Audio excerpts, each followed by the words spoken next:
The story begins in a perfectly ordinary room. On the computer screen, the words appear, "Game over." The man Park Hyun-myung, who had been controlling that character, mutters in irritation, what kind of trash is this, seriously?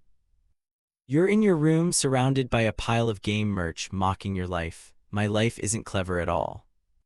You don't just play on weekends, you play on regular weekdays when people are at work. A few months after quitting my job, I holed up in my room living like a gaming addict. Well, I'd been doing this even before I quit, so it's probably been 5 years. 5 years sunk into a single game. You feel your life is legendary in the worst way. That game is called Pangenia. Pangenia had exploded in popularity 5 years ago. The developer promoted it with baiting slogans that were both over the top and sweet. If you beat the game, we'll grant you a dream. Idle people rushed to try, but in the end everyone failed. 5 years passed and no one cleared it. The player count plummeted. Now if I don't log in, the online number is 0. Pangenia became famous for its brutal difficulty from day one. At launch, Pangenia was raked over the coals as a crazy game with brutally hard mechanics, with bosses that made you wonder whether they were designed to be defeated at all. Villains you thought were allies stabbing you in the back unexpectedly. And even named NPCs would hunt you down and deal with you if you had a bounty on your head. The most infuriating thing about the game was that the moment your character died, everything was wiped immediately. If you died, you truly had to start over from the very beginning. It was a crazy game. Perhaps because of that insane difficulty, its brief flash of fame vanished in an instant. At this point, it felt as if someone was deliberately preventing its completion. This character owned 8 of the 15 unique tier items ever discovered in Pangenia. So 5 years of my effort went down the drain like this. Just as you sink into despair, a system notification rings, pulling you back. Ding, your character has been deleted as a death penalty. You receive 1,600,000 soul points. Soul points are awarded when a character dies. You are stunned. 16 million items. Unique items really give a lot of points. You realize the hundreds of characters deleted before amount to less than 80,000 when combined. Pangenia has a system called SB. Simply put, it converts the value of a dead character into a point score. You can use these SB to invest in optional talents during character creation, and depending on how many points you invest, you can achieve extremely rapid development. He remembers a character he once made, into whose swordsmanship talent he invested 10,000 points. That character died after achieving the Master Swordsman title. The maximum investment for one talent is 10,000 points, and they gave me as much as 1.6 million points. I can max out anything I want. According to the books, I should invest in safe talents like magic. That said, the protagonist doesn't hesitate and presses the random button. Muttering happily to himself, "Screw it, I couldn't clear it anyway. First time and last time, I'll just play for fun before deleting it." And with that, he acts on impulse, quickly clicking the button.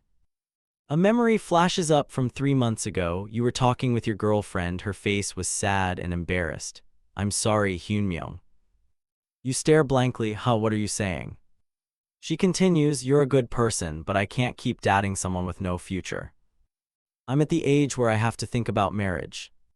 She said all her friends were dating or marrying guys who worked at big companies, respectable names. And you," she blurted, then stopped. "That's enough, I'm leaving, wish you well." Then she turned her back and walked away. I, who'd been loved by my girlfriend for 5 years, got dumped harshly. After she left, I quit my crappy job in anger and locked myself in my room, becoming a gaming addict. You shake your head and scold yourself. Pathetic enough already. Park Hyun-myung, you look at the random button on the screen. Click it. After you press the button, consuming 100 SB to reshuffle stats, lines appear continuously as points are steadily deducted. A beam of light flashes on the screen. A hidden shard has been activated. You panic. A hidden shard. Then a brand new notification you've never seen appears. "Congratulations, you have met the anomalous conditions and are invited into Pangenia." You doubtfully ask, has Pangenia ever sent a notification like this? At that moment, a scream full of hatred and despair rips through your thoughts. May all the world you created burn to ashes, wicked God. That scream is immediately followed by a cry of pain. What is this? You clutch your head in fear. A voice speaks inside your head. The screen blazes intensely and vibrates, and a deep, mysterious voice rings out. O one brighter than light, darker than shadow, whirl in creation and destruction. Find happiness in Pangea. Around you it's chaos, overlapping sounds indistinguishable. Then a rough voice cuts through. Useless slave, get up now. The protagonist in a strange body lets out a painful groan. Another voice threatens, fall again and I'll throw you to the sea dragon. You reel thinking, a sea dragon. You find yourself in the middle of a chaotic, hostile place, surrounded by soldiers. You stammer, what the hell is this situation? You look up and see a horrific giant monster in the distance. The man wielding a whip now yells menacingly, what are you babbling about? Get back in formation, if you don't want to die, do it now. Hyunmyoung groans in pain as his body, stiff, struggles with creaking movements. You glance around and after a while blend into the captured crowd. You look around, thinking silently that this is indeed the sea dragon you know from Pangea. A chill runs down your spine as you confirm the ground trembles with its heavy steps. This place feels familiar. A thought strikes hard. Instinctively you open the status window. Could I really be in it? The window appears with stats and a long list of talents. Attributes: Strength 12, Stamina 12, Agility 12, Intelligence 12, Mana 12. Below are rows of talents and active hidden traits. You also see Pangea Supercontinent Decay 6.12%. As Supercontinent Decay progresses, the boundary between reality and Pangea weakens. If decay exceeds 10%, the first rupture will appear. Your heart pounds, am I really in Pangea? Is this real? You notice something odd about the stats. Wait, why are all the stats 12? Do you know the normal range? Stats 1 to 10 are the usual investment product range. Why is it like this? Talents are dense. Stamina, physique, intelligence, perception, sword, shield, spear, blade, polearm, archery, light, darkness, fire, water, earth, void, ether, arts, knowledge, leadership, observation, 13 hidden traits. A desperate scream cuts through your thoughts. What's happening? Someone shouts, it's the Desert Queen's army. The battle begins with a terrifying roar. The commander bellows, those dogs broke the non-aggression pact and attacked, prepare to fight, slack off and you'll die. Hyunmyoung hears a name that makes his in-game memories stir, the Snake Princess. I'm sure I've heard the name somewhere before. Then the system notification rings again, a main quest has been created. Main Quest 1, Survive. Rewards will vary by outcome, failure equals death. Both your in-game body and your real-world body will die. Your head spins, survive. Howls of pain and gasps roll like a storm. A rain of arrows descends, killing both the slaves and the people around them. Amid the chaos, a notification appears. Hidden trait, Heart of the Bloodthirsty King has been activated. Heart of the Bloodthirsty King. A linked trait that only appears when all physical talents are maxed, preventing exhaustion, reducing ambush vulnerability, and granting extremely fast situation awareness. You watch the screams and the spikes of the battle. The truth slams into you with brutal clarity. If I stay here, I'll die. To live, I have to move now. As you bend down, someone behind lunges forward to strike down. At that moment, you grab the sword. A blinding blue light bursts from the blade, as if enchanted by a trait. He swings at you, and you raise your sword to block. Swoosh, the two of you slash past each other. The other man collapses, his whole body soaked in blood. Another hidden trait activates, Weapon Mastery activated. At the same time, another group charges with weapons, you damned slaves. As the soldier thrusts his spear, your sword cuts the spear clean in two. You grip the weapon tightly, both surprised and exhilarated at how naturally skilled you are with it. Though it's the first time you've used this weapon, you wield it like a master. And you can even see the enemy's blade path. You dodge, focusing to the extreme, feeling like you can predict the attack direction before it happens. After grabbing the enemy's axe, you don't hesitate. You swing down immediately. Fresh blood stains the ground around you. Seeing this, a soldier covers his mouth in horror. Is this a monster? The soldier next to him adds, I thought the whole expedition couldn't fight because they were injured. A system window pops up, hidden trait. Thanks to the effect of skilled hands, your weapon proficiency increases faster. Sword proficiency has reached level 6. Spear proficiency has reached level 6. The maximum is level 10. I've already reached 6. Level 6 means you can wield like a famed knight. Is this the power of a hidden trait? The protagonist is stunned, incredulous, but slowly understanding. Just staying alive this long at my level was beyond my limits. Without the hidden traits, this couldn't have happened, but even a miracle can't last forever. At least 500 troops have gathered here and I have to survive among them. God, what kind of quest is this? It's absurd. You stare at the dense encirclement in despair, bitter and furious because the survival odds are nearly zero. The scene shifts to another place, a vast, gloomy hall.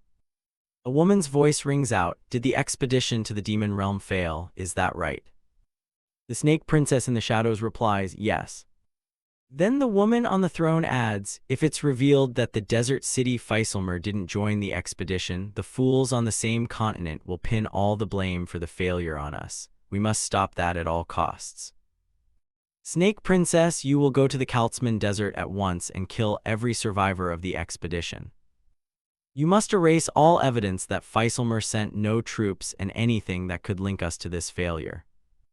If you do well this time, I promise to lift the curse from you." The Snake Princess grits her teeth and accepts the order. Her expression determined yet obsessed with the reward. "I understand." Then the woman on the throne adds, "Remember, you must not fail." Back on the battlefield, the dust gradually settles. All clear. And one slave still holding out. The Snake Princess asks again, "One slave." Bodies litter the field, blood splattered everywhere. The protagonist stands upright holding his sword, panting. Then a system message pops up, "Your level has increased to level 2. He remains standing, bruised but alive. Blood and mana have been restored, fatigue erased. His body feels renewed, though his spirit remains heavy.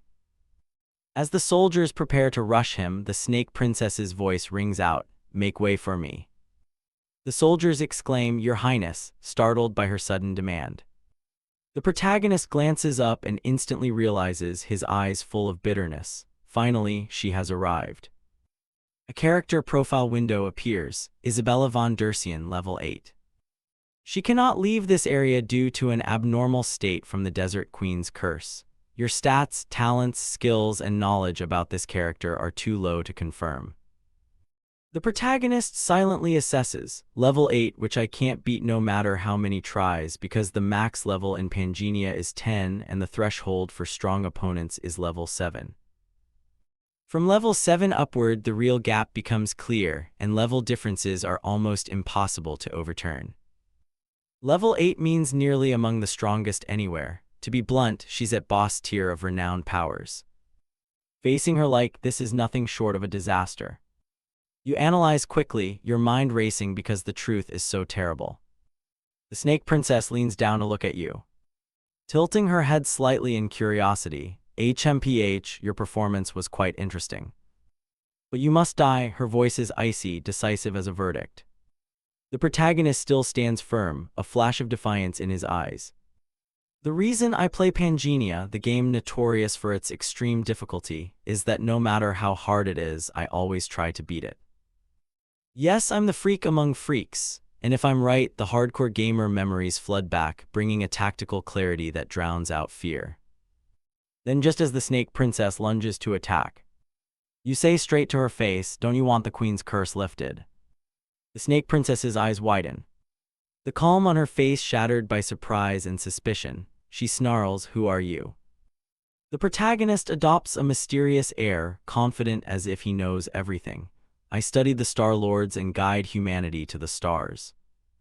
I am the Starholder. I can help you lift the Queen's curse so you can leave this desert." He keeps an otherworldly demeanor as if it's real, tricking them instantly. The Snake Princess freezes and inhales softly. The protagonist thinks to himself, Starholder is an NPC class players only meet after surpassing the level cap. That class is reserved for NPCs, so of course I'm not a real Starholder. But to remove the Queen's curse, she needs the star blessing from a Starholder. Why? Because to break the curse, she has no choice but to listen. The reason she likely wants to be freed is simple. Isabella von Dersian is a character I created. You recall the game's entire data. Alongside that thought, her in-game profile appears clearly. LV8 Isabella von Dersian is the pathetic character I abandoned by choosing the wrong starting point. From a player's perspective, the Queen's Curse is just a mechanism to keep players in the starter map. But player characters are meant to reach the game's end, to travel the whole world. And yet I left her trapped here, bound by the Queen's Curse. Isabella regains her composure and asks, "What is your name?" The protagonist replies immediately, "Randolph, system confirmation, your character name has been set." Then the two of them stare at each other. Isabella turns her head and says, "I will postpone killing you. But if you lie, I will rip you to pieces." Escort him, he is a guest of honor, treat him with the utmost care. Her words are polite and threatening at once.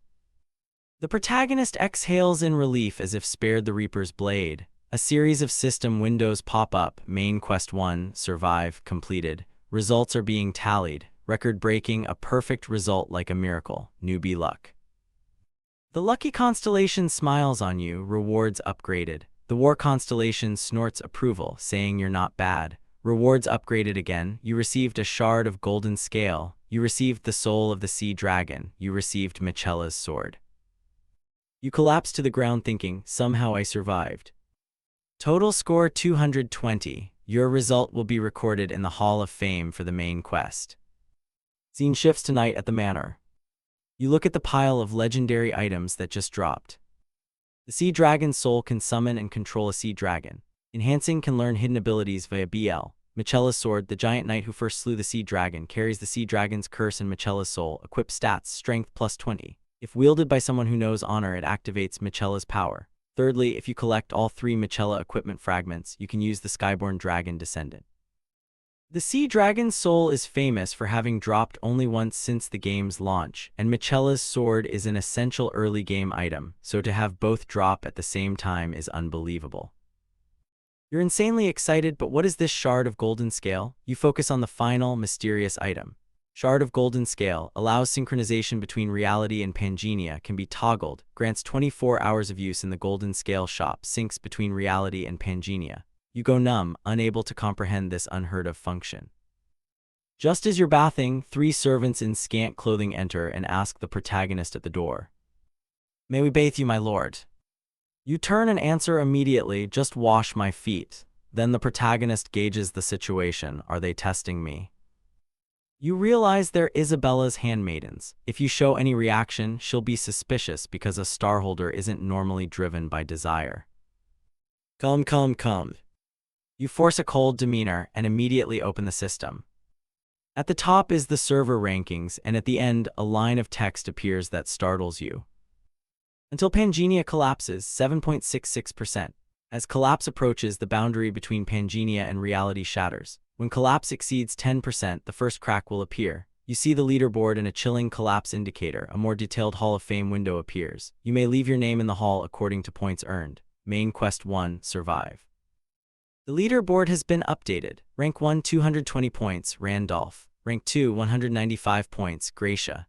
Rank 3, 187 points, Minchikoizumami, blah blah. Because you've made the survival leaderboard, you've unlocked the logout feature. Be careful, your character will be vulnerable while you log out. You freeze, eyes wide, no way. Gracia and Minchikoizumami, people you used to play with, you thought they'd quit because they vanished. It turns out they were summoned into this world like you. You realize you're not the only one trapped, and also, the logout feature. I can leave here, I can escape this damned game. Hope surges violently. To be left alone, you quickly tell the handmaidens, "Stop, all of you get out now, it's time for me to commune with the stars." One handmaiden blinks, "Yes, but the snake princess told us to take care of you." Randolph cuts in, urgent, "If I don't commune in time, I'll lose all my power. Go ask the princess if she minds. Tell her I'll meet her after the communion." You use the starholder guys to send them away. The handmaidens bow and withdraw, saying, "May your communion be pleasant." The protagonist breathes out heavily. Phew, thank God that stupid excuse still works. I was afraid I'd be stuck here forever, but now I'm really leaving. I'm getting out of this dumb game. You raise your hand and press, logging out. Please leave your character in a safe place. Continue. If the character dies, you will die in real life. Logout complete. You return to the real world. Immediately explosions and blinding flashes. Help. People scream in chaos. The emergency loudspeakers blare. Emergency disaster announcement. An unidentified attack occurred at 1432. A warning message is sent to the protagonist's phone. All residents of Seoul, Busan, Daegu, and Gyeonggi must evacuate to the nearest underground shelter. You reel and look around, the chaotic scene and destruction replacing any relief. What is this? Oh my God, are monsters from Pangea appearing in the real world? You stand frozen in horror as you see the monsters ravaging reality. At the same moment, the golden shard falls from your body. In reality, the protagonist thinks, "This is my room. Did I really fall asleep while playing the game?" His eyes widen when he sees something strange on the table in his room, a bizarre broken scale shard. What the hell is that? Since when was this in my room? A wave of panic sweeps through him as the game's reality slams into his head. No way, does that mean it was all real? He hurriedly stows it in his pocket and looks up at the screen. What about the game? The screen shows an error, website not found. He stands frozen staring at it, his face paling. The game's homepage is gone. It was fine just a moment ago. Since when? At that moment, heart-rending screams ring out from outside. The street outside is chaotic. A small figure screams at the top of their lungs, "Help me, monster!" Running while shouting, "Run!" The sound of gunfire echoes through the air as police struggle with the monsters. Emergency, emergency, numerous unidentified creatures have appeared and backup is requested. Emergency alerts fill the sky. Attack report in major cities. Attacks have occurred in Seoul, Busan, Daegu, Gyeonggi, and nationwide. Please evacuate to the nearest underground shelter. The protagonist watches the chaos, utterly confused and terrified. Why? What's happening? How are Pangea's monsters appearing in the real world? Don't tell me it's the boundary between reality and Pangea. He remembers the system readout earlier like a countdown, until Pangea collapses, 7.66%. As collapse progresses, the boundary between Pangea and reality will disintegrate. When collapse exceeds 10%, the first crack will appear. He looks around. What should I do? If the game's monsters can walk around in the real world, maybe I can use items from the game in real life too. He tries to summon an item, and a sword flashes into being along with a swirling light like a soul. Michela's sword, the sea dragon's soul. Damn it, how do I use it? In-game you just double-click. He turns back to the system. The Shard of Golden Rule has been activated. The Shard of Golden Rule allows synchronization between reality and Pangea, toggleable. Time remaining, 24 hours, usable at the Golden Rule shop. He clenches his fist, realizing his limitations. His real-world body is useless against those monsters. With a strained groan, he activates the shard, blinding light engulfs him and a system notification confirms, synchronization with this phase complete. Time remaining on the activated Shard of Golden Rule, 24 hours. The scene cuts to a family's tense moment. A mother holding her young daughter. The little girl asks innocently, "Mom, where's Dad? Why hasn't he come?" The mother forces calm and replies, "Daddy will be here soon, Yoonjae, you must." But a loud noise cuts her off. She freezes in terror as the ground and rocks collapse toward them. The mother screams and the daughter stands stunned outside as her mother is buried under the rubble, crying out, "Mom." Her bloodied body still comforts, "Yoonjae, I'm fine, I'm okay, you run now." At the same time, a kind stranger rushes over and asks, "Are you all right?" The injured mother tries to respond, "I'm fine, please take the child and help me." Yoonjae wails, "Mom." The woman takes the child and says, "I'm sorry, I promise I'll help you." From behind, the shadow of a monster approaches closer. She turns to look just as the creature prepares to strike. She shuts her eyes in despair. Is this how I'm going to die? Just as death was imminent, a cold slicing sound, SHK, rang out. The monster's entire body was neatly cut in two. The protagonist's sharp, murderous gaze appeared. He unleashed dozens more strikes, finishing the monster off completely. She opened her eyes in astonishment and thought to herself, "I'm alive." She looked at the protagonist's back and wondered, who is this man? After synchronizing his power, the protagonist had rushed out to slay the monsters.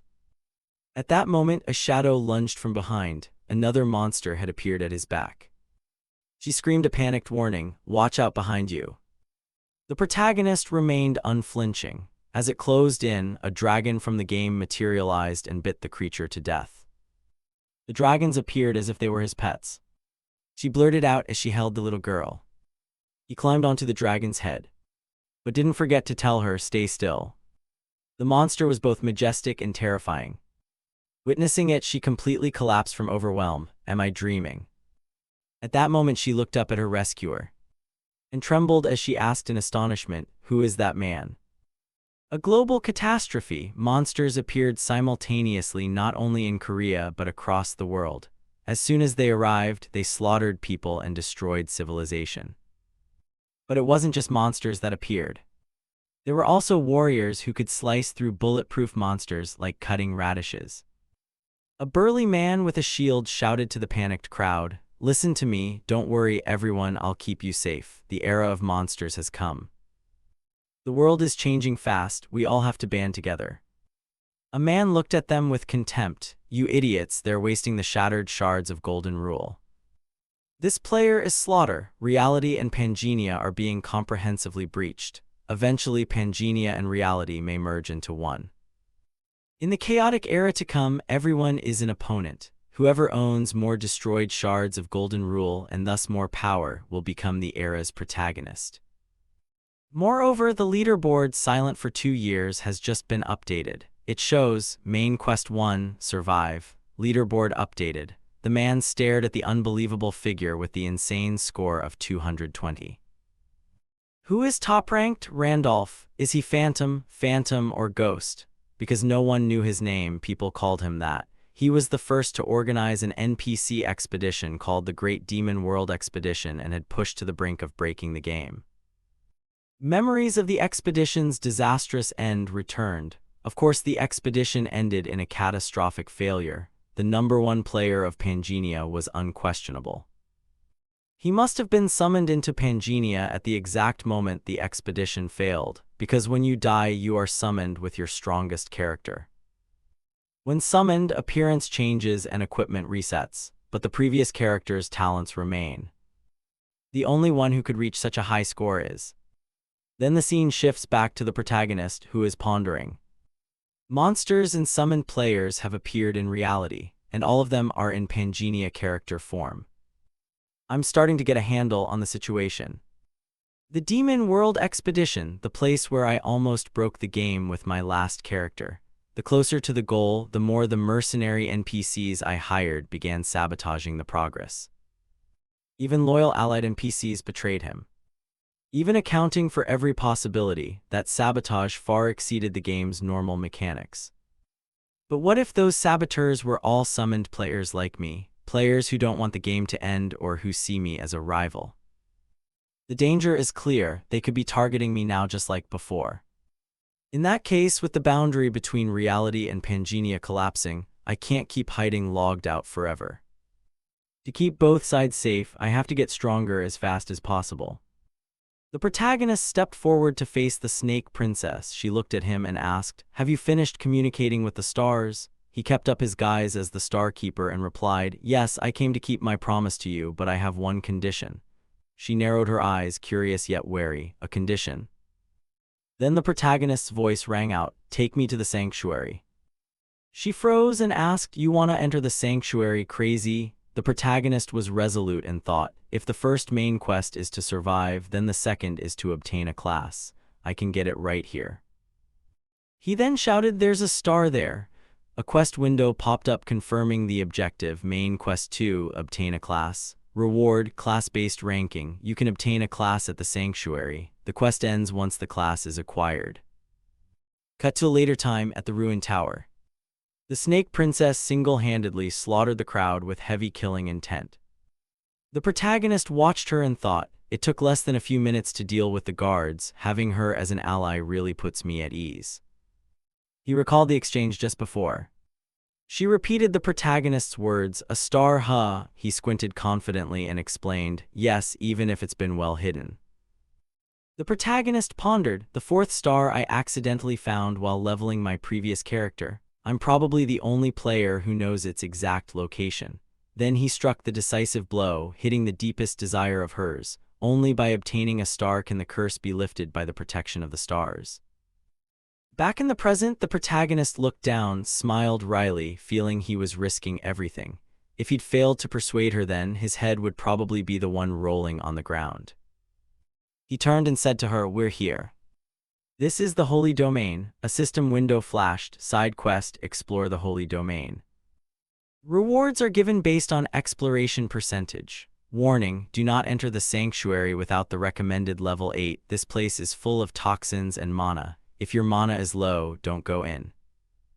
The protagonist thought this area is off limits to level 2 novices. It's guarded by ancient dragons. Without the hidden trait, I wouldn't even be able to step in. He reminded himself of the ultimate goal, with the Snake Princess as he is now. If he completes exploration of the sanctuary as a side quest, the rewards will be huge. But this isn't about a side quest right now. Main quest 2, obtain a class at the sanctuary. This quest ends once the class is obtained. Different rewards are granted depending on the rank of the class acquired. He told himself, I will be able to obtain that class. At the edge of the cliff, she peered down, scanning the surroundings with a suspicious gaze. Then broke into a bright smile. Turned and walked away saying, looks like we took the wrong path. Adults make mistakes too, don't they? He stopped her and asked, where are you going? She answered, the bridge ahead is a trap. If you cross it unaware, it's designed so the downdraft will sweep you off and make you fall. Such a simple trap, can't I see that? The protagonist cut in teasingly. Are you scared? I didn't expect you to be that kind of person. The Snake Princess immediately bristled, her eyes flashing with wounded pride and annoyance. Ha, this body doesn't know fear. Listen up, I'm called the Snake Princess. The protagonist smiled wider. You're more scared than I thought. She snapped back, clearly prickled. I said I'm not. She added a feigned excuse. It's likely a trap and my leg just cramped so there's nowhere safer. She was cut off. The protagonist bent down and replied, then there's no other way. I will carry you. She froze and cried out, oh my God, do you want to die? The protagonist brushed it off and continued, you say your leg cramped and there's no time. Get on my back. When dawn comes and the warriors' deaths are discovered, if you're not in the right place, you'll be suspected, and the Queen's hunt squad will be formed. Let me carry you and run rather than hesitate in fear. She was left speechless, stifled with resentment in her head. If it weren't for the cramp, I wouldn't be doing this stupid act. In the end, she clung to his back. The protagonist said casually, fine, hold on tight. Then the protagonist planted his feet, took a run, and headed in another direction. Seeing that, she shouted urgently, hey, where are you going? You're going the wrong way, there's no exit that way. A notification popped up, hidden mutated trait activated, secrets unseen by the human eye. The trait allowing him to see the invisible bridge appeared before him. Seeing the protagonist running in midair, she frowned and asked, is there a path I can't see? He confirmed, yes, this is the real path. Doubt rose in her mind. How does he know a path that even I, the second-ranked here, don't know? Moreover, he's not out of breath despite the sanctuary's toxins and mana. It's so strange it can't just be explained by enchantment. The protagonist sneered inwardly. I didn't expect the second-ranked to be afraid of heights. Hearing that she barked, shut up. Then she thought, how dare you be so casual in front of me? Want to die? It's not the relaxed attitude of the strong, but an overly normal feeling coming from a level 2 towards someone like me. It was like facing an old friend she hadn't seen in years. She asked bluntly, have we met before? The protagonist answered vaguely, eyes distant, we've never met in the same space. She grew more confused and snapped, what do you mean? He continued, it means I've seen you, but you have never seen me. As they rushed on, a thin veil of mana trembled into view before them. A domain barrier light enveloped them both, and they were transported to a place with a clear blue sky and beautiful meadows. The protagonist calculated inwardly, a domain barrier, and only those who follow the secret path that can be seen reach here. If I remember correctly, next is in some rocky alcove. A giant golem made of stone appeared before them. Its roar shook the heavens. Golems as guards, judging by the size of the runes on its chest, it's at least high tier. At my current level, a light touch would be fatal. Then he turned to her and asked, "Is your leg cramp over?" The snake princess replied coldly and commandingly, "Don't be insolent, shut up and watch." The golems lunged up and unleashed a brutal punch. As it charged forward at terrifying speed, she simply broke into a bright smile. The monster's body split into many pieces and shattered. She added, "That will be over in no time." Then she drew her sword and struck with a swift, clean blow. Poisonous and precise, cutting them down one by one. He watched her fight, genuinely impressed. An assassin this powerful, even though she was a character he'd raised before, it still seemed unbelievable. With the golem defeated, the protagonist looked at the result. Level 8 really is on another level. He listened to the rumble of the golem collapsing. Then the system announced, "You can obtain the Golem Crafter class." He was startled. "Oh, the system counted the lives she killed as mine. Did it think we were teammates?" He evaluated the reward. In Pangenia, summon control classes are rare. Golem Crafter is a very good class. By rank, it's at least high tier. A choice appeared. You may accept or decline the Golem Crafter class. He pressed decline because there was a class he needed more. Suddenly the ground shook. A roar like thunder echoed throughout the sanctuary. The system issued a horrified warning. The king, lord of the mountain where the nameless star is buried, is enraged at the intruders. The protagonist stared at the towering mountain, excited and expectant. It's finally here. The ancient deity guarding the star, the prime king Dramut. The screen flashed another warning at him. Warning, the player's level is far below the sanctuary's recommended level, level 10. The protagonist thought, it is finally manifested. His eyes locked onto the massive form that had just risen before them. The pressure from that creature's presence was so heavy he instinctively stepped back. She turned to the protagonist, suspicion and challenge in her eyes. "This is the sanctuary's guardian." "Hey, you aren't planning to lead me here and make me fight the sanctuary's guardian for you, are you?" Even seeing the terrifying sight, the protagonist forced a calm expression and forced out a reassuring smile. "Don't worry, it looks fierce but it's pretty docile, it won't strike first." But at that moment, his memory didn't match reality. It lunged forward, opened its huge mouth and snapped once. The snake princess luckily dodged but collapsed to the ground. The protagonist looked at her and chuckled softly. She glared at him, full of murderous intent. Then he looked at the kingoming serpent. "Strange, I remember it being a friendly guardian." She shouted, "Friendly? Is this friendly?" Her voice strained in disbelief. The giant guardian, its voice like thunder, boomed, "Challenger of the sanctuary, prove you are worthy to defeat me." She froze, realizing the situation had completely changed. "Wait, I'm not the one who wants to challenge." The guardian ignored her and looked down with contempt. "You defeated the golems and yet dare appear here. Those who cannot prove their right will never leave this place alive." The serpent struck hard, sending her sprinting at top speed. She cried out in panic, "I told you it wasn't me." Then she turned to the protagonist and said, "Don't just stand there, tell me what to do." The protagonist frowned, thinking, when I cleared this place before I didn't fight Dramut, has something changed? Could it be? Is Dramut a mystical being whose body expands and intelligence grows by absorbing the star's spirit?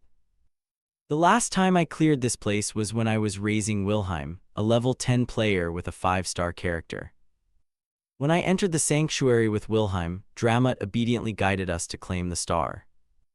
Why? Probably because Wilhelm fully met the qualifications it required. In short, it attacks anyone weaker than itself. Back then I was overwhelmingly stronger. What do we do now? There has to be a way. At the same moment, the snake princess was struck and sent flying, making her think, damn, the mana here is making it hard to move. From the start, I came in here just because I trusted him.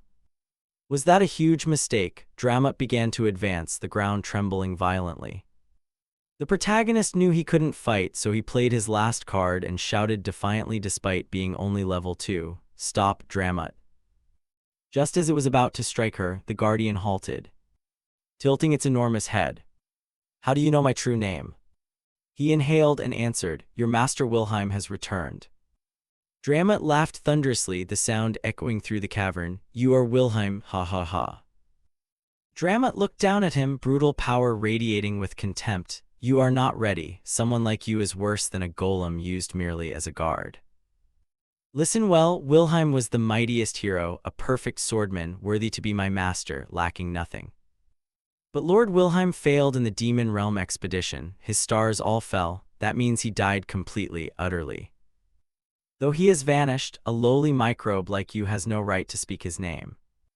He stood his ground without retreating an inch, then threw out the next line. Respect the contract you made with me. When the Guardian charged and heard that, it froze and asked, how do you know of that contract? No one is allowed to know it exists. The protagonist immediately recalled a hidden setting. In this sanctuary, whoever takes the star from the mountain where the serpent is buried will learn the true name of the mountain god and become its new master. The mountain god must obey the mountain lord. The contract's contents are revealed to no one. Anyone who breaks it will be bound by the contract's chains and killed. Because of that setting, I risked bluffing. Luckily, the game mechanics were still in effect. As I guessed, since I'm in Randolph's body, I am not affected by the contract's curse. Then the serpent asked further, so who are you really? He looked up, regaining confidence. If you want to know who I am, lead the way, the stars will prove it. Dramat's giant eyes remained full of doubt and scorn. The stars will not spare the unworthy, just approaching will reduce you to ash. He shrugged nonchalantly, you'll see when we get there. What, afraid the stars will acknowledge me and reveal that I am your master? The serpent, angered by the arrogance of a mere level 2, roared, on what basis are you so arrogant? Ridiculous. A kid who looked like he'd crumble with a single bite. Dramat ultimately had to yield because of the mention of the contract. Fine, follow me, brat, I'll lead you to the stars. I don't believe for a moment that you are Wilhelm, but since you know the contract, I must deal with you myself. There's no reason to refuse, the stars will take care of you anyway. Dramat led them deeper into the sanctuary. Night fell. The snake princess, walking beside him, suddenly inhaled when she saw an altar. Are these the stars? Where are they? The protagonist confirmed, yes, those are placed on that altar. He pointed at the skull. That's a star. More precisely, it's Ria's face. She stared at the skull in shock. That skull is a star. The protagonist explained further. Ria, one of the twin goddesses of Pangenia, was killed and her body broken into 32 pieces scattered across the continent. Those 32 pieces are called stars. He stepped up to the altar, thinking, when players actually craft, they are used as the foundation for the boundary. But as he drew near, the dragonfire skull suddenly enveloped him. She cried out in alarm, hey, are you okay? Dramat sneered, I told you just approaching a star will reduce things like you to ash. So confident, yet the star refuses to acknowledge you. Burn to death, insignificant microbe. The protagonist heard it and ground his teeth, cursing inwardly. That bastard actually said that. But he gritted his teeth and endured the pain. In the game, the only case where a star kills a player is when a bug bypasses Dramat and takes the star directly. Whatever way I got here, I still passed Dramat, so I know I'll be fine. The real question is whether I'll get the class I want. The info said that if you take a star without having a class, you'll receive that class. I've never tried it myself, only heard it by chance. Please don't fail, he focused. Suddenly, a string of potential class names flashed up. Master Artisan, Giant Resistance. Golden Bamboo Blessing, Beast King, Aberration, Celestial, Druid's Harmony with Nature, Grand Sage, Veracity, Ironblood Royal Order, the one who opposes annihilation. Then the list stopped at one final notification. Success. Mana will be converted into holy power. Primary skill Torrent Strike level 1 and support skill Bamboo Blessing level 1 have been added. Star Embodiment Effect. All stats +5 have been applied. The successor will gain greater power depending on the type and number of stars owned. Even in a transcendent state, the awe effect did not vanish, his whole body shone. She gaped in astonishment. He absorbed the star. The protagonist, now full of power, turned to her. And in a calm voice ordered, when the curse is lifted, what do you want to do? She was silent for a beat, then replied, voice steady but soft, get out of the desert. I want to return to my bloodline, the Dursian family.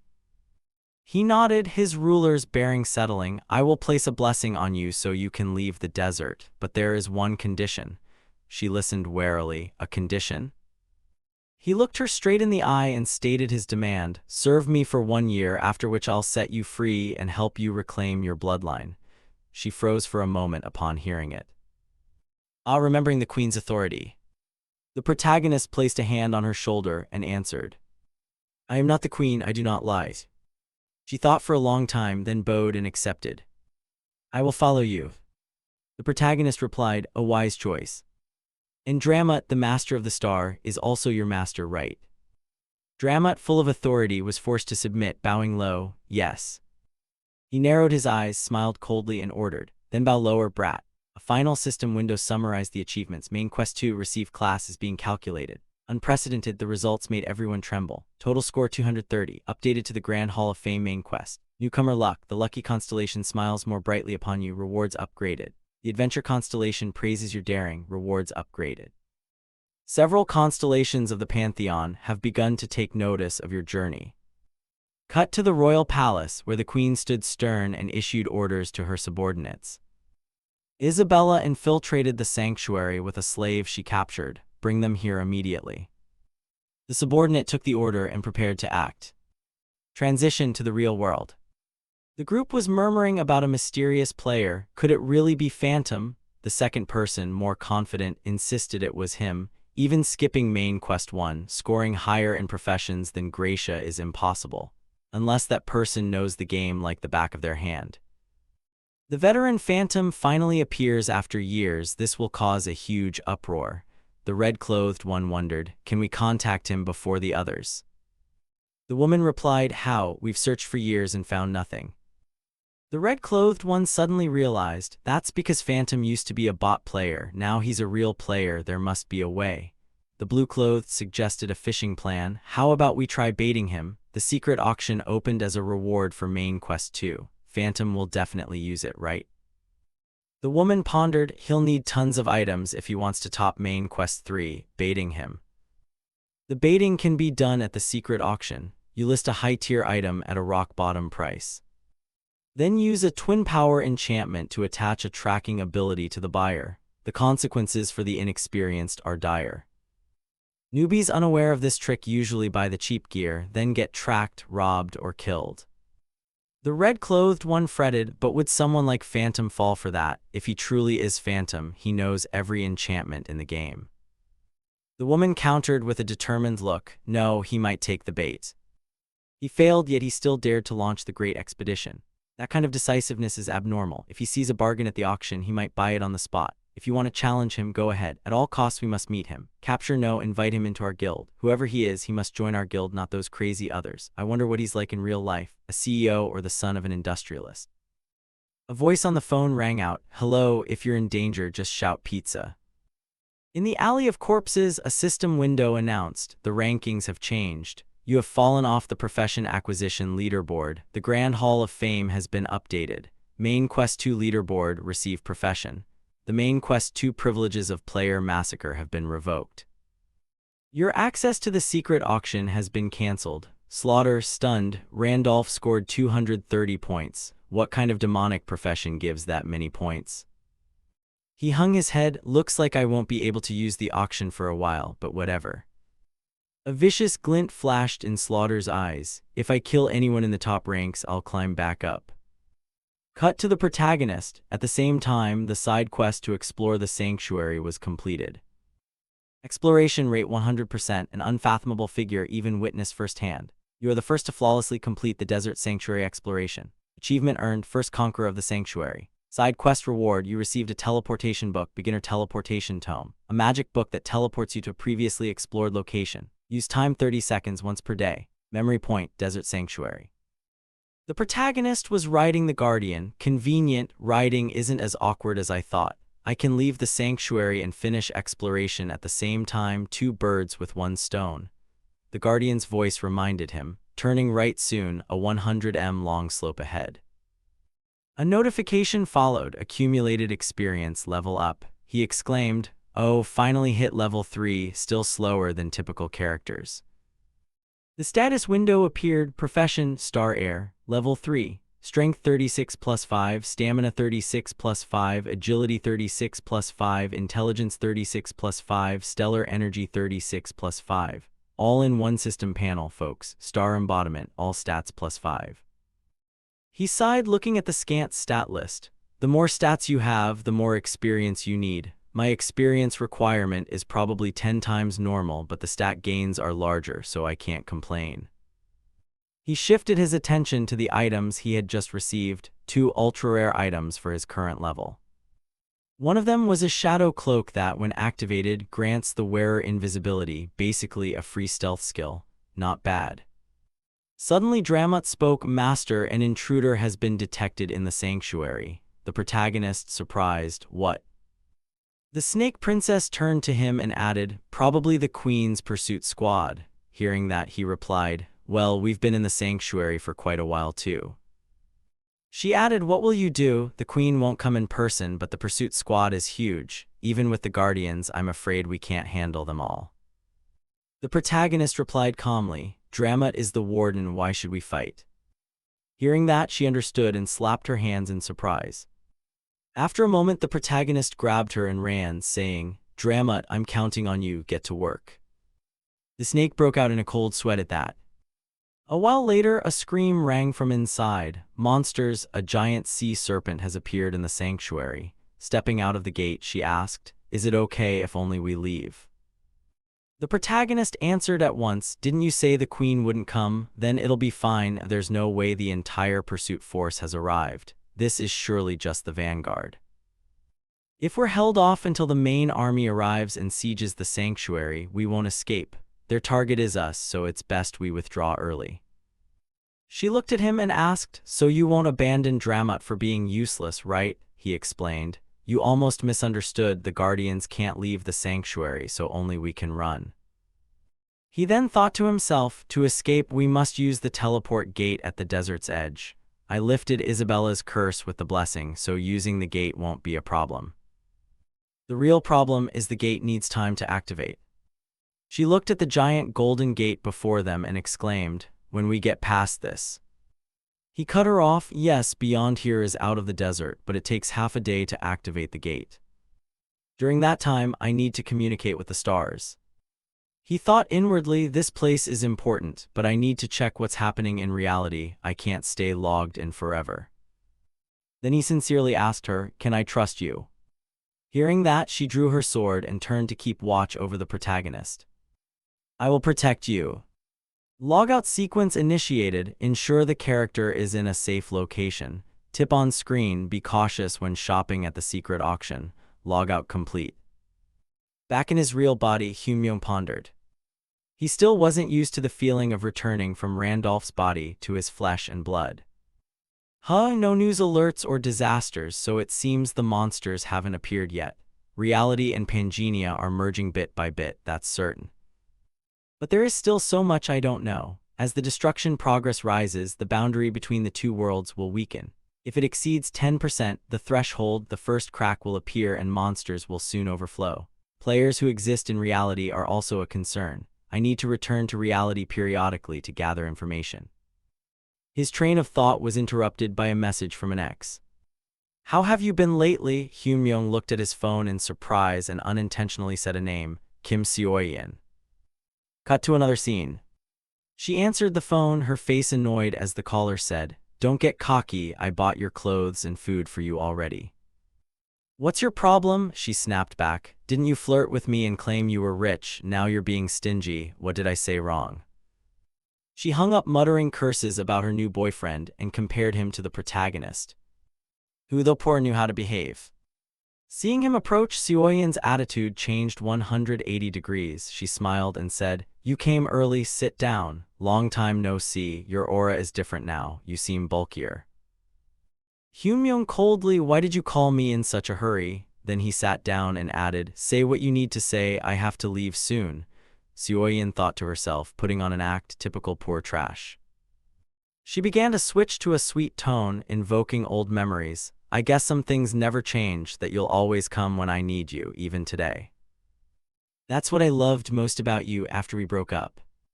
I regret it, I miss you. Let's try getting back together, okay? Hyunmyoung looked at the paper. Please order 1 drink per seated person. He thought to himself, she called me here and didn't even buy me a drink. Without listening to her further, he stood up. If you're done talking, I'm leaving. Seoyin was shocked. Oh, wait, didn't you hear me? I missed you because of what happened when we broke up, right? At that time Hyunmyoung cut her off with a killing question. Does your new boyfriend know you're meeting me? If you're flirting with many guys at once, you should delete all your photos online, not just your profile picture. I'm leaving. Hyunmyoung left and she hurried after him, shouting, then just hear me out. The male lead sank into thought, feeling an unusual calm. If this were the old days, I'd be panicking. Hyunmyoung realized, don't tell me Randolph's development is affecting me in real life too. At the same time, outside on the street, an enraged voice shouted. Damn it, I've been good to you, the woman shouted back. Hey, let go, you perverts. He continued cursing. What did you say? You all despise me to the end, don't you? I'll kill you all. The aggressive man, face red with rage, yelled, what are you looking at? Just as he raised a box cutter to strike down, the male lead grabbed his hand. Seeing that, he shouted, interrogating, who the hell are you? The man screamed wildly. With a sharp gaze, the protagonist issued a cold line. That's enough, you bastard. The male lead's new strength seemed unexpectedly heavy. One grip made the man's hand tremble. The man harassing the woman cried out in surprise and pain. Hey, why are you meddling in my business? Let me go. He screamed, struggling in the male lead's grip. He begged desperately, wait, I think my wrist is about to break. The male lead felt a strange surge of power. Although he hadn't used the shard of the golden scale, he felt capable of breaking this man's wrist right now. This isn't an illusion, your real body has clearly changed. He flicked the man aside as if tossing a feather and asked the woman, are you okay? A relieved voice rang toward the male lead. Thank you, you saved me. I don't know how to thank you. Hyunmyoung looked at the woman he had just saved and raised an eyebrow. She looked back at him and replied, why are you looking at me like that? The male lead thought to himself, no wonder she seems familiar, she's the woman from before. She hesitated and asked, do you want to say something? Hyunmyoung quickly avoided her gaze and answered in a somewhat distant tone, no, you just resemble someone I used to know. Bye. The man who had been defeated ground his teeth and struck sneakily, cursing the male lead. Arrogant bastard, die. The male lead just stood there, dodging lightly without flinching. Instantly his hand came down. Wham! The man's head slammed hard onto the pavement. The woman who witnessed everything was astonished. Cut to a while later, 2 police officers stood opposite him. One of the officers spoke sternly to the male lead, you'll have to come down to the station with us. The male lead was surprised, what, me? The woman stepped forward to defend him. Wait, this person was just trying to help. I'm the one reporting the stalker. The officer remained unmoved. Even so, it was still a violent act, so you have to come with us. The male lead retorted, clearly annoyed. A violent act? He had a knife. Were you expecting me to just stand there and watch? I really don't have time for this. The officer replied stiffly, we can't break the rules.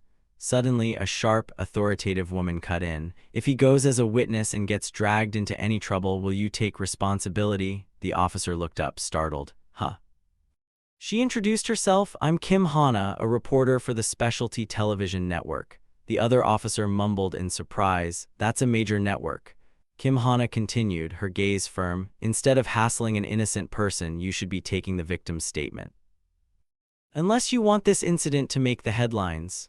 A small crowd had gathered. Someone recognized the reporter. Isn't that her? The one who saved a kid from a monster on YouTube. Another person confirmed, yeah, I think she was on TV about that too. Her name's Kim Hana, definitely her. The first officer sighed again. All right, then the complainant will come with us. Kim Hana cooperated and left, then turned to the male lead. Thank you for today, seriously. He replied with a small smile, no problem. Kim Hana handed him a business card. Here's my card, I'm the reporter in charge of Dimensional Warriors. He blinked in confusion. Dimensional Warriors? She cheerfully explained, "Oh, you know, those who showed up on the day the monsters invaded. They defeated the monsters, so people call them dimensional warriors." She looked at him incredulously. "You don't follow social issues." He thought over her words, dimensional warriors. Did she mean the players? Strange, almost no one directly mentions the name Pangenia anymore. An interdimensional assault sounds more believable than a video game coming to life. Kim Hana kept smiling. "Also, if you don't mind, may I have your business card?" Suddenly his ex's worried voice rang out from a distance. "Are you okay? Are you hurt anywhere?" She rushed in and hugged him, feigning concern. His response was decisive. "No, absolutely not." He treated her like air and said to Kim Hana, "I don't have a business card." Kim Hana looked a bit disappointed, but then her face brightened. "Oh, could I have your phone number then?" He agreed. "All right, hand me your phone." While entering his contact, Kim Hana said, "Nice name, see." After saving the number, she prepared to leave, saying, "Text me tomorrow, let's get coffee or dinner, my treat." He smiled faintly. "I won't refuse." She called back as she walked away, "Great, see you later." His ex glared at the departing reporter, thinking angrily, "How could he do that to me? I'm just some nobody." Kim Hana was now walking with her face buried in her phone. "Hello," the voice on the other end replied. "Yo, our Supreme Kim of the network, how's your weekend going?" Kim Hana sounded a bit tired. "It's Kim Hana, please don't call me that." The caller switched to business. "Anyway, the deputy director is on a business trip and left you an assignment." She asked over the phone, "What assignment?" The voice on the phone answered, "Interview Gracia." Kim Hana froze. "Gracia? The one considered the hero who saved America. Why would they put me in charge of someone of that caliber?" The voice on the phone explained with some excitement. "No idea, but that all-powerful superhero said they wanted to meet you and they're coming to Korea." The scene shifted to a vast rocky desert, where the Serpent Princess was holding the line to protect the male lead as he logged out. Beneath the floor lay rows of scattered corpses. Opposite her, the hooded boss shouted, "Serpent Princess, the queen orders you to return, hand over the slave at your back and we'll act as if nothing happened." With that, the mob lunged forward. "You fool, kill the traitorous bitch." At that moment, a system light flared, and a system notification appeared. "Teleportation activated. Teleportation from the departure point is free." The gate glowed and spun as a voice rang out, "There is no more time." The male lead called her name, offering encouragement. "You held on very well." Isabella, the Serpent Princess, looked at him and asked, "Have you finished communicating with the stars?" He returned a small, understanding smile. The queen's soldiers roared in fury, "Don't just stand there, kill the traitorous lion at once." A blinding golden light burst from the male lead's hand, immense energy accompanying his resolute voice. "You kept your promise to protect me, so I must keep my promise to you." Another system notification appeared. "You have used the Star Heir's exclusive skill, Stellar Spear Level 1. All stellar energy has been consumed. Duration is 41 seconds. He unleashed his power, and the opponents screamed in terror and pain. The male lead surveyed the destruction before him with a serious expression. "This is a moment of liberation. Rejoice." The Serpent Princess stared in astonishment and exclaimed, "Is this the power of the Starbearer?" He looked at her and called, "Isabella, it's not too late. If you wish to return, I won't stop you." She looked back with loyalty and determination.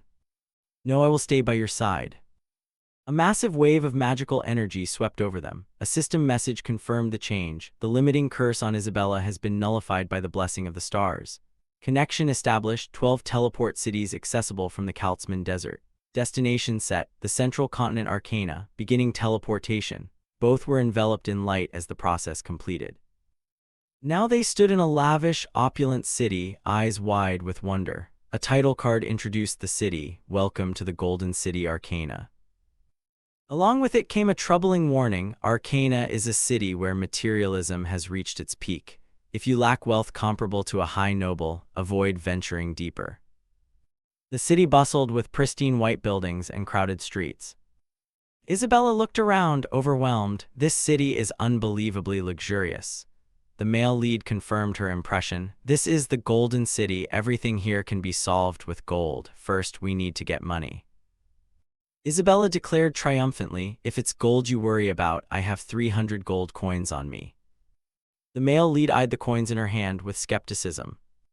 Then sighed, that might at best cover one night's expenses here. Isabella panicked, what? No way. In the desert, 300 gold could buy 10 slaves, 10 times the price of a common night. The male lead explained the economic disparity. Prices here differ from the desert. Isabella replied anxiously, so what do we do now? Calm and confident, he pointed to a white building lit by LEDs and answered with a sly smile, why worry? Money is everywhere here. She asked, confused. What do you mean, money is everywhere? He stood outside a casino, looking extremely confident. Don't worry, I'm pretty lucky. A system notification appeared confirming his words. Hidden attribute, Blessing of Gold, has been activated. As is known, the Golden City Arcana, also called the City of Decadence, in Pangea, where each major city is its own kingdom, follows a singular rule. Here, only money decides everything. Most notable and centralizing of all this city's wealth is the Hudson Casino. She hurriedly whispered to Hyunmyong, why didn't you say anything about the deposit?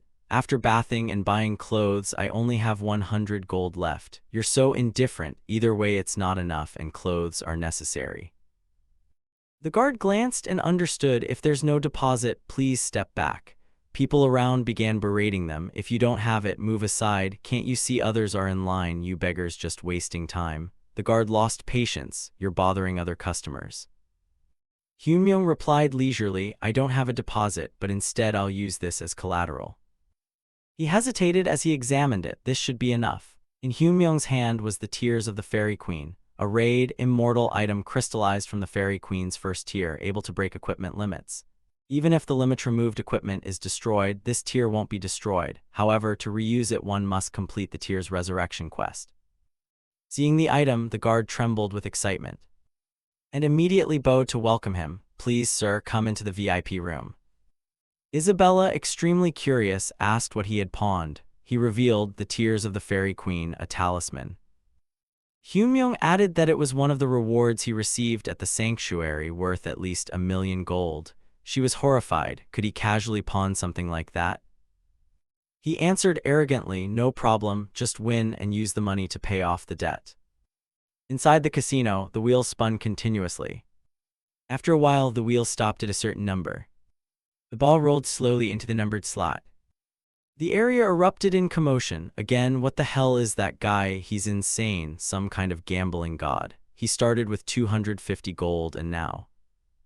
By this point, Hyunmyong had won over 1.4 million gold. He felt immense pride, truly a golden blessing. In money bets, no attribute beats this. Beside him, Isabella was equally excited. We're rich now, Hyunmyong, that's my money. The dealer trembled as he called out, sir. At the same time, they announced, we'll return all these winnings, but from now on you are banned from Hudson Casino. He was surprised, so soon. He hurriedly explained, everyone betting with this gentleman has been winning all their chips, which has caused us considerable difficulty. No sooner had he spoken than a group of guards surrounded the two of them. They demanded politely yet firmly that the gentleman please leave. Her eyes instantly flashed with murderous intent. But Hyunmyong restrained her. Fine, I'll leave. He added a condition, first I must speak with your owner. The man grew impatient. You can't force us, please leave quietly. He replied calmly, don't get me wrong, it's not that I desperately want to speak with him. He continued arrogantly, I mean that your owner will want to meet me, pass the message along. To prove it, Hyunmyong used observation hand LV8, observation hand LV8, analyzing the item. His mind trembled, it's definitely genuine, who would have such an item? As far as he knew, the tears of the Fairy Queen are extremely rare, held by the Fairy Queen's knight. Those knights are hard to find and require at least 3 level 10 strong foes to defeat. Obtaining such an item is exceptionally difficult. He thought excitedly that an item he'd struggled to find had unexpectedly come to his door. At Hudson's office, someone knocked and announced, Mr. Hudson, there's a matter. Outside, reports a man who used a talisman as collateral wishes to see you. Hudson was astonished when he heard the report. He said that Mr. Hudson would like to meet him. He smirked, finding it amusing. Invite him in, perhaps we should have a cup of tea. A short while later the two sides formally met. Hudson watched the other man thoughtfully. He privately judged, is this the one who pawned the Fairy Queen's tears? He doesn't look like a strong type. Finally, Hudson spoke to open the conversation. I heard you said I would want to speak with you. May I ask what you mean? He replied humbly, nothing deep, just as I said, because you would want to meet me. I told him to pass the message. At the same time, he laid his cards on the table. Aren't you the one who needs the talisman I pawned? He did not hide it either. It seems you heard rumors about my rare talisman collection and sought me out. Indeed, even if you hadn't come looking, I intended to buy back the talisman you pledged and planned to meet you. Hyunmyoung was amenable. If you pay the price, nothing is unsellable. Hudson breathed a sigh of relief. How fortunate. He immediately proposed a price. Then how about 2 million gold? I believe that's very generous. The price left her stunned, a talisman for 2 million gold. But it got more dramatic when he demanded 20 million gold. Understandably, he hesitated. 20 million gold could buy a large manor in Central Arcana. No matter how rare the artifact, at most it's a collector's item or a weapon. Do you think it's worth that much? Hyunmyoung remained unhurried. Not to me. Hudson refused, but to you it is. I myself wouldn't pay such a high price for a mere collectible out of hobby. He hedged. If it truly were only a collector's piece, then yes. Moreover, Hyunmyoung revealed that the Fairy Queen's tears for you are not simply a talisman, but a necessary token to join the city council. His silence proved that claim true. The standard is set. The minimum requirement to join the city council is level 10, but to surpass the level 10 barrier, one must rely entirely on personal strength, and for someone not of a combat class like you, that's a difficult condition. Therefore, what you need is an item that can remove the minimum stat requirement for equipment, the Fairy Queen's tears, because you must wear equipment above your level to compensate for lacking combat ability. He also understood the motive. Furthermore, a merchant who runs only a casino, your reason for wanting the council seat is to be acknowledged by the family of your fiancé, Serengeti, isn't it? Hudson fell silent, contemplative, when he heard that name. The girl named Serengeti, the only daughter of the Weiser Viscount family of the Kingdom Valen. In the past, Serengeti was famed as the silver-plated knight, leading a contingent of 500 riders and who joined me in the Great Crusade against the Demon Realm. Yet in the chaos of battle, to save herself, she sacrificed her legs to the Demon King, my right hand. When I read that, I only thought Serengeti's act was a startling incident. This was before I came to this world, when Pangenia was merely a game. Time passed, but after the character Wilhelm died and I arrived here, I realized in that moment that those I thought were NPCs might actually be players. At the same time, I recalled Serengeti's words, if I cannot return from the expedition, please deliver this for me, Captain. And the system notified, you have received Serengeti's necklace. Hyunmyoung wondered, what is this? The system introduced details. Serengeti's necklace, this precious pendant contains a portrait of Serengeti and her betrothed. Hudson, puzzled, asked if this was an original setting.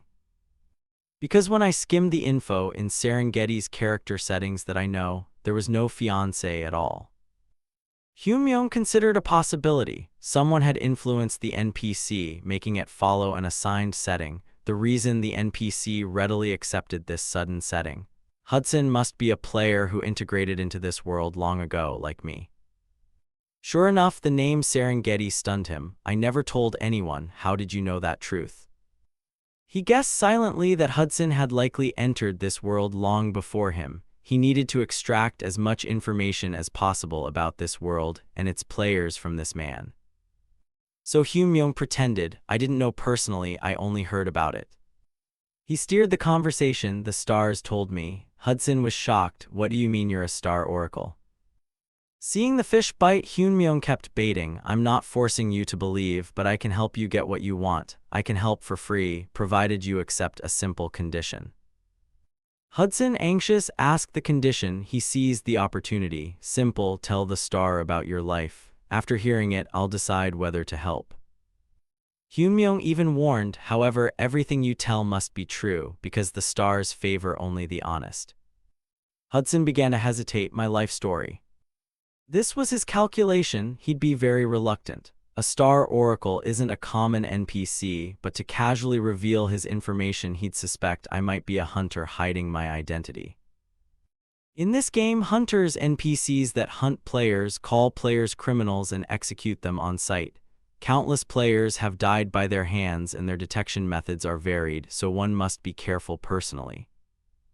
Moreover, in Pangenia, revealing personal information is tantamount to suicide, so people usually hide their identities. That's why distinguishing players isn't easy. I myself didn't intend to reveal my identity, but still I believed Hudson would accept my offer and came here. Hyunmyung was certain of this because to Hudson, Serengeti was more than just an NPC. He gazed nostalgically at Serengeti's smiling face. Finally, Hudson made his decision. All right, starting now, I'll tell you my life story. Before he began, he proposed a caveat. To do that, I must first start with Serengeti's story, because most of what I want and have struggled for is related to her. He was startled when Hudson revealed that Serengeti was a brave knight who joined the Demon Realm expedition led by 8 heroes. Hyunmyung couldn't help blurting out, 8 heroes? What, wasn't the demon expedition led by Wilhelm? He confirmed, yes, Wilhelm is the most famous, but as I understand it, the demon expedition was carried out by 8 heroes together. Moreover, Hudson hinted that the expedition's failure due to internal strife among the 8 heroes is also quite famous. His mind tangled like a web. Internal strife again, what a dull affair. Hyunmyung asked in return if he knew who the 8 heroes were. Hudson answered immediately, of course, they are all very famous figures. One of them is. There is one who commands respect, the strongest after Wilhelm, Gracia. He appears constantly in papers, exclusive news. The man who rode the beast, who is he? Before that man appeared, we thought we were surely doomed. Around 2 p.m. today, a giant unidentified mantis-like creature appeared in Central Seoul, causing an unprecedented tragedy with dozens dead.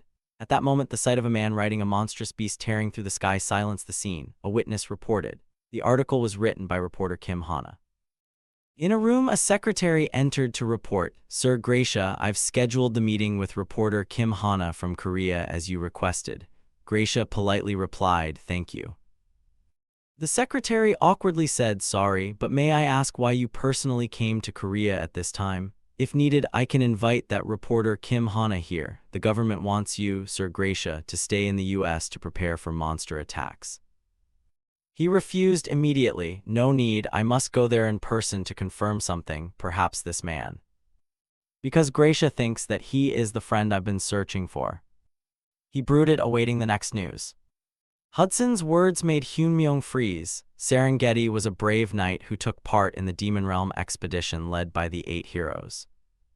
He asked in shock, the 8 heroes? What are you saying? Wasn't Wilhelm the leader of the demon expedition? Hudson replied at once, what? It's true Wilhelm is the most famous, but I'm certain the expedition was carried out by the 8 heroes together. He continued, the expedition's failure due to internal strife among the 8 heroes is a story everyone knows. Hyunmyung went blank, wondering, internal strife again, what kind of nonsense story is this? In the real world. Hyunmyung sat at the dining table. He still hadn't recovered from the game's plot shock. Seeing him like that, Hana asked, isn't the meat to your taste? Hyunmyung forced a reply, no, it's not that, something happened today, so I'm just a bit tired. He pondered, I only asked about her background, but he ended up sobbing and rambling all night. Thanks to that, I squeezed out some information about these so-called 8 heroes. But in the end, I couldn't log out last night, which is why I was 10 minutes late today. Hyunmyung said to Hana, by the way, this place is expensive, isn't it? I don't know whether I should shamelessly let you treat me like this. She answered at once, last time you helped me lose that stalker tailing me, truly, that's not enough to thank you. He said, it was just something I had to do. Hana immediately retorted, no, only someone truly brave could have done that. Hana suddenly fell silent and stared at him. Hyunmyung asked, what's wrong? She nodded toward a girl in a pink dress and a man sitting behind Hyunmyung. Hana whispered, isn't that the girl who was with you back then? She's been glancing over here non-stop. He turned and saw Seoyeon. He thought to himself, what a coincidence, the guy with her looks like Kim Seo-yeon's social media boyfriend. Hyunmyung recalled what he told her earlier. Seo-yeon, does your current boyfriend know you're meeting me? If you're going to manage your fish pond, you shouldn't just remove your profile pic. You should take down your social media photos too. He thought his name was Young Jinwoo, right? Hana then asked softly, sorry, if this bothers you we can move. Hyunmyung replied calmly, you don't need to worry, there's truly nothing between us. Just as he was about to put a piece of meat in his mouth, someone suddenly called, Park Hyun-myung. Jinwoo stepped forward to confront him. Have you been following Seo-yeon all the way here? He frowned threateningly, you've broken up but still call and harass her, isn't that enough? Now you're stalking my girlfriend too, you shameless bastard. Hyunmyung asked in surprise, stalking me? He immediately answered, yes, you the bastard. In his confusion, Jinwoo continued, furthermore, I heard you even cried and begged Seo-yeon to meet you at a cafe last time. Stop clinging like a leech, you pathetic loser. Hyunmyung frowned, thinking he seemed to understand the issue now. He looked at Seoyeon and saw her smirking with satisfaction. Jinwoo threatened him, if you follow Seo-yeon one more time I'll kill you, got it, you worthless insect. Hana angrily slammed the table, stood up and shouted, excuse me, I've been sitting here listening, but isn't what you're saying a bit too much? Jinwoo sneered, who is this, trying to act cool for girls? Those two are the hired girlfriend type. Hana immediately yelled back, what did you just say? Jinwoo tauntingly asked, how much did you get paid? Looking at her, maybe 50, I'll pay double, so be sensible and get out of here. Hana retorted, I'm the one who reserved this table and I'm treating him because he helped me. How dare you open your mouth and speak such rubbish? Jinwoo grabbed a wad of cash and tossed it at Hana's face, sneering, what's wrong, 100 not enough? Fine, 200 then. A hand suddenly struck his face. Hyunmyung pressed his head to the table and said, I told you to stop. Jinwoo panicked inwardly, what the how is this guy so strong? Is that even a human grip? Seoyeon shouted angrily, Oppa, what are you doing? You're embarrassing me, get up quickly. Hyunmyung calmly asked, what should we do, go outside and end this conversation? Jinwoo growled and shouted, you're asking for it. He spoke up, you started this, don't make it tiring for both of us. He thought angrily, this pest of a kid dares shame me in front of Seo-yeon. He fumbled his jacket pocket while smirking, you've picked the wrong person to mess with. He suddenly crushed something in his hand. A flash of light flared, astonishing Hyunmyung. He frowned, wondering light. Onlookers whispering nearby murmured, what's that, he's crazy. The situation changed. Jinwoo donned a suit of armor, stood up and grabbed Hyunmyung by the throat. People around shouted, he's a dimensional warrior. Transformation, did he really transform? Jinwoo glared at Hyunmyung and said, keep mouthing off then. He threw Hyunmyung's body to the ground. Hana called out in alarm, Hyunmyung. Hyunmyung thought in stupefaction, so he's a player after all, but... Hana stared at him in astonishment and wondered how he could be so calm. She kept calling, Hyunmyung, wake up, Hyunmyung. Hyunmyung lay on the ground thinking, I definitely saw him transform, so why do I feel fine? Did he hold back? A system notification appeared, activated archetype, great pretender. At that moment, Jinwoo sneered at him and demanded, do you think you're the center of the universe? I slacked for a second and he dares humiliate me. A status panel appeared before Hyunmyung. Young Jinwoo LV4, profession, merchant fighter. He mentally assessed, he's got a profession but only level 4. Hyunmyung recalled Pangenia's level system. For levels 1 to 10, there's a gap of required experience between stages. He thought further. Additionally, required experience increases depending on the number of talents a player has. The more talents, the better the character's performance, but leveling becomes slower. Hyunmyung considered his own experience bar compared to Jinwoo's, and of course Young Jinwoo was an edge case player with few talents. He thought, however, the reason Young Jinwoo's pace is so slow is simply that he's never really fought. Young Jinwoo, originally a washed-up con man from the day he unexpectedly synchronized with Pangenia until now did nothing but run away. Hyunmyung considered his experience bar relative to Jinwoo's, Young Jinwoo again an edge case with few talents. Hyunmyung thought that surviving main quests by a few strokes of luck, he imagined the moment Jinwoo leveled up and gained the merchant fighter profession. Hyunmyung guessed it came from another lucky break. He continued thinking that Jinwoo might log out as a reward for making the rankings, and then never return to Pangenia again. Hyunmyung lay on the ground lost in thought. He didn't need to see to know that not everyone starts with a heart of the iron-blood monarch like his, so adapting surely isn't easy. Seoyin lunged at Jinwoo, wrapped her arm around his and said, "Oppa, that's enough, let's go, people are looking." He sneered, kill the mood, let's go." Before leaving, Jinwoo turned back and threatened, "Park Hyun-myung or whatever, thank Seo-yeon that you're still alive. Don't you ever cling to Seo-yeon again, understand?" Hyunmyung silently watched him, thinking that if he flaunts being a player to the whole world and wastes the remaining rule time like that, he won't last long. Hana ran over and asked, "Hyun-myung, are you okay?" He sat up and said, "I'm fine." She angrily said, "Call the police and have those guys arrested." Hyunmyung immediately stopped her. "Let's drop it, let it go, they started it anyway." Hana paused. "What that is?" He said, "It's nothing serious, so let's just finish our meal." The ground suddenly shook. People in the restaurant shouted in panic, "Earthquake." Hyunmyung thought this feeling is. The ceiling began to crack. A swarm of monsters burst into the restaurant. Hyunmyung wondered if the invasion had started again. Hana cried out in shock, "Monsters." She screamed in panic, "Run." Hyunmyung rushed over, clamped a hand over her mouth and said, "Wait a moment." He watched the monsters smashing everything around them, along with the civilians who were frantically fleeing the restaurant. After a moment of silence, Hana realized they weren't attacking people. Hyunmyung frowned, wondering if it was lucky that the cheed worms showed up. At best, they're carrion eaters around here. As long as we don't attack first, they won't appear. At that moment, the monsters also charged toward Jinwoo and Seoyin. She hid behind Jinwoo and screamed, "Oppa, do something." He raised his hand, summoned a flame, and aimed it straight at one of the monsters. Hyunmyung cursed inwardly, "What an idiot," and shouted to stop him, "Don't attack." The fire pierced straight through the monster's body. Yet the monster's body dissolved. Jinwoo wondered in astonishment, just one strike. He formed another flame and thought, "Maybe I'm stronger than I expected."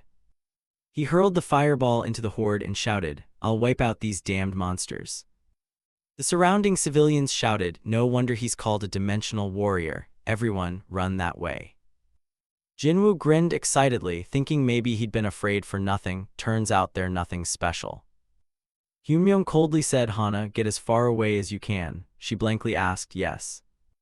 He looked at the piles of shredded monster flesh and said, "From that idiot's direction."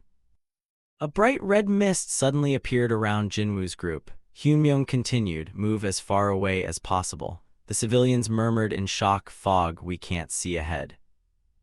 Jinwoo frowned, thinking, what kind of fog appears out of nowhere? Damn it, vision's blocked, I can't see anything. A hand suddenly emerged from within the mist. A pair of hands covered Jinwoo's eyes. A pair of bright red eyes stared at him. It spoke amid Jinwoo's panic, "Who are you?" The monster's whole body flared with murderous intent as it demanded, "You killed my offspring." A status panel appeared. Elite monster Cheed Mamba has spawned. Recommended raid player count LV6, 20 players. The monster chuckled, "Kill them." A black mist enveloped Jinwoo's body. It continued to laugh loudly, "All of you." Someone clutched their mouth and coughed, "What the hell is this?" Someone cried out, "Fog, I can't see anything." At that moment, Jinwoo's eyes suddenly flashed with red light.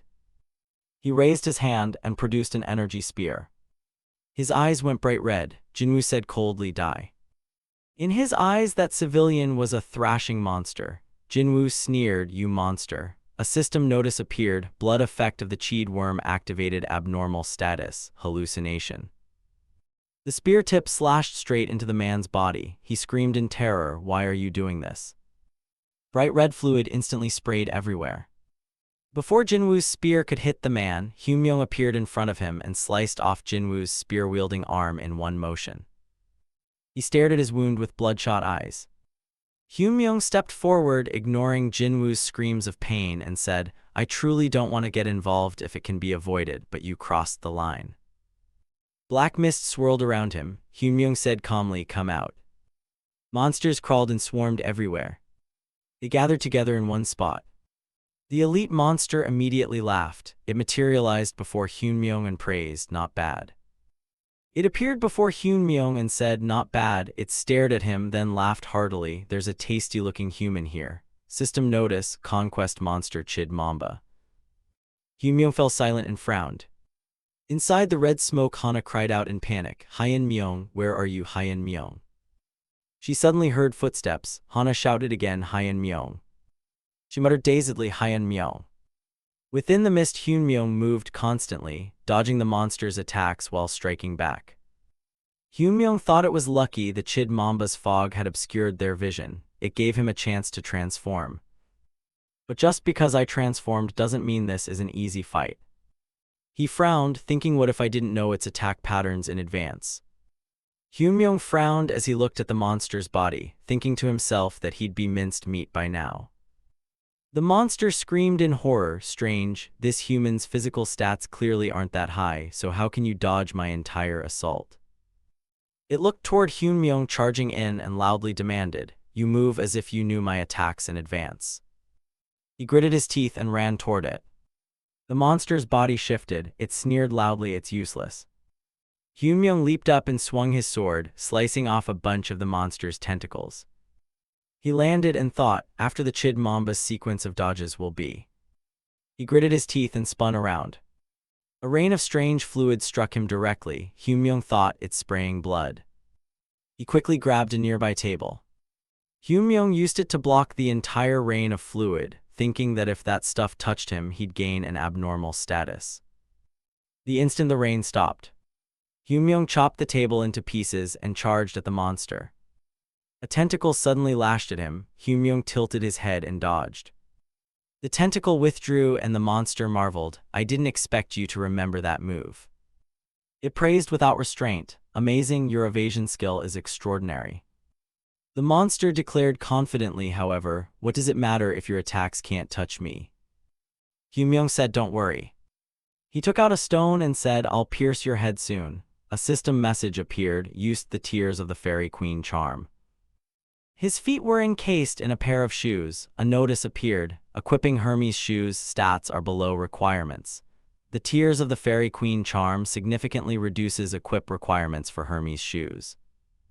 Armor covered his body. The system appeared again, "Equipped Michela armor, equipped Michela helm."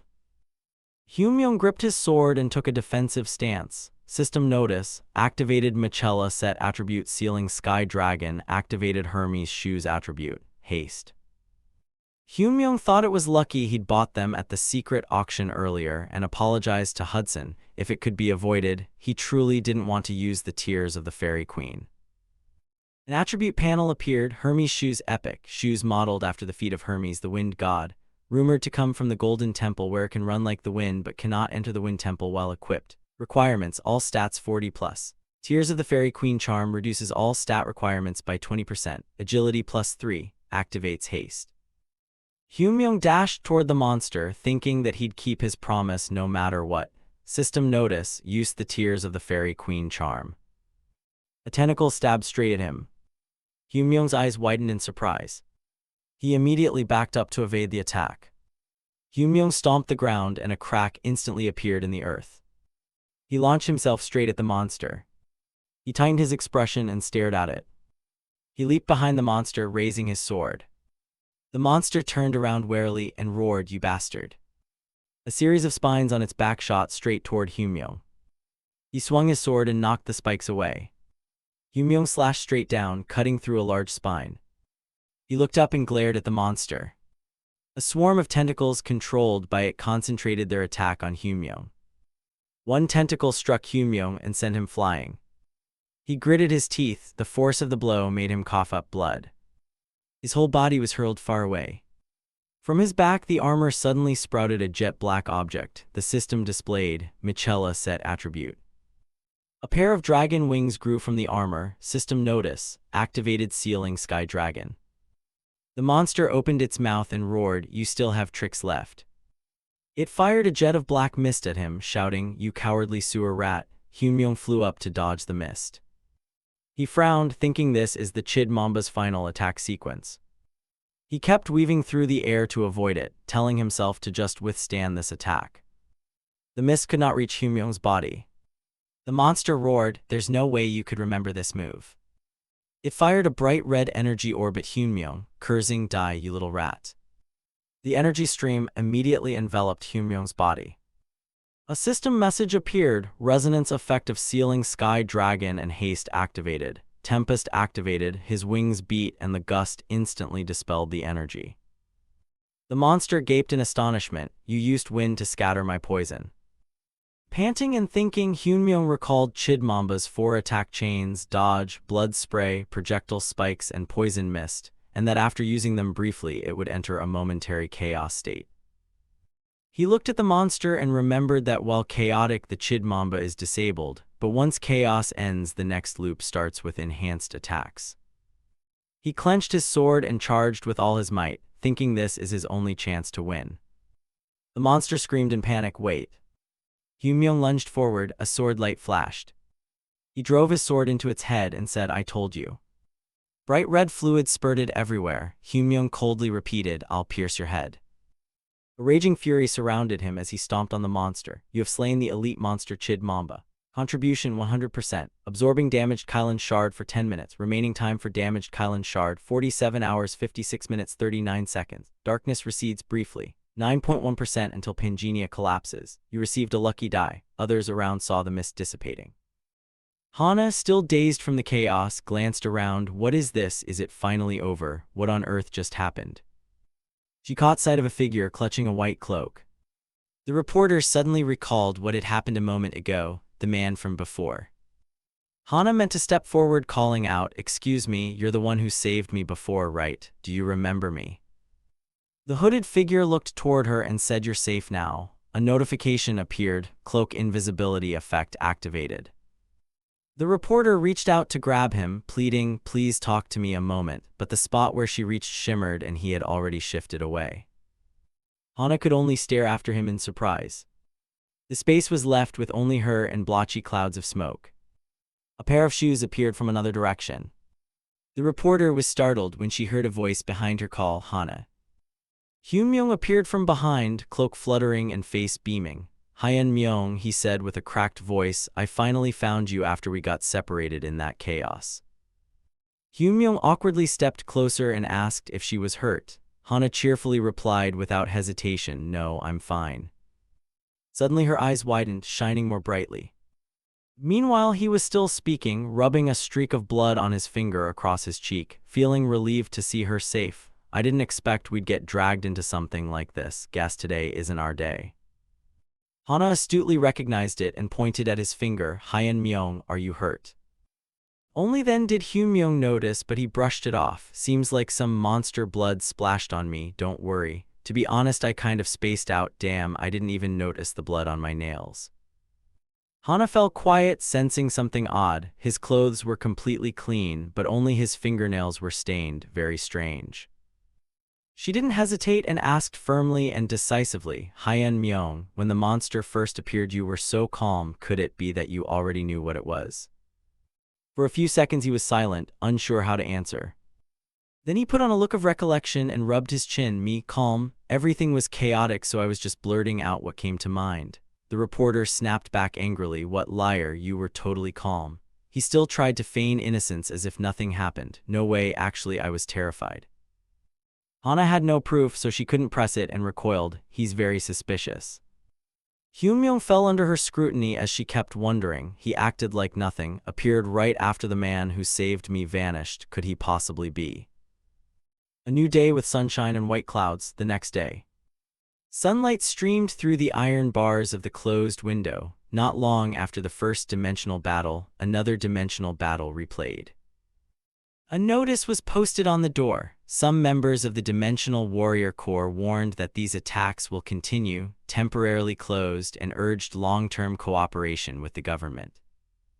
In that peaceful neighborhood there was no bustle. With countless residents staying home in anxiety, the streets became truly empty. On the live screen the host was speaking gravely. In response, some citizens expressed dissatisfaction, accusing the government of downplaying the damage and insisting there would be no repeat of the previous tragedy. Such a stance could lead to many secondary victims in a second-dimensional battle. The footage cut to delegates sitting solemnly at a conference table. A bald man glanced to one side. They were too complacent during the first invasion, and now they're making a fuss. Another man in a suit with scars appeared noticeably calmer. Back then, those not directly affected probably couldn't fully grasp it. An attack by monsters is completely unprecedented. A young woman watched her phone intently while following the outside story. Because this exceeded normal understanding, no one knew how to respond, so perhaps initially the government tried to maintain normalcy. A cold, deep voice rang through the room. With this incident, everyone must realize that invasions can occur again and again, even right now. A young, capable-looking man in a blue coat said, "This is the perfect time to announce our alliance." The real face of his group is the alliance leader of players, Park Tiwoo. His voice continued to dominate the meeting. Other alliances probably think likewise, so we must quickly recruit talent. The woman looking at her phone added, "We're reviewing the footage you mentioned earlier." A sword driven into flesh with blood spraying was visible on the CCTV, hard to make out clearly. But if he really killed the Chid Mamba alone, this man could be Randolph, who took first place in the new main quest. Everyone turned to the man sitting at the end of the row who finally spoke. But didn't Randolph just clear a 2-star main quest? Then he'd be at most level 4 or 5. How could he possibly equip Hermes' shoes? A hand gently rubbed the armrest there for a long time. Very likely some kind of charm was used. Forget those details, he's definitely the man we need. The round-faced man glanced over and listened. After the phantom vanished, this man reappeared. "We can't be certain, but it's quite possible Randolph is the phantom." Tiwoo lowered his brows and grew serious. "We can't trust other player alliances. Whatever happens, we must recruit him." A voice like a warning echoed in his head, draining the man's color. "This is to prevent the upcoming breach." Hyunmyung sat with his arms crossed, his expression serious. "So that's it." The earlier man slammed his fist on the table and shouted, "You mean you used the tears of the fairy queen?" Hyunmyung didn't hesitate and replied calmly and firmly, "Yes." Hudson stepped closer and spat questions at him. "Why did you do that? Weren't you going to give it to me?" Hyunmyung stood his ground, resolute. "I said I'd help you. I never said I'd hand you the tears of the fairy queen. Think carefully." Hearing that, he faltered. "What?" Hyunmyung looked him squarely in the face and said without worry, "You don't need a few charms to achieve your goal. I removed it so you wouldn't cling to that meaningless hope." He had no intention of admitting he used it because he needed it to defeat the Chid Mamba. Hudson glared angrily, probing, "So you mean you had another way?" Hyunmyung teased him, "Your face is full of suspicion. I'm hurt." Hudson, already irritated, grew angrier. "How can I trust you right now?" Hyunmyung smirked and folded his arms. "Follow me, I'll give you a reason to trust me." They walked slowly, footsteps measured into the darkness. The three of them entered a dim area lit only by sparse overhead lamps. Arcana, the Golden City, dungeons, sewers. Hyunmyung glanced back and explained, "I'm taking you to the sewers." Hudson, following but puzzled, asked why they were going to such a place. Hyunmyung smiled confidently and outlined the plan: "To wash away your doubts, and before we go to fulfill your wish, I want to create a teleport point in Arcana." A thick old book embossed with a matrix, the teleportation book I got from Drama. It's handy but annoying since you must raise exploration chance each time. The system described it: teleportation book, magical book that transports you to a previously explored location. Cast time 30 seconds, usable once per day. Registered teleport, desert sanctuary. Knowing this, I plan to explore all of Arcana, but with our time that's impossible, so I'll settle for the sewer dungeon. They had gone some distance when Hudson suddenly stopped and shouted, "Wait, are we really going to explore the sewer dungeon with just the three of us? That's too dangerous." He blurted out anxiously, "The boss here is a mutant rat. It's a raid boss, requires at least 6 level 8 players to attempt." His feet halted at the brink of the precipice. Hyunmyung boldly curled a smile at the two of them despite seeing 2 blood-red eyes ahead. "I know." A giant rat with 2 blood-red eyes and drooling jaws, the dungeon raid monster, a mutated sewer rat, appeared. Recommended raid party, LV8, 6 players. The monster's deep, pitch-black eye sockets flashed a bright spark. Its mini-toed foot slammed down hard, cracking the ground. A source of green energy blew in strongly. Each of the three wore a different expression as they watched energies slash across above them. Hudson worried and hesitated each time he looked. Mutant rats use speed as their attack. The basic tactic is a full six-man formation to slowly herd it into a corner and hunt it, but we came in here with no preparation at all. The rat lunged with a razor gaze at high speed. What the hell is he thinking to be so reckless? Hyunmyoung stayed calm, turned, and quietly called Isabella. Isabella didn't reply verbally. Her face went dark and she quickly charged at the rat from 10 o'clock. Its eyes widened as it saw her cold expression. Hyunmyoung didn't need to move, he just watched as the rat was torn apart. Once you know its patterns, no matter how fast it is, it doesn't matter. Ahead, Isabella focused intently on the rat. Of course, this was possible because Isabella is a combat character raised to a level far above ordinary characters. Hudson alone broke into a sweat, eyes wide in disbelief at the scene. He was startled when he heard him call his name, Hudson. Hyunmyoung stared him in the eye, clenching his fists. I will keep my promise to you. No matter what happens, do not doubt me. A corner of his mouth lifted into a smile and his gaze grew resolute. If I say I can do it, I will. Hudson could only go silent, surprised by those words. Cut to another place. A subordinate approached the man standing there and reported, Captain, I've checked all nearby CCTV. There's no trace at all. It seems the people in the building at the time were completely unaware. The man was the Alliance captain, player hero Xian Zhang. He scratched his head and sighed, this is truly unpredictable.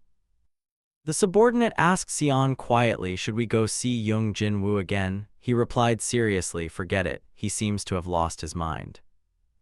He's gone mad from the shock of having his hands cut off. Going after him again would just be a waste of time. Indeed, Young Jin Woo now seemed soulless, mentally totally unwell. The two walked slowly. The subordinate followed and asked, what about Kim Hana? She seems to know something. Xian replied casually, you mean we should storm CK Broadcasting? The subordinate quickly corrected himself, not that, but we could wait by the entrance. Xian warned him seriously, don't touch her, it's trouble. The subordinate, more curious, asked, does Kim Hana have backing? Xian turned and countered, do you know that Gracia came to Korea? The subordinate obediently nodded, yes, the whole Korean player base is going crazy about it. Xian nodded at his subordinate's curiosity. That person will conduct a one-on-one interview with Kim Hana. Cut to another scene. Kim Hana stands opposite Gracia as camera shutters click like rain. He looked down at her from his heighted vantage and after a while spoke, I am Gracia. Kim Hana, tense and sweating, said, it's an honor to meet you. I'm reporter Kim Hana from Korea. Back with Xian, the subordinate foolishly asked, why did he fall in love at first sight? Xian didn't turn but replied casually, who knows, you idiot. In short, don't poke the hornet's nest. As Xian walked forward he thought, Gracia, without the phantom, the strongest player by reputation. Someone of that stature personally coming to Korea to interview a rookie reporter is curious, but if Gracia is involved, it's best to stay far away. Just offending him even a little would crush this entire alliance. Even in thought, Xian didn't dare entertain an insulting idea. Back in the dungeon, the scene was stained with fresh blood. A young man slumped against the wall, long streaks of blood behind him. A cold voice rang from above, is it over? The young man ground his teeth and said, what are you trying to do? PvP between players is banned in the real world. The cold voice echoed again, banned? Who made that rule? The man on the ground shouted. Lord Gracia prepared the invasion and declared a ban on PvP between players in reality. If Lord Gracia knew before he could finish, the cold, firm hand of the figure in front of him shot forward and clamped his mouth shut.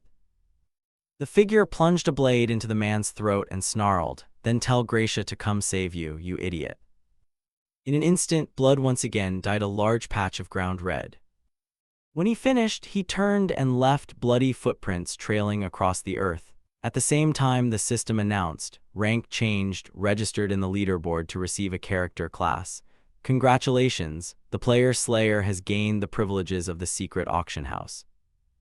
As he walked, he removed his disguise, thinking to himself, Randolph, he must be the Phantom. If not, there's no way to explain the points he's accumulated.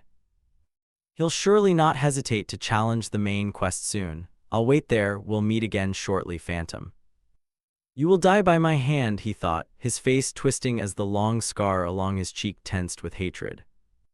Cut to another place, something had happened, an empty stretch of land where dust hung thick in the air. Before the sand could settle, a huge, strange foot with sharp claws shook the ground. After the tremor, a many-headed monster with blood-red eyes emerged from the dust. Behind the creature, two human silhouettes materialized faintly in the swirling dust. Park Hyun-myung crossed his arms and frowned at the monster, thinking to himself that he was lucky. The original goal had only been to enter the sewer dungeon to register a teleport point. Earlier his group had dispatched a mutant rat, its blood splattering everywhere. Park Hyun-myung produced from the rat's body a dazzling, glittering stone. Information about the glittering stone appeared: mutant rat gland material. An unidentified gland caused mutation in the mutant rat. If fed to beasts, it induces mutation, occasionally used as material for special tools or equipment. Hidden attribute: Lord of Beasts can strengthen a beast's soul, hence ownership. He read the stone's info and couldn't help but marvel. Unexpectedly, he could acquire material to evolve the sea dragon, which would let them arrive at their destination sooner than planned. After thinking a moment, he turned to the man opposite him and asked, "Hudson, have you cleaned up the casino properly?" The man answered immediately when asked, "Yes, I've handled everything as you instructed." He hung his head and spoke evenly. "I'm a bit sorry about the casino, but if we have to be away a long time, so be it. Compared to marriage to Serengeti, what's a little thing like that? Besides, if I weren't there, those around would have torn that casino apart. Also, I've decided to trust and follow the Star Oracle," he added, a flash of feeling crossing his eyes. Hudson pondered, and above all, the fact that Isabella hunted the mutant rat alone was impressive. "Moreover, your actions suggest you see everything. You're certainly extraordinary. If we miss this opportunity, who knows when such a chance will come again." Hyun-myung curled a faint smile and then said, "Is that so? Now there's no need to worry about money anymore," he thought approvingly. "Good thinking. Now I can wholeheartedly focus on reaching level 10 and walking the path of the Star Oracle." Isabella sat aside, solemnly reminding him, "I can hear your thoughts, you know."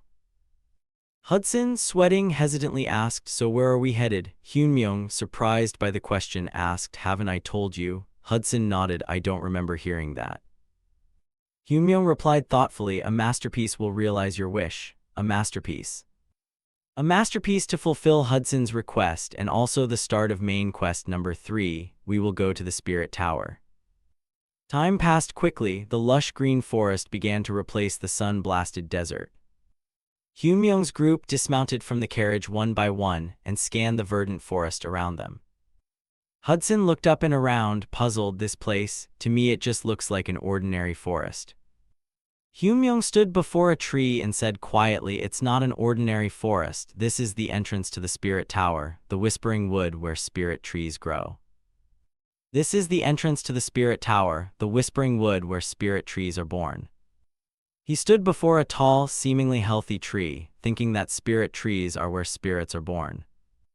The trees that birth spirits can open a gate to the spirit realm for a limited time, and only by stepping onto that path can we reach the Spirit Tower. He stepped closer and placed his hand on the large trunk, then realized, however, this tree had long been dead. To Hyun-myung it felt like an empty shell, the inside shattered and hollow. But this didn't seem unusual to him. Hyun-myung stood silently, thinking, "No, not just this tree, the whole forest is dying. It seems it has been a long time since a new spirit was born here." Not the ideal method, but he had no choice. With that thought, he drew his gleaming sword and aimed it at the tree. Seeing this, Hudson asked with concern, "Star Oracle, what are you going to do?" He didn't answer, only those hands tightened around the great sword. Then he spun and delivered a single, straight slash. With one basic cut, the trunk was cleaved in two. His two companions watched in astonishment. The trunk crashed down heavily, and the force of the blow produced a faint whirlwind. Hudson grew frantic, taking a few steps back and shouting, "Is it okay to cut it like that? You just said that tree is the entrance to the Spirit Tower." He kept panicking, unaware that something dangerous was stirring overhead. In the darkness, a hand flicked, causing an intense beam of light from that mysterious thing to strike down toward Hudson's head. The intense beam of light from that mysterious object descended directly onto Hudson's head. But Isabella reacted instantly, drawing her sword. She lunged to protect him and parried the killing blow. She rushed to shield him and swung to block the lethal strike. Yet it wasn't over. The blow was so powerful her hand was severely wounded, and the enemy showed no sign of relenting. A voice from the great branches spoke coolly, measured but full of authority. Unexpectedly blocked. Well done. The white-haired man with the authoritative voice, the owner of the Whispering Wood, was the Primewood Spirit, level 9. Hudson sat on the ground. When he saw the person appear, he was stunned and blurted out, "Impossible, Primewood Spirit." The Primewood Spirit atop towered and said in a grating voice, "I thought you were just lost travelers, so I generously opened the way for you through the forest. Yet you dared to cut a spirit tree." There was an unnamed threat in each word, and now the one who appeared was no longer alone. "You truly know nothing of fear." The words had barely fallen when the forest guardians, Dryads level 7, appeared, filling the area around the spirit tree. Hyunmyung's group quickly assessed the situation. 40, no, at least over 50 of them. Isabella frowned and calculated silently. If that many attack at once, there's no hope. In the worst case, we must get the Star Oracle to flee. While she fretted, he approached from behind and loudly said, "Don't take it out on the wrong target. I'm the one who cut the tree. If not, how long did you plan to keep hiding before showing your faces?" The Primewood Spirit's brows knit at his words. This madman. Hyunmyung looked up at them and said, "Come down here, I want to speak with you." The Prime Spirit, all battle fervor, immediately drew his bow. His blood-red eyes aimed an arrow at him as he shouted, "We refuse." He showed no hint of fear. Instead, he spoke calmly, "Do you intend to stand by and watch this forest die?" As soon as he finished, the hand of the High Dryad involuntarily froze. His eyes widened in shock as he blurted out, "What?" In response to that mixture of surprise and doubt, he stepped forward, looked the old man straight in the eye with confidence, and said, "I will revive this dying forest." To bolster his credibility, the High Dryad analyzed solemnly, "There are no longer any sprites in this forest to breathe life into it. If no new sprites are born, soon the entire forest will die. You all know that better than anyone. Open the gate to the Dryad Tower. I will gift this forest a sprite." Hearing this, the High Dryad frowned and retorted, "Nonsense. Even if we open the gate, the tower is a place only the chosen may enter." He stared at Hyunmyung and asked sternly, "You mean someone like you can enter the tower?" As he asked, he couldn't believe it himself. It seemed impossible. To enter the Dryad Tower, one needs specific talent and must complete countless trials. One must endure countless coincidences to overcome the minuscule odds. Among gamers, those who enter can be counted on one hand. Given Randolph's current level, entering would be a dream. Of course, that assumes Randolph is an ordinary person. Hyunmyung, unfazed by the High Dryad's hesitation and scorn, activated his hidden trait, Friend of Nature, and commanded gravely, "Be silent and open the gate. I will take responsibility and save this forest." The High Dryad, surprised by Hyunmyung's confidence, asked hesitantly, "Are you saying you will save this forest?" The other guardian sprites were not so easily persuaded. They shouted fiercely, "Lies! Kill him, Wood Sprite! Destroy him! Kill him! Kill him! Shoot him!" Hudson and Isabella stood amid the growls, unable to hide their unease. The cries continued to echo through a swath of the Dryad forest, "Kill him! Kill him!" Suddenly, a large hand was raised with an order, "Stop." But the other sprites froze at the command. They did not understand what their leader intended to do. The High Dryad did not remain perched. He leapt down from a high branch. He approached Hyunmyung, stared at him for a moment, then said, "You must succeed." With the High Dryad's trust placed in him, he remained steady and smiled, "Don't worry, I always keep my promises. I will bring the sprites back to this forest." The High Dryad, half skeptical, said, "I don't expect you to succeed. If you fail, we can always kill you afterward." "Follow me," he said, then turned and led the group deeper into the forest. After a short while, the group quickly reached a spot in the forest that at first glance no one would think was a gate. To the eye, it looked like nothing more than a pile of rubble gathered together. The High Dryad stood before the stones and explained solemnly that now, with the forest dying, the only way to open the tower gate was to use shards of a Dryad stone. He looked Hyunmyoung over and warned gravely, "Remember this, if you fail, you will immediately become fertilizer for this forest." Hyunmyoung folded his arms and asked loudly, "And if I succeed?" With a cold gaze, the High Dryad replied sternly, "Then I will give you a worthy reward." The moment he reached an agreement with the High Dryad, his system promptly displayed a notification. Side quest: return the sprites to the forest. Reward: title, friend of the Dryad, the forest's gratitude. Failure penalty: reputation, hostility with the forest. Reading the failure penalty made Hyunmyoung's blood boil. Hostile to the forest sounds dramatic. Before he had much time to think, the High Dryad swept his arm and loudly said, "Prepare yourselves. From now on, I will open the teleport gate." No sooner had he finished than a blinding beam of light erupted directly from the gate. The light spreading to envelop Hyunmyoung's entire group. The light was so dazzling that Hudson had to shield his face with his hand, though he still couldn't block it entirely. At the same time, the system announced, "A teleport gate to the Dryad Tower has been created. Only those granted permission may enter." Before the three of them now rose a vast halo glittering with starry light. Hudson, brought into this space, exclaimed in astonishment, "This is..." He turned to Hyunmyoung in confusion and asked, "Master of Fate, have we already entered the Dryad Tower?" Hyunmyoung quickly corrected him, "No, this is the interior of the teleport gate leading to the tower. To enter the tower itself, you must first receive permission from here." Hudson glanced around in panic and asked, "Permission? From whom?" At that moment, a round little creature with innocent eyes appeared right in front of the group. The moment he saw it, he whispered, "A sprite, do we just have to catch it?" Hyunmyoung loudly replied, "No." Hudson stared at it for a while, then softened his voice, "It looks kind of cute, though."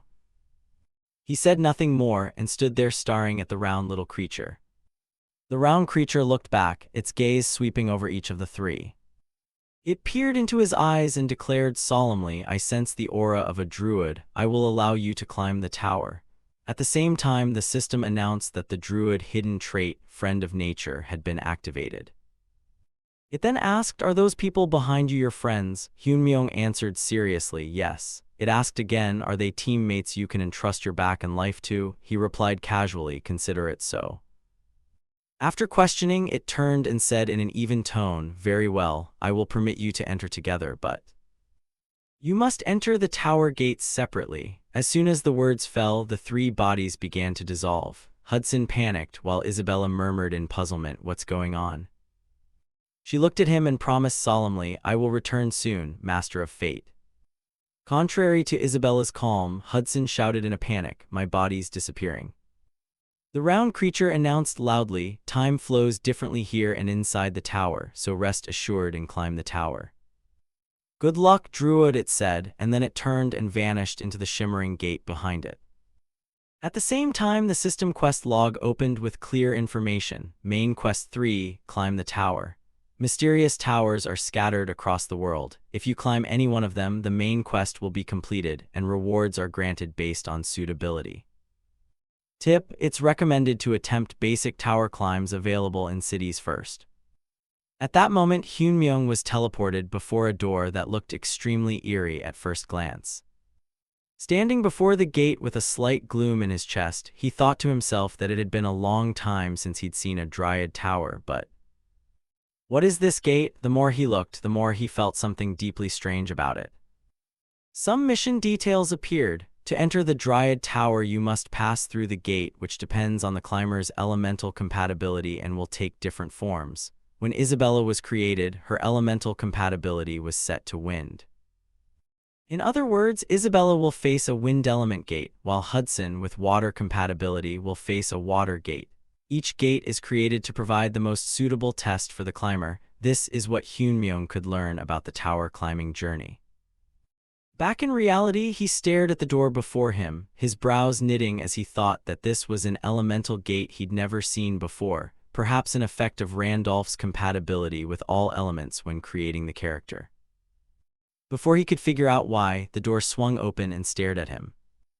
It seemed to have a soul. It scanned Hyunmyung from head to toe and exclaimed loudly, "Astonishing, a being compatible with every element, water and fire, light and darkness, even elements that cannot coexist.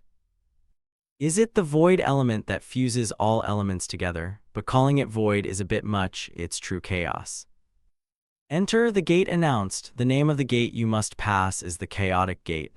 As it spoke, the door opened slowly with a heavy creak. Hyunmyung stepped 1 foot inside, and the door kindly warned, "O opener of the chaotic gate that has never been opened even once, be careful. If chaos swallows you, you will never return." With that said, he fully stepped through the gate. At first glance, it seemed less frightening from the inside than from the outside.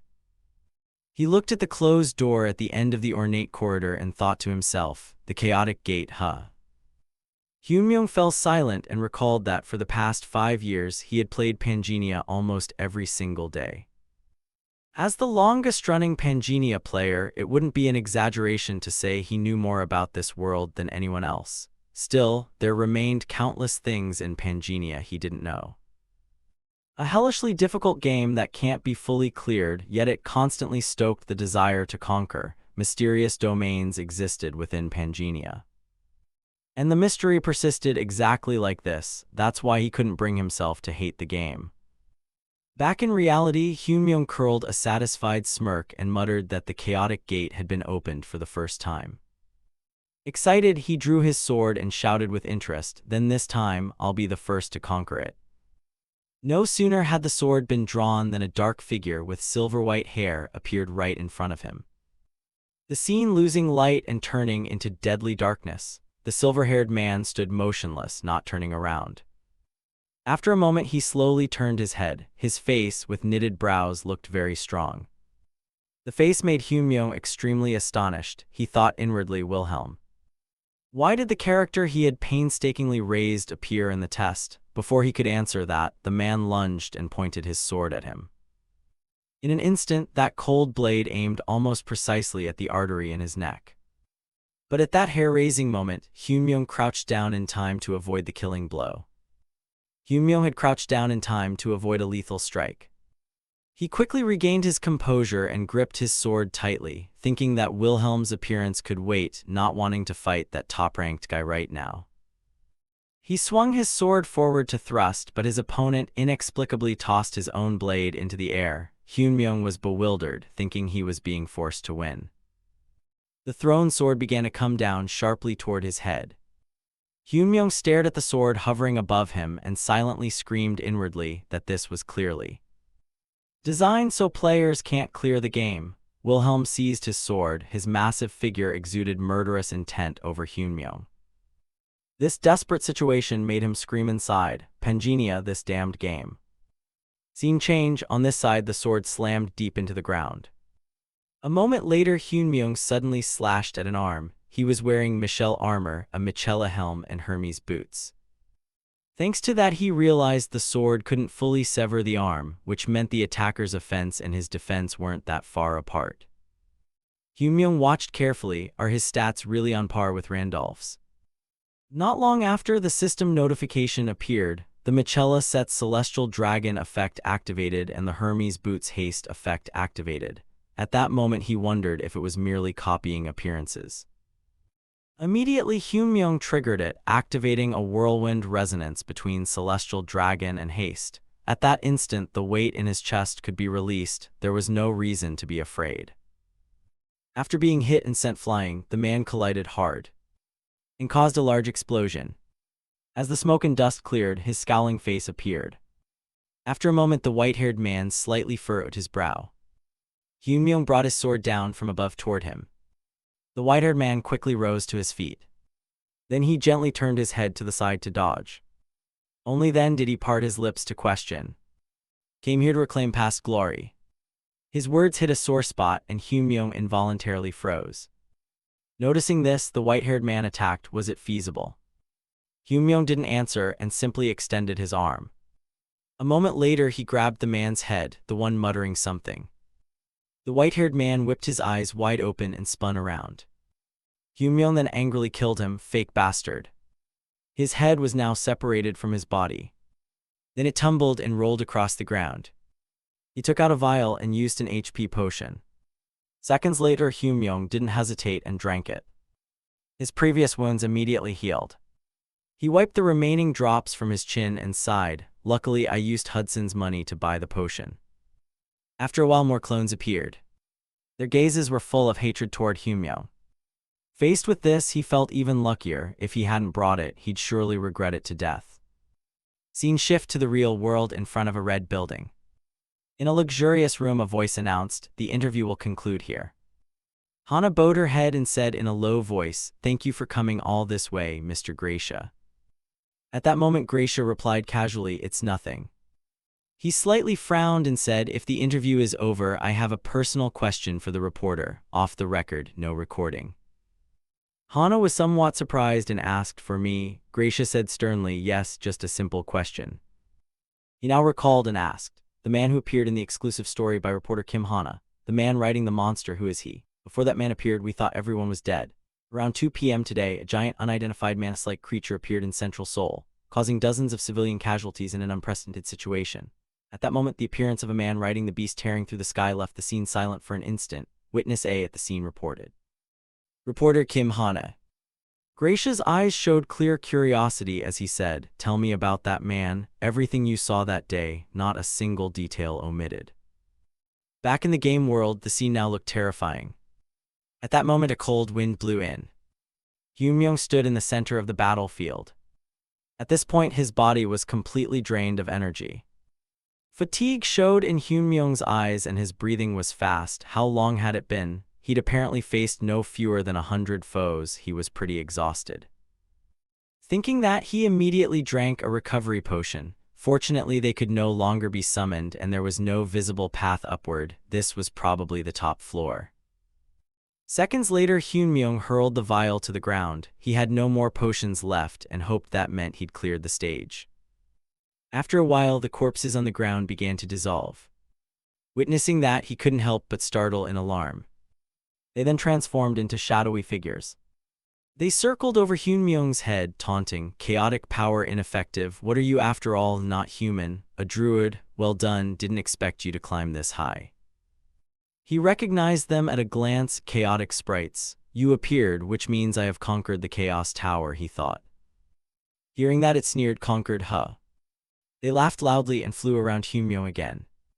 The chaotic sprites jeered, "Ridiculous. You think the likes of you can conquer this tower?" As soon as the words ended, the wall before him slowly opened. The tower's real trials hadn't even begun. A blinding light prevented him from seeing beyond. Back there was the true start of the challenge. It leaned close to Hyunmyong's ear and whispered, "Merely reaching here has left you a wreck. Can you truly get past it?" Originally, that thing wasn't a challenge meant to be overcome.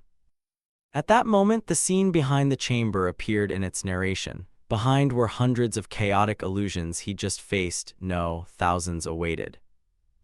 The chaotic sprites laughed deceitfully. "Give up, you absolutely cannot conquer this tower." But immediately its expression changed and its eyes widened.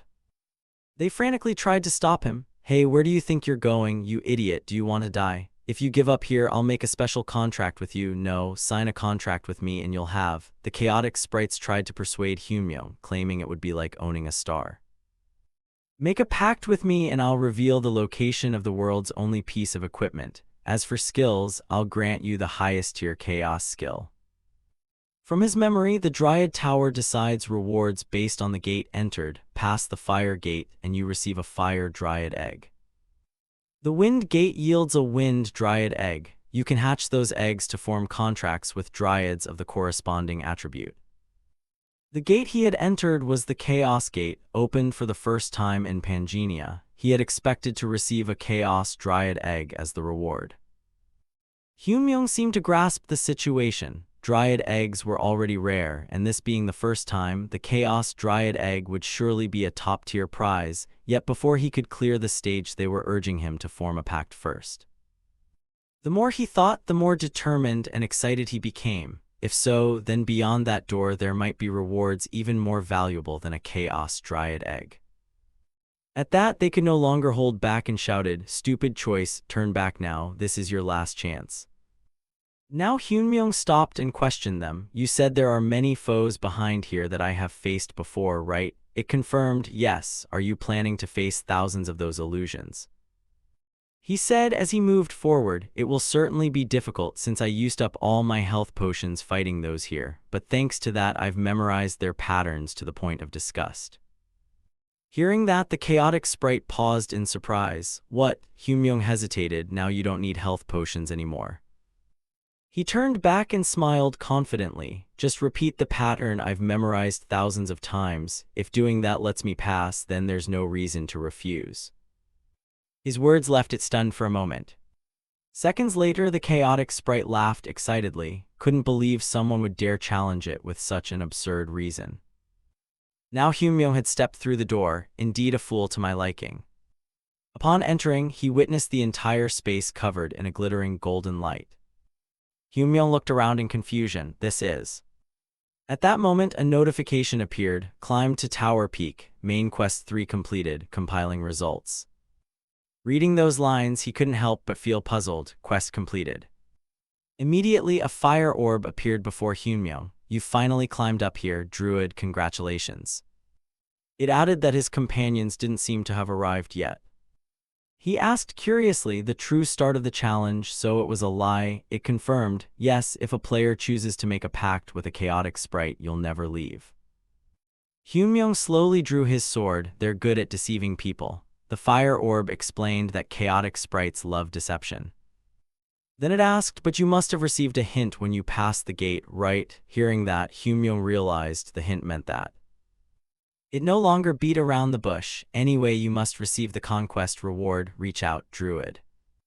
When he reached out, a force drew it in. Chaos Tower conquered. Award the Chaos Tower conquest reward. Hyunmyung pondered, if it ends like this with nothing hidden, then the reward really is a Chaos Dryad egg. Though a bit disappointing, it's still a decent prize. However, what he received was, obtained a Chaos Dryad egg. Hyunmyung's eyes widened in astonishment. His hand was covered by a surge of black power. A system notification appeared again, hidden attribute celestial. Countless feathers enveloped him. The system message itself changed. After a moment it returned to normal, obtained a celestial dryad egg. Hyunmyung stared at the item in his hand in amazement. His voice trembled with confusion and alarm. What this is? At that moment, Randolph held a celestial dryad egg in his hands. Seeing it, he exclaimed in surprise, what is this? This is... A second later, the system provided info. Incubated celestial dryad egg, a mysterious egg fallen from the celestial realm, the end of light, darkness, and chaos. Only celestial beings can face and incubate it. Randolph muttered to himself. Mentioning celestial beings refers to the race living in the celestial realm, and finding this egg is proof that one is celestial born. The more he thought, the more worried he became, telling himself, it probably isn't that, it's more likely related to my hidden celestial attribute, not just a name coincidence. Perhaps it's an attribute tied to the celestial race as well. Immediately Randolph asked Brian, hey, do you know what this is? It answered honestly, other than that it's not a normal natural egg, I don't know anything, just that. Hearing that, Brian was a little embarrassed. The Dryad Kings are showing interest in it. After hearing this, he replied worriedly, what? Moreover, a thought suddenly occurred to Randolph. Dryad Kings are key elements that make up Pangea and among the strongest beings in the story. An entity of that level showing interest is evidence of immense value. While thinking that, Randolph activated the system. I want to know what kind of egg this is, but there may be no way to check now. The system quickly responded, collect the celestial egg into inventory. He then vowed to incubate and examine it thoroughly later. Seconds later, the system issued the next quest. Main Quest 3 Tower Climb. Successfully climbed the first Chaos Tower. Unprecedented achievement. Total 240 points. Updated to main Hall of Fame quests. Novice Luck. The lucky seat amazed by the result. Reward content upgraded. Adventure Seat, excited by an embodiment of adventure like you and licking its lips. Reward content upgraded. Combat Seat, praises you for conquering yourself. Reward content upgraded. Cursed Seat, intrigued that you possess a celestial egg. Reward content upgraded. Guiding Seat of Darklight, has remembered your name. Reward content upgraded. Randolph accepted the quest with a smile, thinking to himself about the seats of the Pantheon. A person suddenly came to mind, and he murmured inwardly that some pantheon seats in the Dramut sanctuary had shown interest too. Then the system issued another notice. Novice Lux seat smiled even more radiantly, reward content upgraded. Adventure seat applauded and praised your madness, reward content upgraded.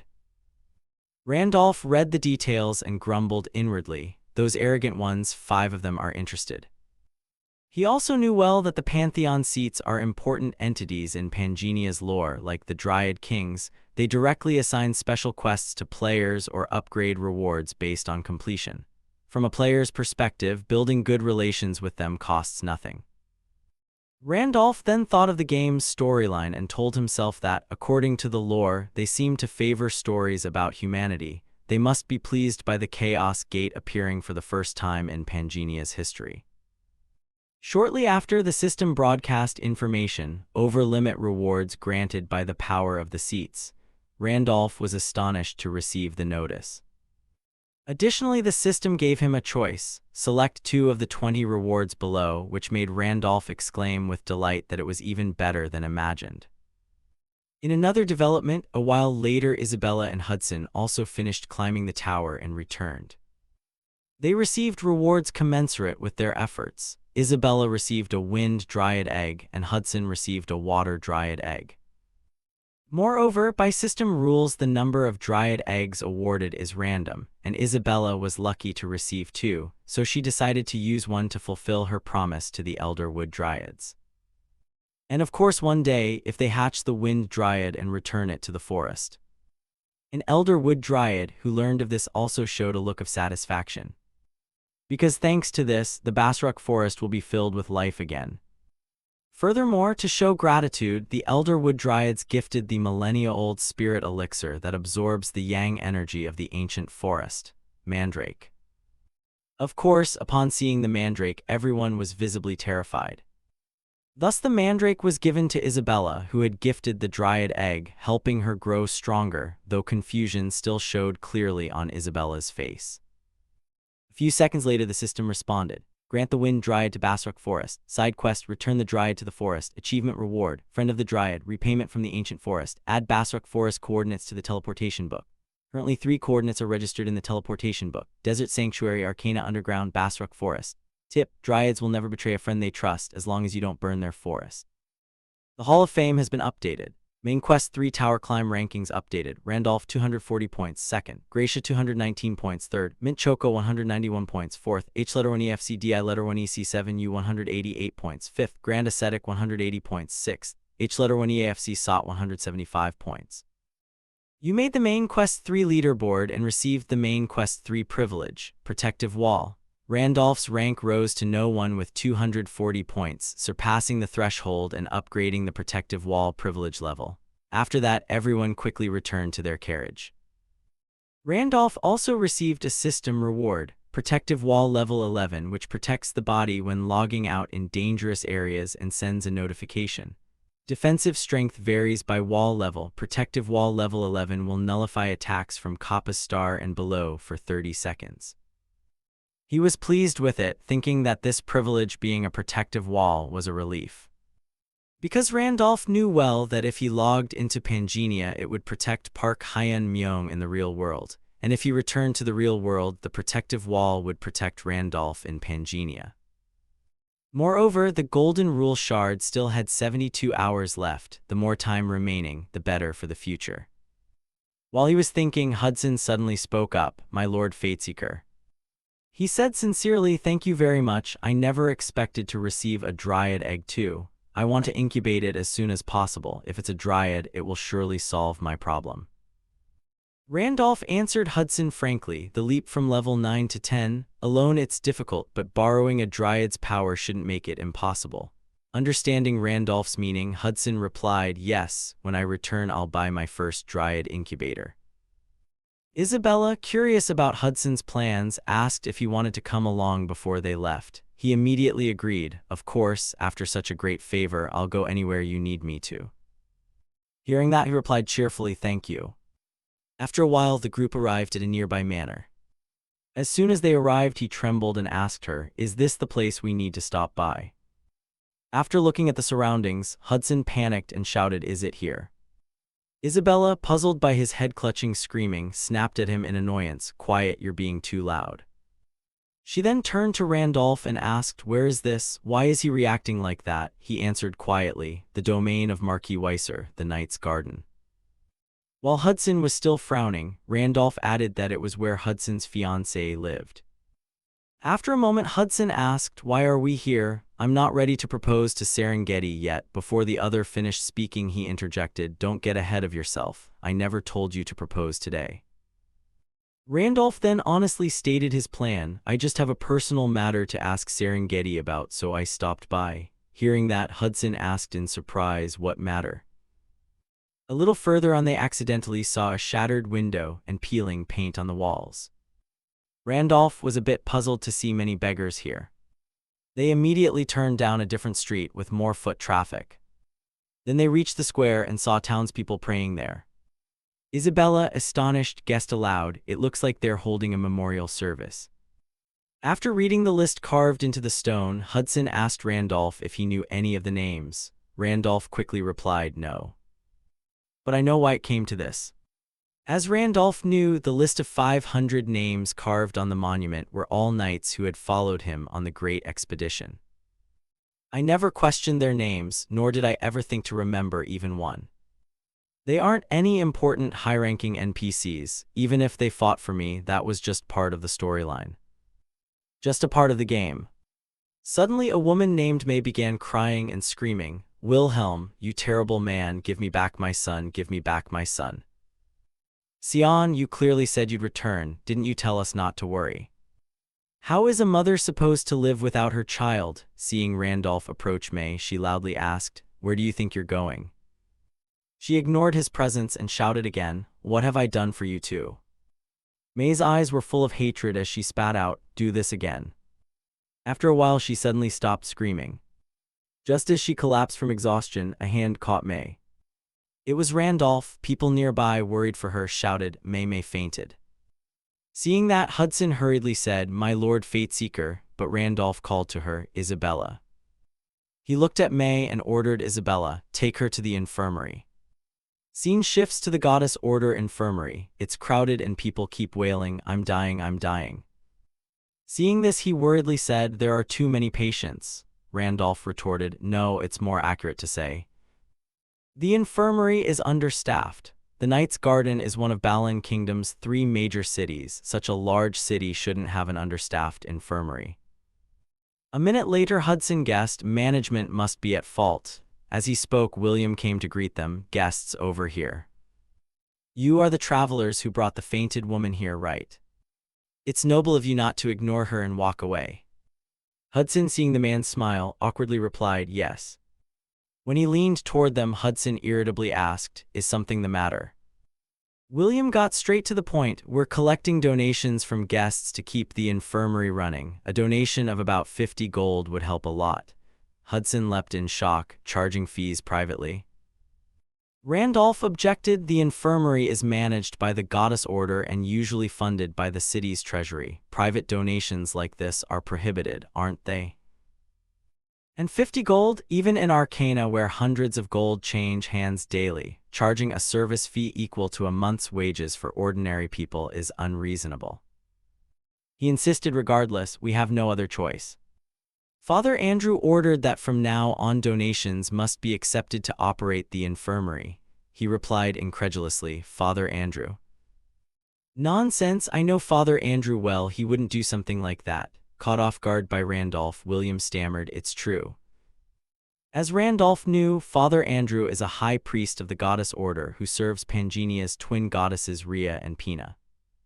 He is a mandatory NPC for building a fame-oriented character, the NPC who issues fame-related quests, established as a devout and incorruptible sage. Randolph muttered to himself that such a Father Andrew wouldn't be pocketing donations. The houses he'd seen on arrival looked poorly maintained, homeless people sat all along the roads, and the infirmary wasn't operating at full capacity. Though not Arcana, this place should have been relatively prosperous. What's happening to this city? Scene shifts to the Lord's palace, where many fine wines are displayed. Seeing Marquis Weiser drinking too much, Eric loudly intervened. "My lord, you're drinking too much." He angrily threw the wine bottle toward him and snapped, "Stop it." Weiser pointed at Eric and yelled, "Shut up. Bring out more wine," the Marquis Weiser, currently Lord of the Knight's Garden City, ordered. Before Randolph spoke, he fell silent for a moment. A second later, he barked an order. "I need to speak with Father Andrew in person. Lead the way." William awkwardly replied, "Why, yes. That's a bit difficult. Many people are waiting for the priest's treatment," William began, but Randolph loudly called him Hudson, startling the man. Hudson produced a pouch of coins and handed it to William, causing him to panic and stammer, "Why, yes, is something wrong?" Hudson ground his teeth and whispered in his ear, "Donation 50 gold, leaving William both fearful and confused. He didn't stop there, he added, "If you let us meet him now, I'll pay double," which terrified William. At the mention of money, William's eyes lit up and he blurted, "Huh." Moments later, he loudly announced, "This way, please," his voice so loud those outside could hear and grew puzzled. Scene change, William led them to a nearby room. And Andrew actually came out to meet them. "A pleasure to meet you, I'm Father Andrew." He politely invited Randolph inside. "Please sit and let's talk," and Randolph quickly agreed, "All right." Andrew quickly got to the point. "I heard you donated a large sum to our orphanage." Randolph responded indifferently, "It's not a small amount." Hearing that a donation of 50 gold was enough to secure a meeting, Randolph said he suspected less than that wouldn't grant access. This left Andrew momentarily at a loss for words. Andrew, reading his thoughts, asked, "Are you disappointed to see an old priest covet money? It's shameful and inexcusable." Randolph replied seriously, "I'm only asking why an orphanage in such a large city would be in such dire financial straits." He genuinely looked troubled as he clasped his hands and said, "I heard you brought the fainted May here." Randolph quickly answered, "Yes, that's right." He then recounted the events at the square to Andrew. "May's only son joined the great expedition and never returned. Since then she has been grieving and blaming herself for not stopping him. It wasn't just machines, many people lost family and friends. Numerous knights who joined the great expedition to repel the Demon King, following King Wilhelm, never returned." On that point, Andrew didn't argue. The Knight's Garden lost countless talents and massive resources were consumed by war costs, but as a prosperous city, it could have recovered over time. The real problem began when Miss Serengeti, the Lord's heir, returned, Andrew said, which surprised Randolph. He explained her current condition. Miss Serengeti returned having lost both legs, and inexplicably she has remained in a coma ever since. "The other priests and I tried to wake her but failed. The Lord attempted every rare medicine to cure her but to no avail. Because of that, the city's already strained treasury drained further. The Lord, desperate and irrational, was deceived by swindlers and soon had to mortgage his domain to borrow a massive debt. After that, the Lord fell into despair and completely collapsed. Funding for the city was cut off entirely, leaving only this orphanage. If it disappears too, the city's patients will be utterly abandoned. That's why I had to shamelessly ask you, the ones who helped May, for donations. We're short on caregivers, beds, and food for the patients." After hearing this, Randolph sympathized with Andrew. "I understand the situation. Is Serengeti's coma psychological shock or a physical problem?" But Andrew objected. "If it were either of those, we would have cured her long ago. I'm afraid it's a curse, and my power truly can't break it." Those words made Randolph think. A curse? If so, maybe it can be lifted by a stellar blessing like Isabella's. Once he had the answer he wanted, he quickly took his leave. "Thank you very much, I must go now." That left Andrew dumbfounded. Randolph explained, "I need to meet Marquis Weiser." As he turned to leave, Andrew stopped him. "Wait, please hold on. Since the Lord suffered that mental shock, he rarely receives visitors. Saying it's to repay donations is odd, but if you give me a few days, I'll arrange an audience." Randolph disagreed. "I don't have that much time." He made sure to reassure him. "Also, don't worry about the donation, it's worth it." Andrew still didn't grasp his meaning and asked, "What do you mean?" At that moment, Randolph was surprised when John suddenly burst in and shouted, "Father Andrew, is Father Andrew in there?" The Lord wants to see the guest who donated to the orphanage. Randolph turned to him and said, "See, flash the money and you'll get an audience immediately." Andrew, puzzled, faltered and couldn't form a coherent reply. With that he began to leave. "Well, I'm off then." But Andrew still tried to stop Randolph. "Wait, my lord. Whatever the reason, thank you for your help," he murmured, offering quiet counsel. "I told you not to worry about the donation. It's not really mine anyway." Andrew's next words made Randolph look at him in surprise. "It's not about the donation, I mean that you saved May." After pausing to reflect, he smiled at him. Before leaving, Randolph cheerfully bid him farewell. "It was a pleasure to see you again, Andrew." He didn't understand and narrowed his eyes. "See me again." Scene changed then at Marquis Weiser's palace. Outside the audience room, Hudson, Isabella, Eric, and John stood waiting for orders from their superior. Inside the audience room, aside from two knights, only he and Randolph were present.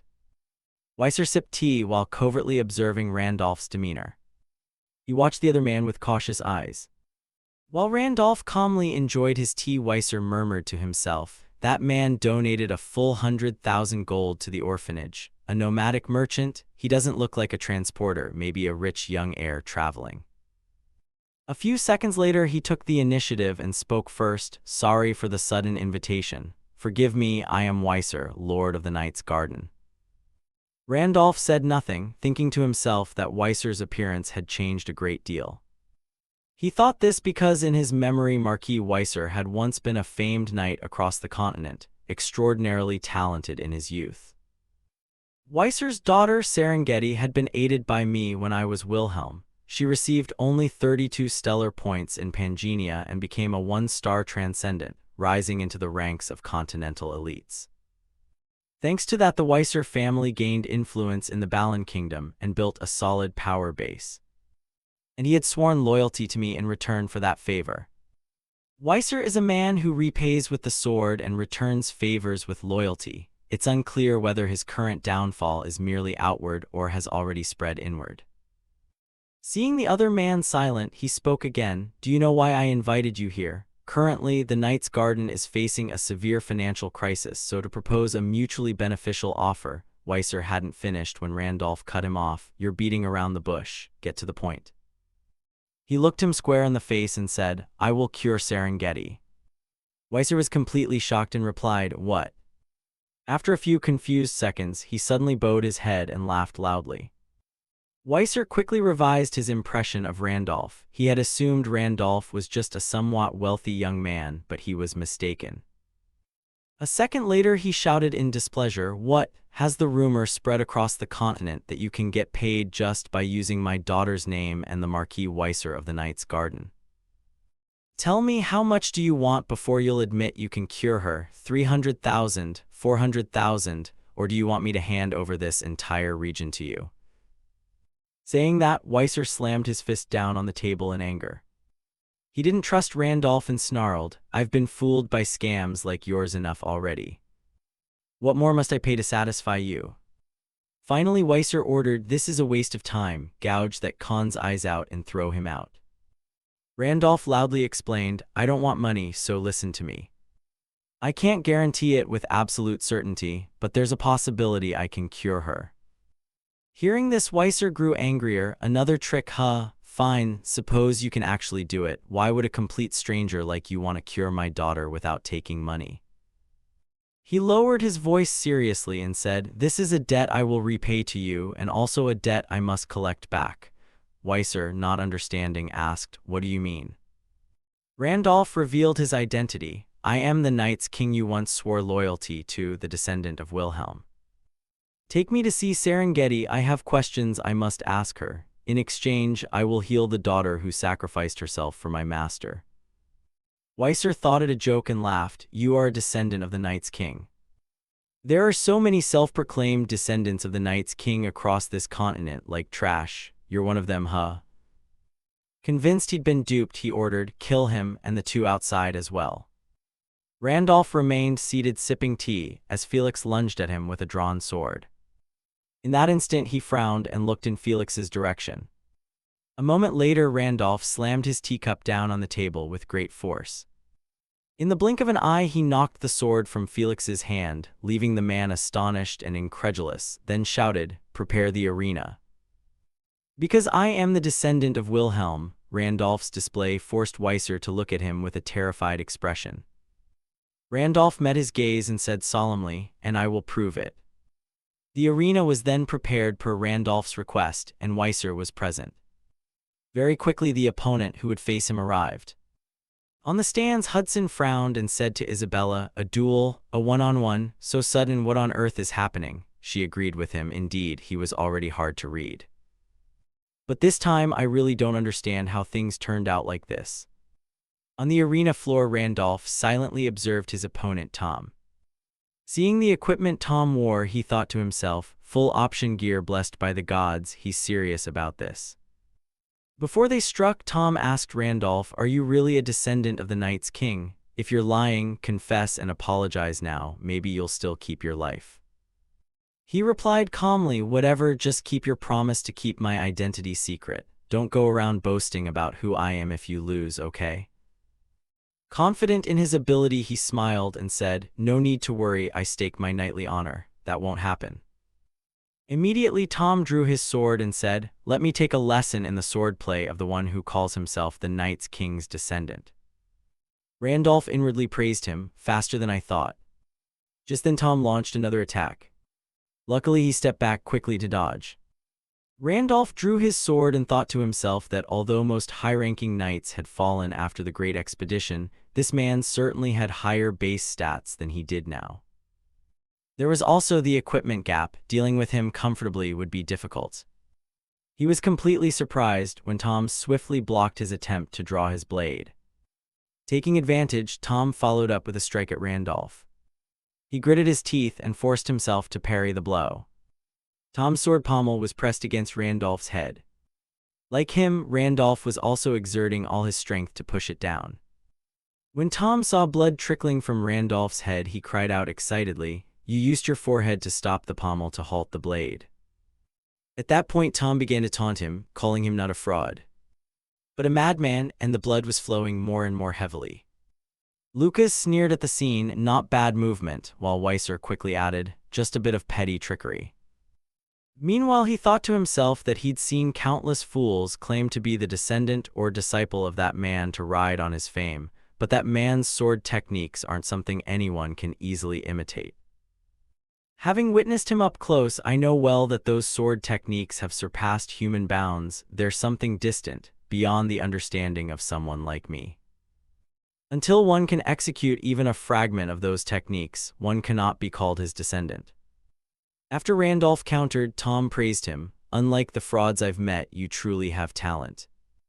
Confess and lie to join my ranks. If you do, I'll petition the Lord to pardon you," Tom said. Randolph parried and replied, "Wearing full option gear to fight a level 3 and feeling proud, are you?" Tom loudly explained, "Understand me, this is the Lord's order. I had no choice but to do this." "I'm not comfortable with it either," Randolph said softly. "Great, lots of nice stuff." He managed to wound his opponent as he spoke, and Tom, puzzled, shouted, "Huh?" Randolph quickly stepped back to gain distance and said, "I'll show you too. What is the true power of the item?" Then Randolph's sword moved toward Tom's chest. This attack terrified Tom. Meanwhile, Tom's sword also slammed into the ground afterward. At that moment, the system announced, "Ultimate Swordbond Equipment, Ultimate Swordbond Equipment," and Randolph obtained 2 swords. Lucas, startled, asked, "Twin swords?" Even Weiser, astonished and incredulous, asked, "Where did he get such weapons?" He continued to launch attack after attack at Tom. Tom kept retreating and thought to himself that the attack rhythm was shorter, trying to decide the outcome by speed, but Randolph attacked continuously, but Tom's armor was so perfect that he couldn't wound him. Randolph's blade slid across the armor without leaving a mark. After a while, he felt irritated and thought, "It's too light. If it were a two-handed greatsword, slow but with massive impact, it might pierce this armor's defenses a bit. Conversely, twin blades are fast but low in damage. They'd never scratch this armor. As long as you protect the critical weak points, there's nothing to fear."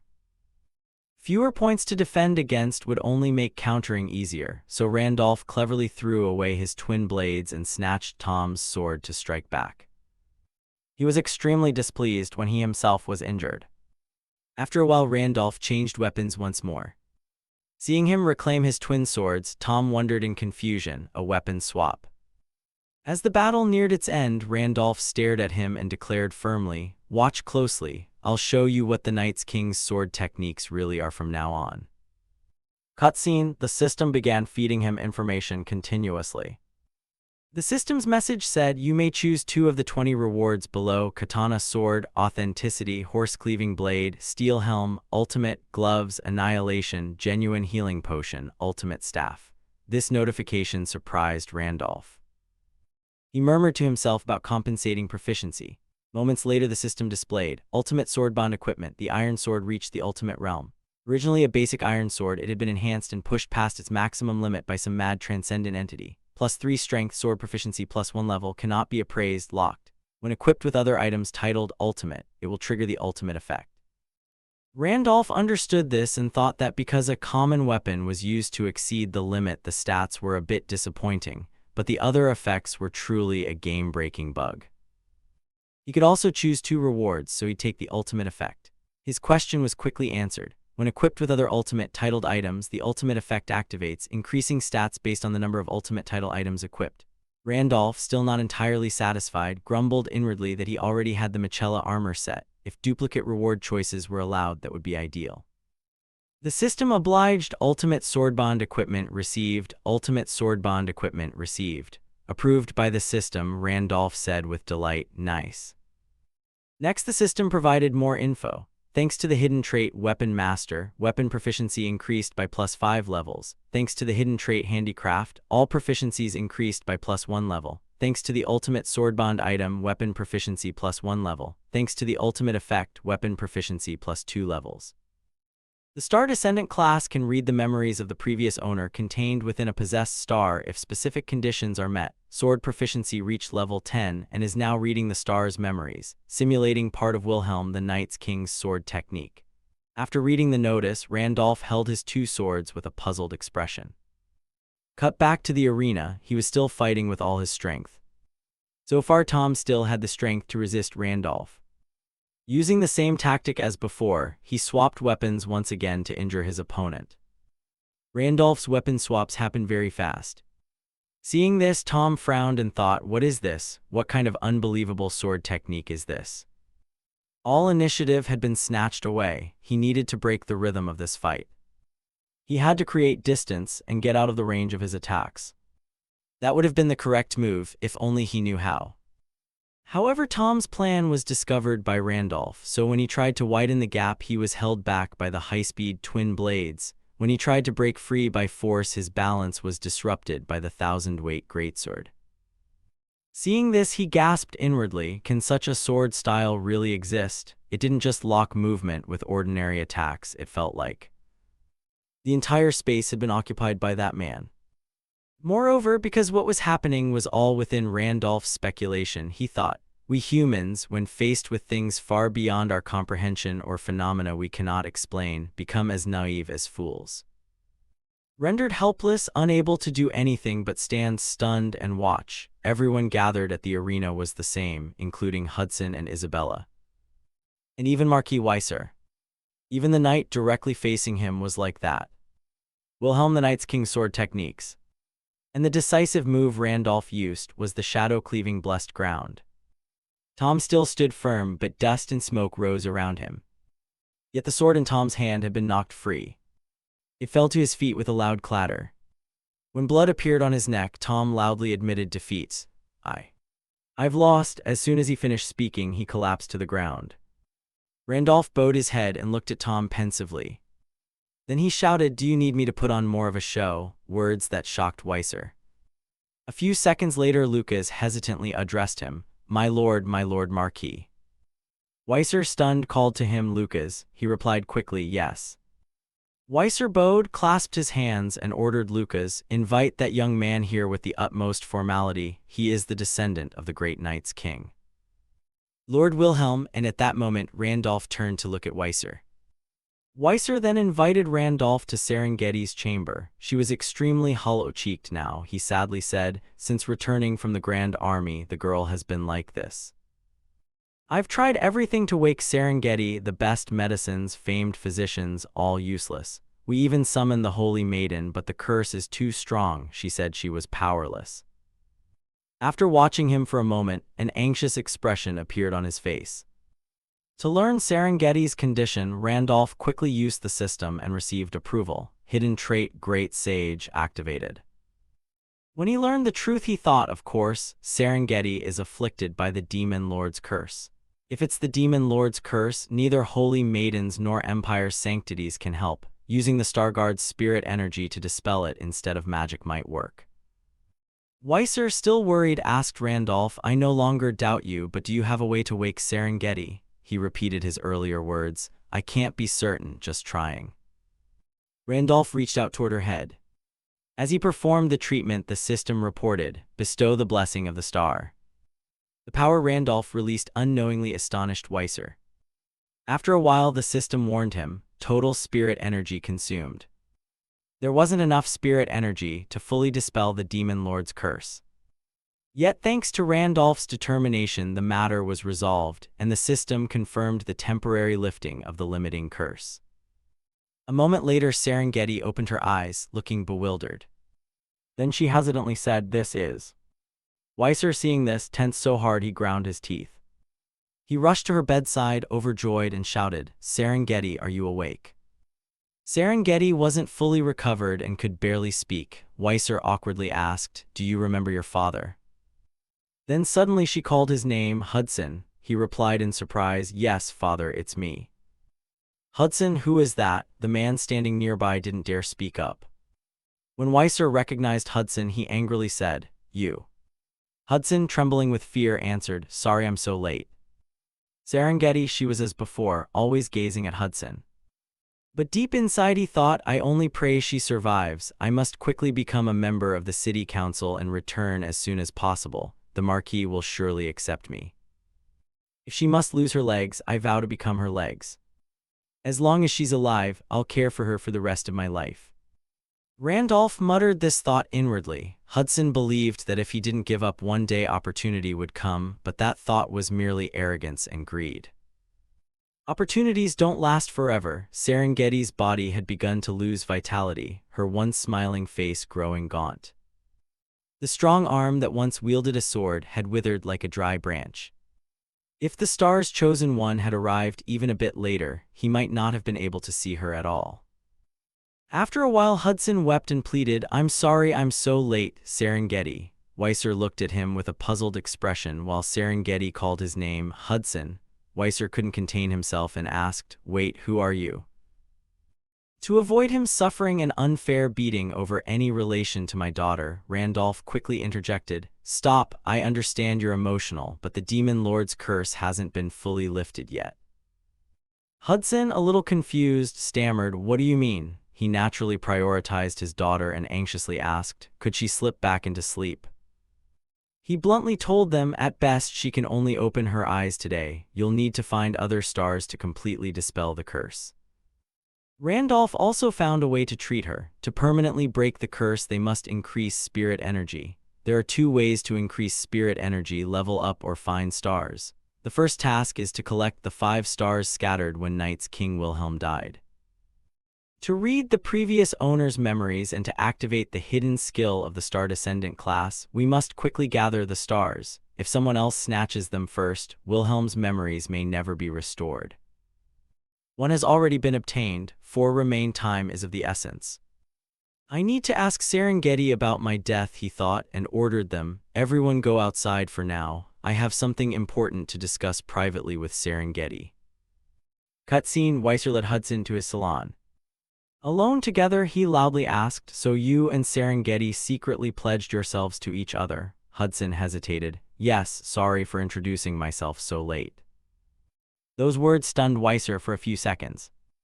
Then, to his surprise, Weiser's mood shifted. He cheerfully said to Hudson, Thank you for coming all this way for Serengeti, but from now on you will never see the girl again. Hudson disagreed, leaping up and shouting, "I know I'm not yet good enough, but soon I'll join the city council and become the man worthy of Serengeti. Please give me a chance." Weiser murmured, "It's not about whether I like you or not." Hudson, confused, replied, "Huh." Weiser bowed his head and explained awkwardly that restoring the knights after the Great War and paying for Serengeti's treatment both required enormous funds. The domain's treasury was exhausted, so he had to swallow his pride and seek help from other houses. At that time, the ducal Scion family approached me, a great house with power rivaling the royal family in the Barren Kingdom. Duke Scion agreed to loan a huge sum in exchange for Serengeti's marriage to them. I accepted that enormous sum because I had no other choice. Treating Serengeti was paramount. And if Serengeti didn't wake, our house would collapse. Out of respect for the Scion family's honor, I believed at least they wouldn't abandon the girl, so I agreed. Therefore, in 1 month the girl will be taken to the Scion ducal family. It was an unavoidable choice to protect the domain and Serengeti. You should give up as well. Cut to Randolph's place. Serengeti awkwardly asked about his identity. "You are?" Randolph thought for a moment before replying, "I am the heir of Knights King Wilhelm, come to learn about his final moments." She didn't believe him and retorted loudly, "Lies, he has no heir." Randolph didn't blame her. He sat down calmly and thought to himself, "Indeed, my confidant, vague talk won't get us through this." Finally, he went straight to the point. The first day she found the star. She had always feared that if she swallowed the star and surpassed the limit, she would no longer be Serengeti. At this, Serengeti's face showed disbelief. He continued recounting the past to her. "At the time, I didn't understand her worry. Now looking back, it was probably because she didn't want Hudson's loving heart to change." After hearing this, Serengeti began to ask, "Only Lord Wilhelm and I knew about that. How do you know?" Randolph hesitated and said, "To her back then, I gave words of encouragement." He suddenly stopped there, making her even more anxious. Serengeti suddenly remembered a past life moment when Vincent called her, "Serengeti. Shut up and fetch it for me at once." She felt puzzled that he pushed her away without warning. Cut back to the present. Serengeti emotionally asked him again, "Could it be, are you really Lord Wilhelm?" Randolph explained to her that for certain reasons his appearance had changed, but that he was indeed him. If she preferred, he could tell a different story. Also, in his head he understood Serengeti's feelings and murmured, the memory of encouraging her. "Back then I was a player, of course I didn't know the details. The encouragement was just pressing Ctrl+T, which randomly selects one of 26 emotions. But thanks to the hidden effect of the Star Descendant system, it can read the previous owner's memories contained in the star under certain conditions. When swordsmanship proficiency reached level 10, I could read the star's memories. The scene came to me as vividly as if it had just happened. Of course, that encouragement wasn't mine, but an action reflecting Wilhelm's character." At this, she finally believed him. He wasn't someone who joked lightly with others. "That's enough," Randolph said softly. "Thank you for trusting me." Serengeti then asked about his changed appearance. "So your changed looks mean you've become a Chinese letter, the guilty one?" He had to answer, something like that. Worried for his safety, she warned, "You must be careful of the hunters from now on." Randolph reassured her, "I know, don't worry." Then a stray thought crossed his mind. Those who possess memories before death and take over another's body, players, are called criminals, and the NPCs who hunt them are the hunters, also known as reapers. Randolph then asked the main question, "Enough, I want to ask about my final moments. That day I was certain I had slain the demon lord. I thrust the beam straight into his core. His body began to crumble. But in the final instant, everything suddenly froze, and then my consciousness went out. And I died just like that. Tell me, Serengeti, about that day. The truth about my death." According to the game's storyline, the epic of the march into the demon realm led by Wilhelm included 200,000 brave soldiers, a number unprecedented in history, and their determination soared at being the protagonists of the first assault on the demon realm. The careful preparations to face the demon realm were based on accumulated intelligence. Along with a tight plan, no mistakes, ready to respond to every situation. Everything was perfect, clearly everything was perfect. After that battle, Serengeti sank to her knees in despair. She looked up at the sky in frustration, silently asking why they had failed. At that moment Rose, her body covered in wounds, still wanted to fight for Serengeti. Keep going, I will sacrifice my life to bless you. Robert too, it's infuriating, but this is as far as I can go, please, continue on ahead.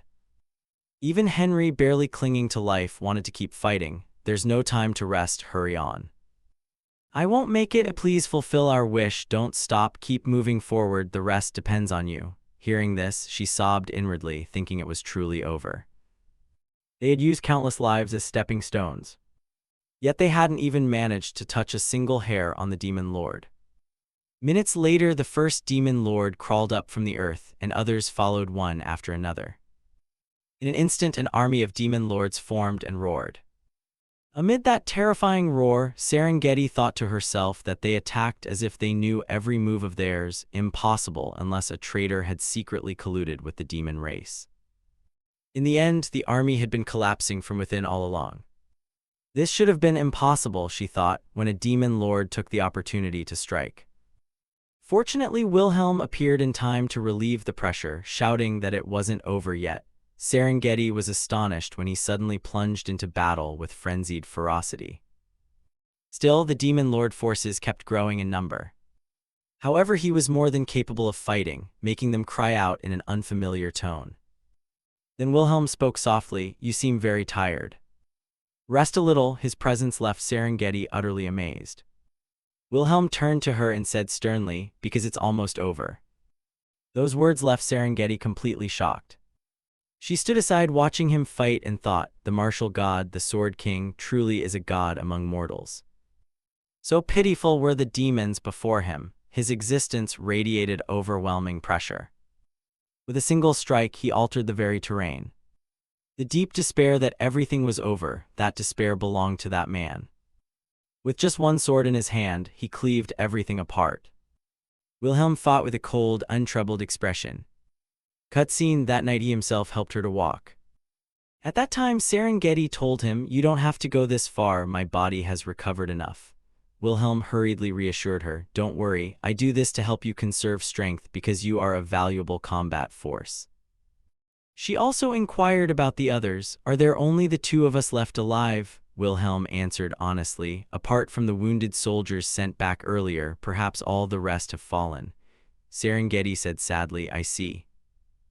Seeing her sorrow, he comforted her, if so, at least you must return alive. Hearing that, she was very surprised. He looked at Serengeti and said plainly, don't you cry every night wanting to see that Hudson fellow? She denied loudly, I do not cry.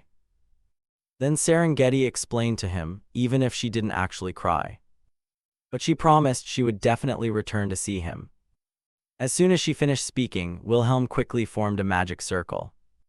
The moment she saw it, she screamed in terror. Seeing that, he said with amusement, really? This game is not easy at all, is it? She panicked and shouted in bewilderment, Lord Wilhelm. He merely replied calmly, Serengeti, go home, get married, fall in love, do whatever you like, live well. As Wilhelm hurled her toward the magic circle, Serengeti murmured inwardly that she would survive. Though the campaign had ended in failure, the Sword King had saved her life and given her a chance. Even if she returned alone, no one would dare blame her. Because the battle had been so brutal and savage, merely returning meant she could reunite with the beloved she longed for and perhaps find happiness in ordinary life. All she needed was to escape from that place. After everything, she would see Hudson again. In that moment, feeling guilty, Serengeti bit her lip and said, I'm sorry. To Hudson, and then she activated the position swap skill. The action happened so quickly, he couldn't react in time. While Wilhelm, seeing the system change, grew anxious. Very quickly, the magic circle produced a massive explosion. Through the choking smoke and dust, a figure appeared. He thought for a moment and then cried out in alarm, Serengeti. When the smoke cleared, Wilhelm saw that she had been injured. Cut back to reality, Serengeti recounted the whole incident to Randolph. Luckily, although trapped by the Demon Lord and her body not yet dissolved, she had lost both legs, but thanks to the elixir of immortality Wilhelm gave her, she survived. After hearing it, he fell silent. He had been too immersed at the time to think, and he hadn't expected the in-game scene to become such a tragedy. Serengeti also mentioned the talisman. Wilhelm applied a protective talisman to conceal my body. Its effect prevented the demon lord from detecting me, so I was able to observe the situation until the end. Randolph confirmed this. Yes, I remember that part too, but that's not what I'm puzzled about. Serengeti understood and replied, I see you want to know what happened afterward, right? Shortly after the demon lord appeared and fell as in Wilhelm's memory, suddenly Wilhelm froze as if time had stopped. At that moment, the demon lord loudly addressed her. You monster, even a 5-star transcendent without the goddess's emblem, can you push me to this point? But that is your mistake. Without the goddess's power you can destroy my mortal body, but you cannot annihilate my core. I praise you, Sword King. To repay for this ruined mortal shell, I will use your body as a new vessel. The demon lord quickly formed a spiral of dark magic. But another power immediately seized that vortex from the demon lord. And when that power fully took over the vortex, the demon lord, both surprised and confused, roared, This light is Fina. At that moment, Fina was channeling power to Wilhelm. This enraged the demon lord, who spat, You despicable woman, not only to prevent your star from being stolen, would you steal the life of a loyal warrior to do this? You dare call yourself a goddess? No, that is not so. I'll kill you, Fina, you've even fallen motionless to the ground here. Cutscene. Serengeti stammered, There are no more memories after that, and Randolph fell into thought. He suddenly had a thought. The demon lord was trying to seize Wilhelm's body, and then the goddess Fina intervened. What exactly happened in that case? Cut to the city walls, the knight's garden. Elias was on guard when Garp complained, This is so boring, we've been assigned guard duty way too often lately. Charles replied offhandedly, I heard the domain's finances are terrible, so pay's been delayed for everyone from knights to lowly foot soldiers like us. That's why people are quitting, there's not even enough to cover shifts. Nobody wants to stay in a city about to go bankrupt. He looked into the distance and said indifferently, True enough. At that moment Elias went pale as he saw dust billowing up. He no longer heard anyone speaking and asked, Why has it suddenly gone quiet? Elias noticed strange eyes staring at them from within the swirling dust. He gradually lost his composure and grit his teeth in terror. Finally Elias shouted in panic, Monsters, monsters! Sure enough, a horde of monsters was advancing toward them. As they neared the city wall, everyone shouted in unison, A wave of monsters, the city's under attack. Long ago, a terrible war between light and darkness erupted in Panginia. It was a conflict that shook the entire world. So brutal that the goddess Leia fell in that battle. After her death, the whole continent sank into endless darkness. The land cracked open and roads were swallowed by a void of blackness.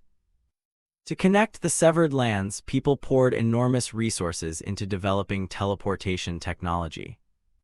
Warp gates became the only means of travel between continents. But these mysterious objects led through a void no one truly understood. When poorly controlled, they didn't just stop working, they turned into disasters. Suddenly, the fragments trembled violently. From the cracks, something exceedingly malevolent stared back. Monster waves, a deadly tide pouring out of the warp gate. They surged into the city, tearing through every layer of defense. Park Hyun-myung sat alone, quietly piecing together the shards of truth about this world. He suspected that if the Demon King had tried to possess his body, the goddess Pina had surely intervened. He had more questions than answers, but the picture was gradually coming into focus. The first thing he needed to understand was why, in his previous life, he couldn't kill the Demon King. The moment he was about to deliver the finishing blow, time suddenly stopped and his world became a blue screen. NPCs like Serengeti weren't affected by that freeze and witnessed everything. For an ordinary player, it would have been a simple game over, but for Hyun-myung, it was something entirely different.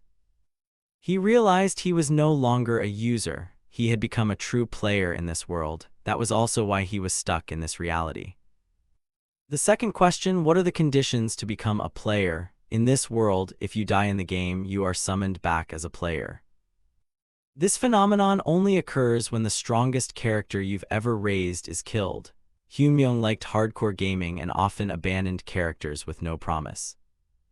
He guessed that the death of mediocre characters wasn't strong enough to trigger the summon, only the death of a high-level character mattered. In any case, he now knew his next move. First, he had to hunt down the traitors who ruined his expedition. The enemy acted as if they knew every plan. Clearly someone had betrayed him. Sir Hudson told him that Serengeti was a brave knight, but even he couldn't stop the civil war among the 8 heroes. It was highly likely those very heroes were the culprits behind his memory loss. Hyunmyoung clenched his fists, vowing to hunt them down one by one. If he couldn't destroy the essence of the Demon King, that bastard would surely still be alive. This time he would truly kill him and end the cycle that turned people into players. Just then, the door to the room suddenly burst open. Star-bearer Sir Hudson rushed in, panting as if he could barely breathe. He shouted, "The city is under attack." Hyunmyo and his companions hurried outside to look. The entire city had become a hellscape. Flames shot into the sky, black smoke billowed, and the streets were filled with ash and dust. Civilians tried to resist with whatever they had, but the monster waves were too fierce and relentless. It was a gruesome slaughter. Park Hyunmyoung stood silently watching the tragedy. Beside him was Isabella. Both recognized the dreadful scale of the disaster. He knew Marquis Weiser's ambition had caused all this, but knowing it didn't save those who were dying. The thunder of hooves cut through the screams. A squad of knights charged in, slashing monsters along their path. Marquis Weiser led the retreat, his face ashen as he gazed at the ruins of his domain. He froze when he saw the star-bearer standing in the street. Hyunmyo and his group waited as the knights drew near. Marquis Weiser explained in desperation. 3 warp gates had malfunctioned simultaneously, unleashing countless monster waves into the city. Old Hudson panicked nearly into madness, while Hyunmyo coldly watched the scene, unable to believe this catastrophic failure. Casting aside his last shred of pride, Marquis Weiser begged the Star-Bearer to intervene. At that moment, a quest board appeared. Subquest: Protect the City. Reward: plus 30 honor. Massive X. Penalty: lose a large amount of honor if refused. Then the main quest appeared. Main Quest 4: Seal the Black Void Rift within 30 minutes. Extremely tempting rewards, but a small note below warned, every 10 minutes an Abyss Hybrid will spawn. Hyunmyo stared at Marquis Weiser, wondering if the man was truly insane to hand over such a task. This was the toughest gamble, with no room for error. Weiser begged with a desperate look. He knew he was pleading for a miracle. Sir Hudson also pleaded, "Please save Serengeti before everything falls apart." Hyunmyo narrowed his eyes. He realized this was the worst-case scenario. Behind them, the city guards were struggling to hold against a wall of blades and fangs. He knew that when the 10-minute mark hit, an Abyss Hybrid would appear and turn the battle into a massacre. It was a level of power that neither he nor the city forces could currently handle. He visualized the battlefield, planning the most efficient route through the 3 warp gates. His gamer instincts automatically calculated. But no matter how skilled, they couldn't be everywhere at once. Regular soldiers were already exhausted just protecting fleeing civilians. That meant the duty of destroying the 3 warp gates amid a sea of gigantic monsters would fall entirely on them. It was a suicide gamble, with success nearly impossible. Still, he couldn't stop thinking about the golden scale shop, the reward tied to his most mysterious item. Hyunmyo stared at the system notice, his hardcore gamer instinct clashing fiercely with his survival instinct. The rational choice was to flee and never look back, especially with no preparation for a task of this scale. He looked toward the memorial in the city square. The firelight reflected on the ancient stone surface. The glowing inscriptions seemed to beat in time with the city's dying heartbeat. He tried to tell himself he wasn't the kind of man swayed by pity. But the cries for help grew louder, drowning out all logical calculations. Monsters were dragging people into the smoke and flames. A man's face frozen in his final moment of terror. The ground soaked with blood, corpses strewn everywhere. A child's scream cut through the roar of the flames, sharp and full of pain. Little Yoonji was trapped in the massacre, crying out for her mother as the world around her collapsed. Park Hyunmyo stood paralyzed amid the cries of "Mother, save me," echoing through the smoke and fire. He clenched his fists until they shook, a storm of rage and frustration raging inside him. Sir Hudson watched the scene with a somber expression. Priest Andrew, exhausted, was being dragged away by a survivor in desperation. Marquis Weiser urged his horse forward, roaring orders for the knights to charge in and rescue Priest Andrew.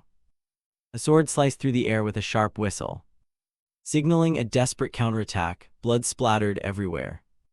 He urgently hustled Priest Andrew onto a horse, reminding him that he was the city's last high-ranking hope. But the stubborn priest refused to flee, his eyes fixed on the suffering people he had sworn to protect. A goblin snarled and lunged at the unarmed priest, axe raised to finish him. In that terrifying moment, Isabella appeared like a phantom, two daggers flashed, neatly cleaving the goblin. Marquis Weiser reined in his horse, astonished by the girl's sudden skill. Priest Andrew looked up at the mysterious woman who had saved him, his face full of doubt. They stood amid the rubble, the air heavy before the coming battle. Hyunmyoung placed his hand on the hilt, giving his companions one last chance to abandon this suicidal mission.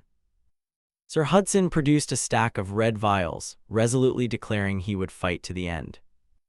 Isabella smirked, reminding them that their adventures were never easy.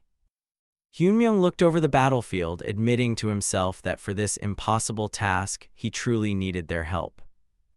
He thought about the absurdity of the situation, accepting a challenge no sane person would take, just to protect NPCs half dead and half alive.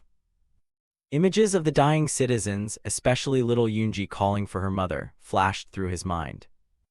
He told himself he wasn't doing it out of duty or a desire to be a savior.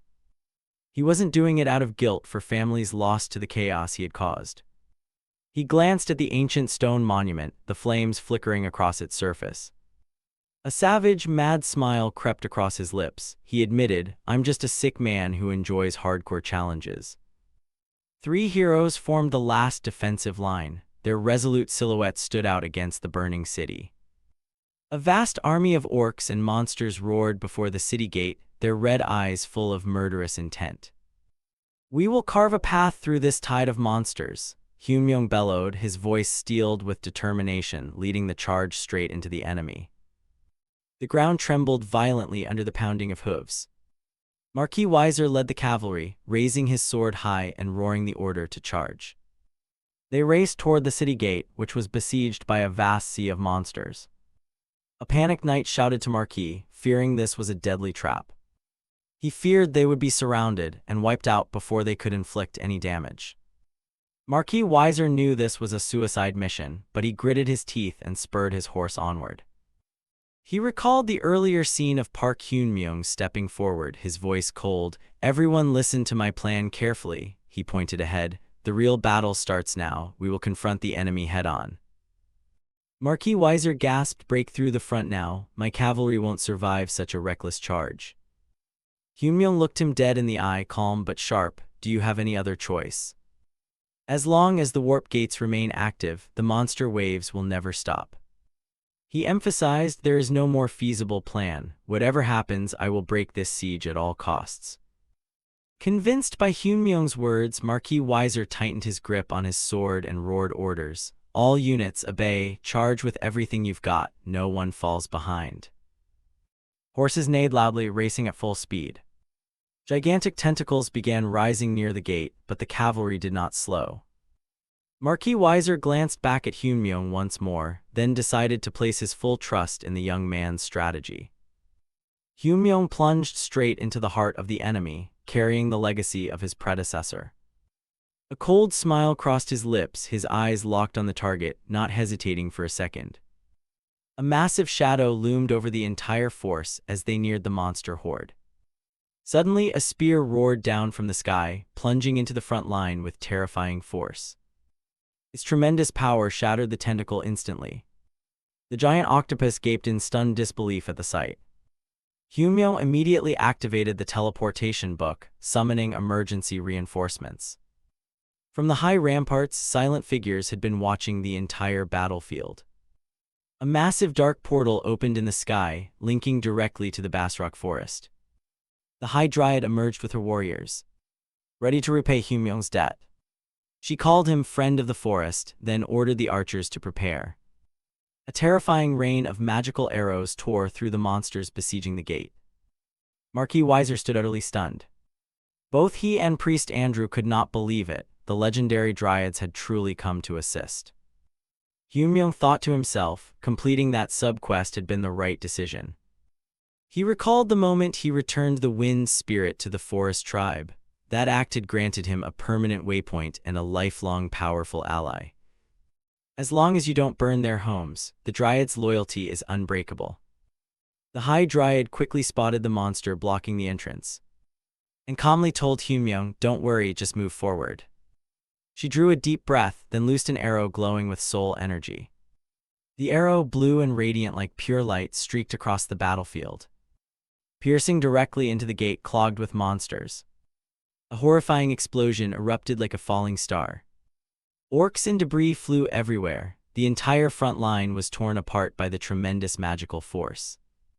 The path forward was opened. Dust and blood covered the city's entrance.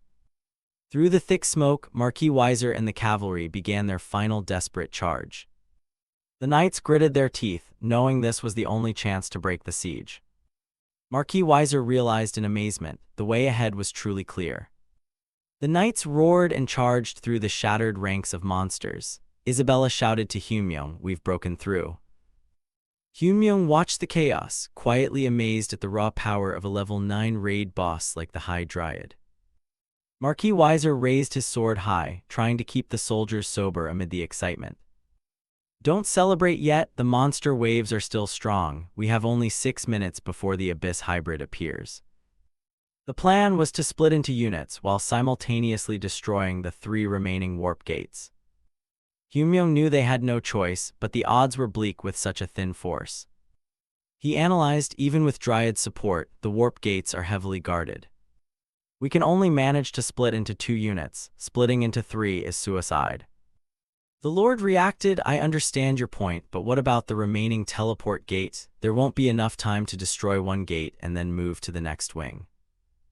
Hyunmyoung narrowed his eyes, focusing on the only logical path. "I'll handle the 3rd warp gate myself, along with Priest Andrew." He looked at everyone. "Trust me, this option has the highest chance of success." Seeing the iron determination in Hyunmyoung's eyes, Marquis Weiser reluctantly wagered the fate of the entire city on the young man's plan. He led the cavalry away, leaving the final warp gate to the 2 unexpected companions. Sir Hudson turned to look back one last time, praying his trust wasn't misplaced. Isabella told him, "Go on. Hyunmyoung always pulls off the impossible. We must believe he'll do his part." Priest Andrew panicked and asked, "How are just the 2 of us supposed to destroy a warp gate?" Hyunmyoung told him to be quiet while he calculated. He quickly computed that Isabella, Hudson, and Weiser could handle their targets with the cavalry's support. Only 6 minutes remained. Every second was extremely precious. The real problem was the Dark Warrior, the skeletal boss with blue flames who would appear at the final gate. That was a completely different tier. Hyunmyoung planned to use Star Pierce to force it into a one-on-one duel. He calculated if everything goes smoothly, 30 seconds is enough to kill it. With a buff from a high-ranking priest like Andrew, the success probability would be higher.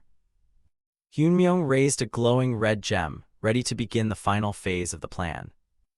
Andrew gaped as a giant 3-headed high dragon appeared, ready to serve as their mount. The countdown to summon the Abyss Hybrid had begun, only 5 minutes left. With the clock ticking down to 0, the final race against time officially began. With just over 3 minutes left, Marquis Weiser led his unit in fierce combat against the defending orcs. The intensity of the battle peaked as the timer reached the final minute. Isabella pushed herself to the limit, cutting through enemy ranks to reach the target. The countdown hit a critical mark, only 34 seconds left to stop the summon. 2 of the 3 warp gates had been successfully neutralized. Only 1 gate remained. System confirmation, 2 gates destroyed, but a mutated monster was guarding the final gate. Hyunmyoung remained calm, nodding. The minimum conditions to clear are satisfied. A dark, malevolent beam of light erupted from the final warp gates. The air began to crack under the dark energy as the mutated entity fully manifested. A colossal column of energy spouted from the warp gate, signaling a leap in power.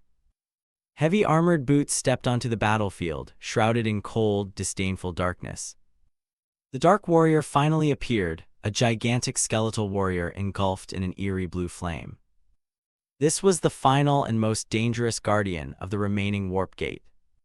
Its empty eye sockets flared with killing intent as it locked onto its new target. Hyunmyoung did not flinch. Brilliant green soul energy erupted across his body. Riding the High Dragon with Priest Andrew, he prepared for the final lightning duel. Only 28 seconds remained on the clock. The fate of the entire city hung on this battle. Thick black clouds rolled over the battlefield sky. Drizzle began to fall from the heavy cloud layer. The cavalry charged through the rain, desperately trying to reach the remaining warp gates. Sir Hudson knew the clock was ticking. He put everything on the line, trusting the successor to Wilhelm's legacy. Move faster. A heavy footstep sounded. A red armored boot slammed into the ground. Park Hyunmyoung, known to many as Randolph, activated his full celestial dragon gear and descended straight into the monster nest. He fixed his target with a cold stare. Pushed Hermes' shoes to maximum speed. Haste activated, his body became a blur streaking forward. He drew his sword, behind him a blazing red rift vibrating violently. At that moment, the Bone Knight lunged forward and grabbed the hero's head, then hurled him violently away. He quickly regained his stance, preventing himself from sliding further away. The hero clenched his teeth tightly. At the same moment, the heads of the Sea Dragon lunged to attack the Bone Knight. The lightning-fast strike left him no time to dodge. But then sword trails began to appear, extremely clear. In the blink of an eye, the giant monster was dismembered by the knight. The enhanced High Dragon exploded into a horrific rain of blood and flesh. Only 21 seconds remained before the true nightmare would appear. Blood dripped continuously from the boss's armor. Hyunmyoung had to use every second to deal with this powerful enemy. He lunged back, plunging into the skeletal knight. He thrust his sword toward its head, but the boss tilted aside and barely avoided it. He drew 2 iron swords, preparing to double his damage. But the boss was no pushover. It stepped back a beat. Then in an instant its blade flashed, severing Hyunmyoung's arm. Suddenly, a surge of emerald energy poured through his body. The severed arm began to regenerate at an astonishing speed. Behind him, Priest Andrew stood, unleashing a powerful healing buff. Even healed, that delay was enough for the boss to launch a terrifying slash that could rip the world apart. The hero's body was sent flying into the sky by the blow. The priest watched that with eyes full of horror. Seizing that moment, the Bone Knight lunged to attack him. The old man's eyes widened, but he could do nothing more. But at that very moment, a figure fell like a meteor. Randolph charged in, cutting through the boss before it could reach the old man. However, the priest's body also toppled backward, while the other petty monsters rushed in. But Hyunmyoung counterattacked in an instant, unleashing a flurry of kicks and frantic slashes, carving a bloody path for the old man. At that moment, the entire swarm of surrounding monsters lunged in to attack. His focus was razor-sharp. He couldn't afford even a single mistake. A massive beam of light descended, incinerating everything within the Star Claw skill. Andrew could only watch from the ground as the world turned white. Having just cleared the surrounding monsters, he appeared beside the boss like a towering specter. Hyunmyoung's eyes widened. But the monster managed to raise both swords to block, locking onto the hero's massive blade. Only 11 seconds on the clock. A horrific explosion erupted from the clash between the two powerhouses. The ground trembled, everything around was flattened. When the dust settled, the two figures still stood tall and motionless. Blood sprayed across the ground, although Hyunmyoung's 2 swords had blocked that devastating slash. The cold blue flames still flickered in the metallic sockets of the boss's eyes. Randolph tightened his grip on the hilt, blood mingling with the falling rain. With a grotesque smile, he realized the final moment had arrived. The skeletal knight blocked his path, ensuring the intruder could go nowhere. But Randolph didn't even bother to look at it. He turned his head and called to his companion behind him, Priest Andrew. Andrew began the ritual. Green energy swirled around him. He prepared to offer the supreme prayer. Pray only for me, Randolph roared, demanding absolute devotion from the priest. The scene cut to the city's countdown clock. 5 minutes remained. In a flashback, Andrew's face showed hesitation as he wondered whether the mission with just the two of them could stop the catastrophe. Park Hyun-myung admitted bluntly, "Even with my skills, it's impossible to destroy the gates before time runs out." Andrew panicked, knowing failure would mean the death of the entire city. Hyun-myung asked him a simple question: "Do you truly want to save your people?" "Of course," he answered. Then the protagonist made a further request: "If so, recite the sacred prayer for me." The request to pray left the old priest completely stunned. It was a forbidden technique, a sacred ritual usually reserved for deities. Only a handful of the highest priests could perform it. If offered to a mortal, the target would receive divine-level power for a brief moment. But for the priest, this was the final prayer, severing his connection to the gods entirely. Andrew was created solely to serve the goddess. This act was equivalent to a death sentence for his soul. For him, being forsaken by the divine was a spiritual pain far beyond any physical suffering. It was like his heart being torn out, the whole world sinking into darkness. This was the final skill of a priest. Hyun-myung was asking the old man to abandon the foundation of his entire existence. Andrew asked in shock how a stranger could know of this forbidden ritual. But Hyun-myung didn't care about the origin. He only needed the old man to be able to perform it. He admitted, "My entire plan depends on your sacrifice. Instead of dispersing the Order's forces, I figure one man's sacrifice offers a higher chance of success." And this plan also accounted for the fact that he would not be able to refuse the request, because the person I've heard of would never abandon the people. This is no different than using the lives of the townspeople as a lever to force him to sacrifice himself. If he bears resentment, so be it. Before the protagonist could finish speaking, the priest suddenly bowed his head in thanks. "Thank you. If you had not spoken first, I would never have dared to say it myself. I would have to live my whole life imprisoned by remorse for placing my faith on the scales against the sacrifice of the people. From the bottom of my heart, thank you," he said as tears streamed down his face. Hyun-myung stood stunned, witnessing the old man's resolve. Back in the present, Panginia's elderly priest poured his entire soul into the prayer. Randolph watched the light grow stronger and silently admitted, "This is the most honorable person I have ever met." A flurry of system notifications filled the air as all his stats hit the maximum. The ultimate buff activated, but lasted only for a fleeting 2 seconds. With an overwhelming torrent of power surging through him, he was ready to summon none other than Night King Wilhelm. He stared at the skeletal knight and said coldly, "You should feel honored to witness this." He raised his sword high. The air seemed to crystallize as primal energy gathered around the blade. He spun, forming a radiant golden vortex, a perfect sword technique that defied gravity. The skeletal knight was swallowed by the light of Wilhelm's heaven and earth cleaving blade.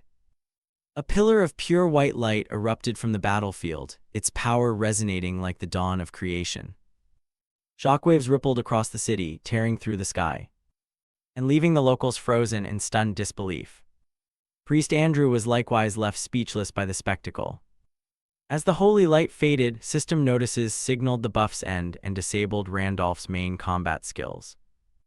Standing amid the wreckage in his dragon armor, Randolph acknowledged the old priest's sacrifice and declared, "The city has finally been saved." A cascade of rewards poured before his eyes, confirming that the warp gates had been destroyed with exactly 1 second to spare before the dreadful boss would have appeared. The rift was sealed, the army of darkness was pushed back into the abyss, main quest complete. Years earlier, Priest Andrew had come to Night King Wilhelm in utter desperation. With tears streaming, he begged the old king to listen, appealing to their past connections. He wept and pleaded for the life of his only daughter. His daughter Andesar had been transformed into an evil monster by a cruel curse. To protect the world from the darkness consuming her, Andrew had no choice but to chain his daughter in a secret underground prison. For many years he searched for someone strong enough to purify her without exposing the secret. The mission required someone of absolute honor. and the system finally found a suitable candidate. Wilhelm looked the old man in the eye, weighing the request. Without hesitation, the king said, "Lead me to her." They descended deep into the cold, rocky depths of the mysterious temple. The air was heavy with the scent of ancient magic and lingering remorse. There they found Andesar, a girl now scarcely recognizable as human. Wilhelm confirmed her identity before drawing his sword. He stepped close to the creature and gently promised, "I will bring you back from the darkness." Back in the present, Randolph had succeeded in preventing the Abyss hybrids summoning with just 1 second to spare. The army of darkness was driven back into the Abyss, and the warp gate collapsed completely. Priest Andrew was utterly astonished, trembling as he asked, "How can you wield Wilhelm's legendary sword technique?" Randolph merely smiled calmly and replied, "Because I am the heir to his legacy." The old priest was stunned. He had been saved by that master long ago, and now he was being rescued by the master's disciple once more. But the joy and emotion overwhelmed his frail body. Fresh blood gushed from his mouth, his body began to collapse. Randolph immediately dropped all his weapons and rushed to the old man's side. Andrew was in critical condition, his life force was rapidly draining. He explained that expending his remaining holy power had caused the suppressed illness to flare up again. Randolph realized the old man stood at death's door and needed a miracle.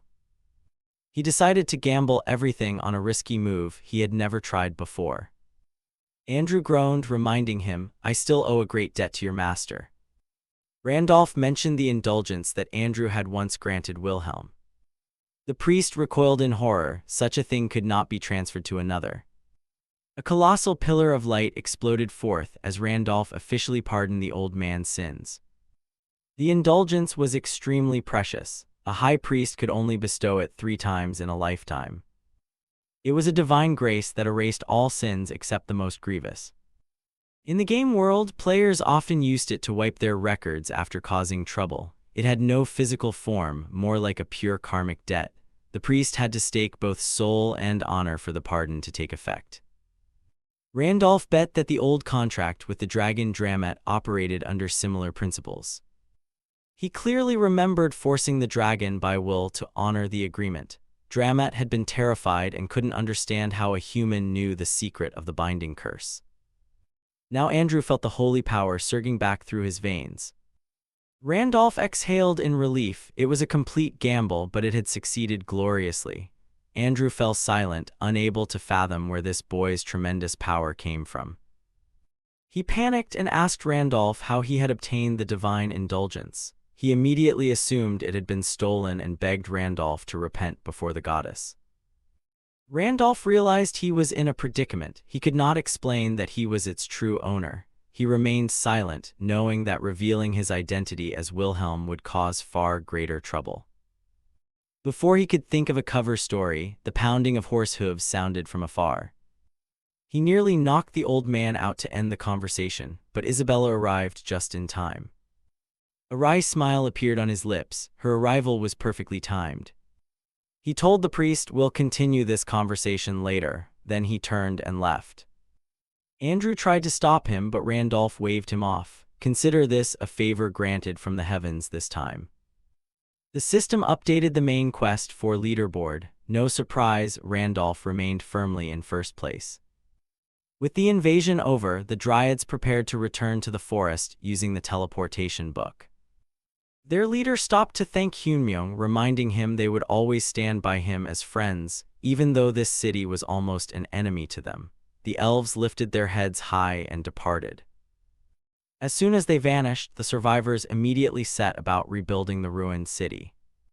Randolph decided to hire senior alchemists to repair the warp gate, using Sir Hudson's seemingly bottomless purse to cover all costs. In the meantime, Andrew was more stable but needed a long rest to recover his strength. With no other priests available to treat the wounded, Randolph switched strategies. He began buying large quantities of healing potions to care for the townspeople, of course, all charged to Hudson's account. Marquis Weiser nearly went mad seeing his fortune drained by charity. He demanded to know why Randolph was playing Robin Hood with his family's money. Hyunmyeong cut in at once. Stabilizing the city is the only way to save your daughter, Serengeti. The girl had fallen into a deep sleep under the Demon King's curse. Her condition was worsening. To shut him up, Randolph tossed Marquis Weiser a top-tier elixir. Hudson's eyes widened in astonishment. This was a treasure even the great temples saw only a few times a year. By now he finally ventured a guess. As I suspected, you're a player. Did you buy this from the Golden Rule shop? The protagonist was slightly surprised he guessed it, and the wealthy uncle admitted it. Yes, thanks to you I also completed Main Quest 4. When I saw the freshly updated leaderboard for the main quest, I realized that if my guess was right, your name must be Randolph. And Randolph Tran was famed everywhere as the Pangenia player, including Knight King Wilhelm, the legendary player who disappeared some time ago and was rumored to be nicknamed the Ghost. Randolph felt a bit embarrassed by the praise but still apologized for hiding his identity. Hudson nodded, admitting that revealing one's true identity in this world was almost suicide. He looked at the elixir in his hand, unsure how to address Randolph. Randolph told him to keep it simple. If you've called me Saint until now, just keep doing so. Hudson was deeply grateful but worried about the massive amount of Golden Rule time Randolph had spent to purchase the relic. Randolph smiled faintly. Don't worry, being number 1 gives me plenty of money to spend. The city's low overall combat power actually boosted my individual contribution score. He opened the system interface to check his store status. He currently owned over 140 hours of Golden Rule time, an enormous amount. The number 1 position allowed him to view 10 premium items simultaneously. For Randolph, the Golden Rule shop was the most crucial tool for surviving the challenges ahead. He was astonished to find the exact ingredients he had used in his previous life to craft the unique weapon when he was Wilhelm. Among them was the White King's Tooth, a monster so dreadful that even Wilhelm nearly lost his life facing it. Randolph realized when a character died, their equipment didn't vanish but was registered in the Golden Rule shop. This made Golden Rule time far more valuable than he had imagined. He needed to stockpile as much as possible to obtain the best items. He turned to Hudson and declared he would depart immediately for the next mission, entrusting Serengeti's safety to him. Hudson anxiously said that Marquis Weiser had promised to hand Serengeti over to the Duke to settle debts. Worse, Maxim, one of the continent's 8 heroes, was siding with the Duke to ensure the deal went through. Maxim was a famous mercenary captain. But to Randolph, Maxim was merely a coward, the first to flee in the crucial battle near the Demon Rift. He realized his path would soon cross with the 8 heroes sooner than expected. He was ready for that confrontation. He instructed Hudson, delay them as long as you can. Just mentioning the name Randolph is enough to buy time. He promised to return as soon as possible, reminding Marquis Weiser not to let his daughter be taken while he was away. Hudson was clearly under pressure, but Randolph reminded him, even Serengeti believes you are someone she can rely on. He left the city's defense to Hudson, giving him one last encouraging look. Marquis Weiser stood motionless under the weight of the responsibility. He clutched the elixir bottle in his hand and quietly wished the young man a safe journey. His respect for the saint multiplied many times over. Behind them, the city's rubble was a grim reminder of what they had staked. Isabella stepped up to Randolph, looking exceptionally sharp in the high-end outfit Marquis Weiser had gifted as a farewell. She was quite pleased with the new attire. Marquis Weiser wished them both a safe and successful journey. As they departed, Randolph reminded him about the rewards for the soldiers that Marquis Weiser would pay on his behalf. They headed toward the outskirts of the city beneath a vast, clear sky. The road took them past a huge stone monument engraved with names. Randolph stopped and looked at the list of those who had fallen in the invasion. He read the names of the fallen, James, Noah, Lucas, and silently gave thanks to the heroes who fought to their last breath. He placed his hand on the cold stone and quietly prayed for their rest. A pale golden light emanated from the monument as he paid his respects. He whispered a final word of thanks to the souls of the knights, carrying deep gratitude for their sacrifice. The system announced 500 fallen knights have found peace, increasing Randolph's renown and advancing a hidden quest. Meanwhile, in the city, Marquis Weiser's subordinates asked about the reward Randolph had mentioned. Marquis Weiser nearly choked at the figure. Randolph promised to give 10,000 gold to each family who had lost a relative. Back with the main party, Isabella asked where they would go next. Randolph smiled confidently. We will follow the guidance of the stars. He admitted he had a specific person in mind to recruit for the upcoming battles. A confident smile crossed his face at the thought of the raw power this new ally would bring to the team. Like Isabella, this was another powerful character from his previous life whom he had allowed to develop freely. He revealed the identity of his next target, the thunder-manipulating warrior, Isaac. A few days later, they reached the Raven Graveyard Dungeon, a dark and deadly tomb.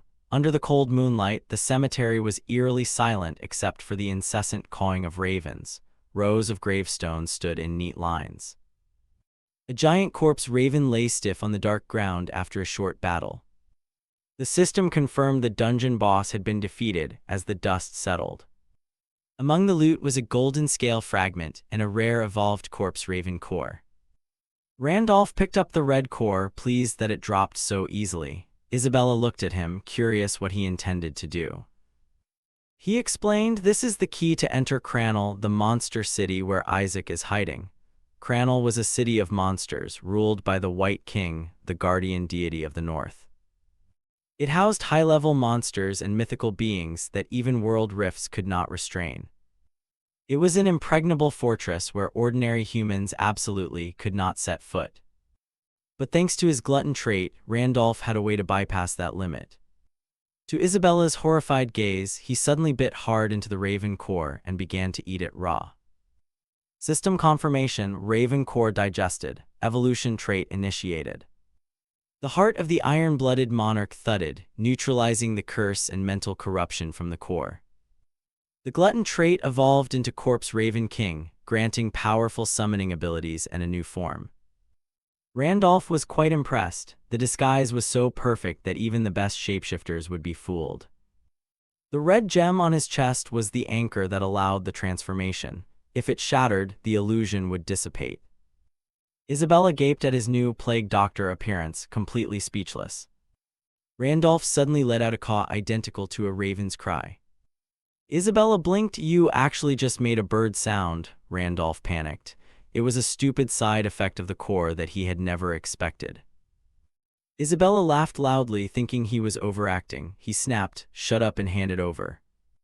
He produced the Michaela set, explaining that it would grant her the wings of a celestial dragonborn. Since both of them had to disguise themselves as monsters to enter the city, she had to put it on. He urged, hurry up, the road to Cranel is still very far. A giant ship was cutting through furious waves on the rough ocean, heading straight for their destination.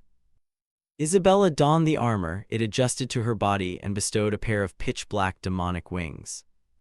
She asked in surprise how he knew the secret dock leading into the city. Randolph only smiled. The stars know everything.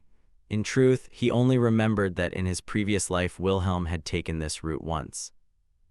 Isabella looked inside the ship and saw it filled with monsters traveling with them. The deck was packed with creatures that looked extremely ferocious, but all were silently minding their own business. Randolph explained, these are all level 7 or 8 monsters, the only ones allowed into Cranel. Evolved monsters possess human-level intelligence, they won't cause random trouble. A clawed monster hand reached out as the ship neared the city's domain. He reminded Isabella, obeying the rules here is mandatory, but Isabella suddenly sensed something amiss. From the fathomless depths of the sea, a level 9 raid boss, the giant grudge phantasm, rose up. It wailed pitifully about an insatiable hunger and stretched its razor-clawed hands out, intent on crushing the ship. It hovered over them, its mere presence was enough to doom the vessel. Suddenly, a blinding red beam of light exploded above the monster. The city's defensive skill, Medusa's Eye, was activated.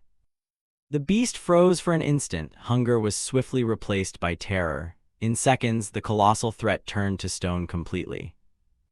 Isabella stood stunned, a level 9 boss taken down that easily.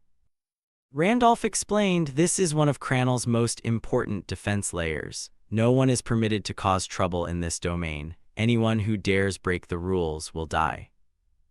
The petrified monster sank into the luminous whirlpool at the seabed. That was the iron rule here. Isabella silently watched it vanish.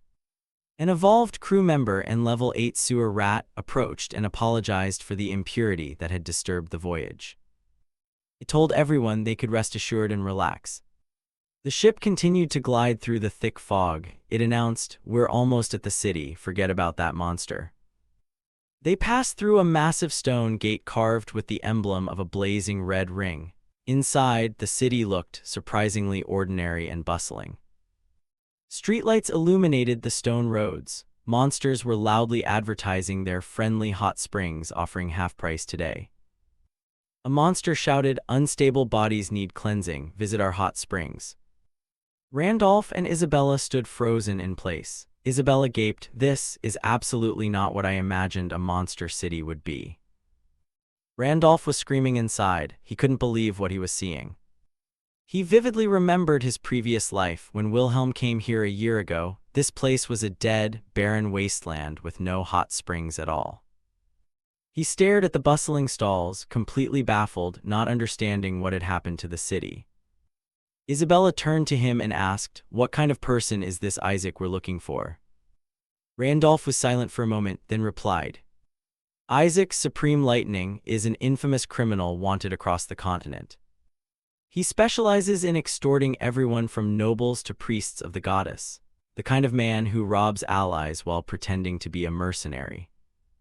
But his greatest crime was destroying a mining city. He activated a monster warp, freezing the entire city and leaving it dead."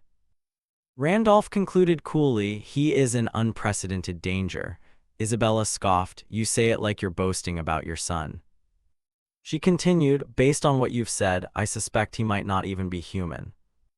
Randolph pondered his previous life. He felt responsible for letting the game world collapse while he did nothing. Now he realized this had never been just a game.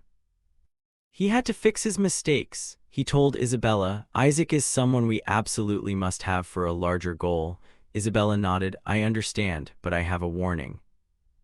She looked at him seriously. "If Isaac dares pose even the slightest threat to you, I will not hesitate to kill him without mercy." Randolph offered a sharp smile, "Lucky to have you by my side." They moved on. Isabella asked, "What does Isaac look like?" Randolph began to describe. "He has a very distinct lightning-shaped scar across his forehead. Bright blonde hair. And he also has celestial dragonborn wings like yours." Suddenly he spotted a winged figure in the distance. He cried out in surprise when he saw the man kicking a skeletal dragon-like monster. The man turned around. It turned out to be an energetic hawker. He waved flyers and shouted, "My hot springs are the cheapest and best in the city. Don't go anywhere, you must stop by first." Isabella and Randolph froze. Isabella looked at Randolph with extreme skepticism, echoing his description of an unprecedented danger. But Supreme Lightning Isaac seemed unconcerned with his reputation. He just wanted customers. He screamed like a madman, waving hot spring flyers as if his life depended on it. "No one leaves until they've bathed in my hot springs." Isaac frowned, voice full of irritation. "Why are you two standing there like you're watching a play?" Isaac flinched when he realized he had noticed the dragon wings she was trying to hide. Isaac fell silent, observing the two suspiciously. Randolph suggested chatting a bit, but Isaac just thought he was a complete lunatic. Isaac prepared to drive them away, but suddenly he froze. A gigantic red eye hovered behind Randolph. Isaac immediately realized he was facing someone far more dangerous than he had thought. Randolph leaned in close and whispered a name that made Isaac's blood run cold: Lightning Severing Hunter. In the thick, misty street, the air suddenly turned deadly. Isaac panicked, grabbed Randolph's arm tightly, voice trembling. "How do you know that name?" Randolph replied calmly, "Stop the theatrics, I know our situations well." Ordinary monsters were fooled by Isabella's disguise, but Isaac had special reasons to see through it. It turned out Randolph had used the same trick to get into this city. Beneath his ordinary coat, Isaac was wearing the full legendary Michaela set, plus a speed ring, all disguised with invisibility potion. But it meant nothing because Randolph's great sage skill could see through every layer of camouflage. Randolph whispered, "I can see everything on you. Now choose cooperate or die." The tension was taut as a wire. Suddenly Isaac burst out laughing. He spun 180 degrees, cackled, and shook Isabella's hand as if they were old friends. Isabella tried to play along, but Randolph teased her for her odd C sound when greeting. He suggested we should find somewhere else to talk seriously. As they walked away, Randolph noticed a flyer on the ground. A hot spring sounded like the ideal place to talk. They headed to a nearby inn with a classic style. Isaac kicked the door open, shouted for the innkeeper, and dragged a skeletal dragon-like monster inside. Inside, a scowling goblin sat behind the counter. Randolph stepped forward to ask for 2 rooms. The goblin innkeeper immediately cursed Isaac for his poor customer service. Isaac didn't care and told them to charge everything to the monster he brought. The poor monster panicked and wailed, crying that it was being robbed outright. It turned to Randolph begging the hero to save it, screaming for justice, but everyone ignored its cries. Randolph told Isabella, "Keep moving, don't look at it." They left the monster behind as its pitiful screams echoed down the corridor. The inn was fairly clean, hung with decorative banners. The hot spring area was spacious and full of steam. An announcement system stated that the spring water had special properties that helped stabilize the body. Isaac was surprised. "I don't remember there being hot springs here," Randolph replied. "I don't know the details either, only that these springs have only started erupting recently." He looked down at the water, wondering if this could be a sign of a larger event. Isaac cut in and went straight to the point. "Why did you bother finding me here?" Randolph laughed. "The stars guided me." Isaac sneered. "Stars again, don't play the saint act." He called Randolph a miserable carrion crow, but the masked man just pointed at him and said, "And you're tricking hot spring customers." Isaac angrily defended that he was only trying to make a living. Randolph didn't argue and instead stated his purpose plainly. "I came to offer you a deal. Serve me for 1 year. In return, I'll get you out of this hell and back to the continent." Isaac fell silent, clearly weighing whether this madman was serious. He scoffed, told Randolph to stop babbling and to get lost. But Randolph continued, "Are you going to spend your life running from your past?" He brought up the mining city Isaac had destroyed. Isaac's face immediately went ice cold. Randolph began recounting the story Isaac tried to forget. In a previous life, Randolph used Isaac's character to become the most notorious troll on the server. He had amassed so many strikes that he couldn't enter most cities and was forced to hide in a small village. There he met the village chief, a typical low-level villain who embezzled and bribed to keep power. Isaac thought it was the perfect place to hide, so he became the village chief's fixer. He found it amusing that a powerhouse like him had to play henchman for a petty criminal. At first it was just errands and dirty jobs. But gradually Isaac realized the chief was far more ambitious and cruel than he had imagined. Beneath his outward shell he was a true monster, willing to spill blood to climb higher. With Isaac carrying the heavy work, the village chief rose from a petty thug to a major power. He ultimately became a real demon after signing the mining contract. They stood in the darkness of the mine they had just seized. The village chief thanked Isaac, but Isaac began to suspect he was getting in over his head. The man laughed incessantly, boasting that a country bumpkin like him had finally stepped onto the avenue. He promised Isaac wealth and power enough to make a king envious. Isaac thought it was a joke, planning to rob him blind and slip away when bored. But the village chief said, "We're only getting started." He looked at the workers with a twisted smile, savoring his new position. Deep inside the mountain, people were tortured to exhaustion. They looked wretched, drained by relentless labor. Isaac saw the mine's massive scale and realized everything had gone too far. The village chief casually explained that he had kidnapped entire populations from nearby towns to fill the mine. He admitted that the bribe for the royal guards was enormous, but regarded it as a smart investment. He had already calculated the huge sum he would earn. In the crowd, a boy was struggling to breathe in the thick dust. The child was clearly gravely ill, coughing violently on the filthy floor. The village chief stepped forward and looked down at the trembling boy. The child's bare feet were caked with mud. He placed his hand on the boy's head with a grotesque smile and asked, "Do you have a cold?" He sighed, regretful that a sick child was no longer useful for labor. He said indifferently, "What a pity." He callously suggested, "We can breed slaves to replace those who die." Isaac looked at him in horror, finally realizing he was serving a true monster. The village chief indulged in grander dreams, talking about buying the whole kingdom with his new wealth. He laughed loudly and thanked Isaac for everything, completely unaware of the murderous aura radiating from the hunter. Isaac thought frantically. He realized he had made a grave mistake and could not allow this nightmare to continue. He decided then and there he would be the one to destroy it all. Back at the hot spring, Randolph said, "Afterwards you dealt with the village chief and tried to reform the city, but it was all in vain. The kingdom that held that mining town was already rotten to the core, with second- and third-tier villains constantly appearing to exploit it until it was exhausted. That was why they triggered a monster wave and completely wiped out the city. Many were swept up and died, and many lost their homes, but by doing so they broke that eternal cycle of crime. Even if you hadn't been there, this city would have fallen to some villain anyway, so I'm telling you not to lock yourself up here anymore." Isaac clenched his fist under the water, his voice icy. "Don't pretend you understand everything." But Randolph pushed on. "Hiding in a place like this isn't a way to atone." When Isaac asked who he was to pass judgment, Randolph dropped a bomb. "My goal is to kill the Demon King," he challenged. "Stop hiding, do something truly useful for this world." He explained, "I'm assembling a team of comrades who are both strong and loyal, and who will never betray me." Isaac remained skeptical. "Why would a stranger like you trust me?" Randolph smiled behind his mask. "I know more about you than you think, perhaps even more than you do."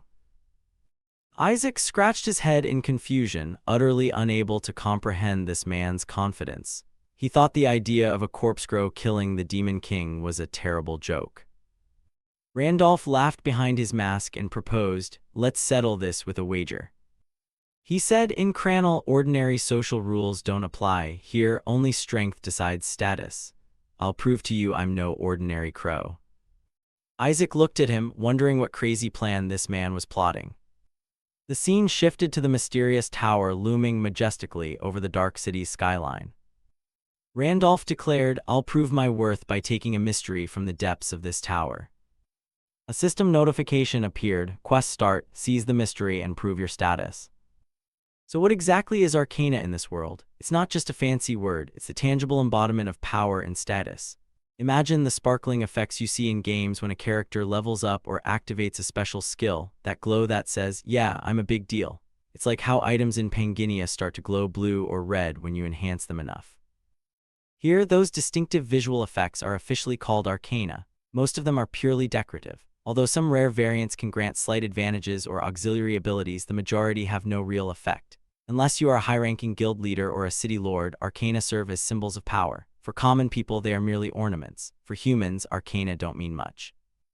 But for monsters, it's entirely different. For them, it's everything. In the world of fiends, arcana are like a lion's mane. They directly represent a species rank and a monster's claim to leadership. The higher the grade of an arcana, the higher the monster's status in the hierarchy.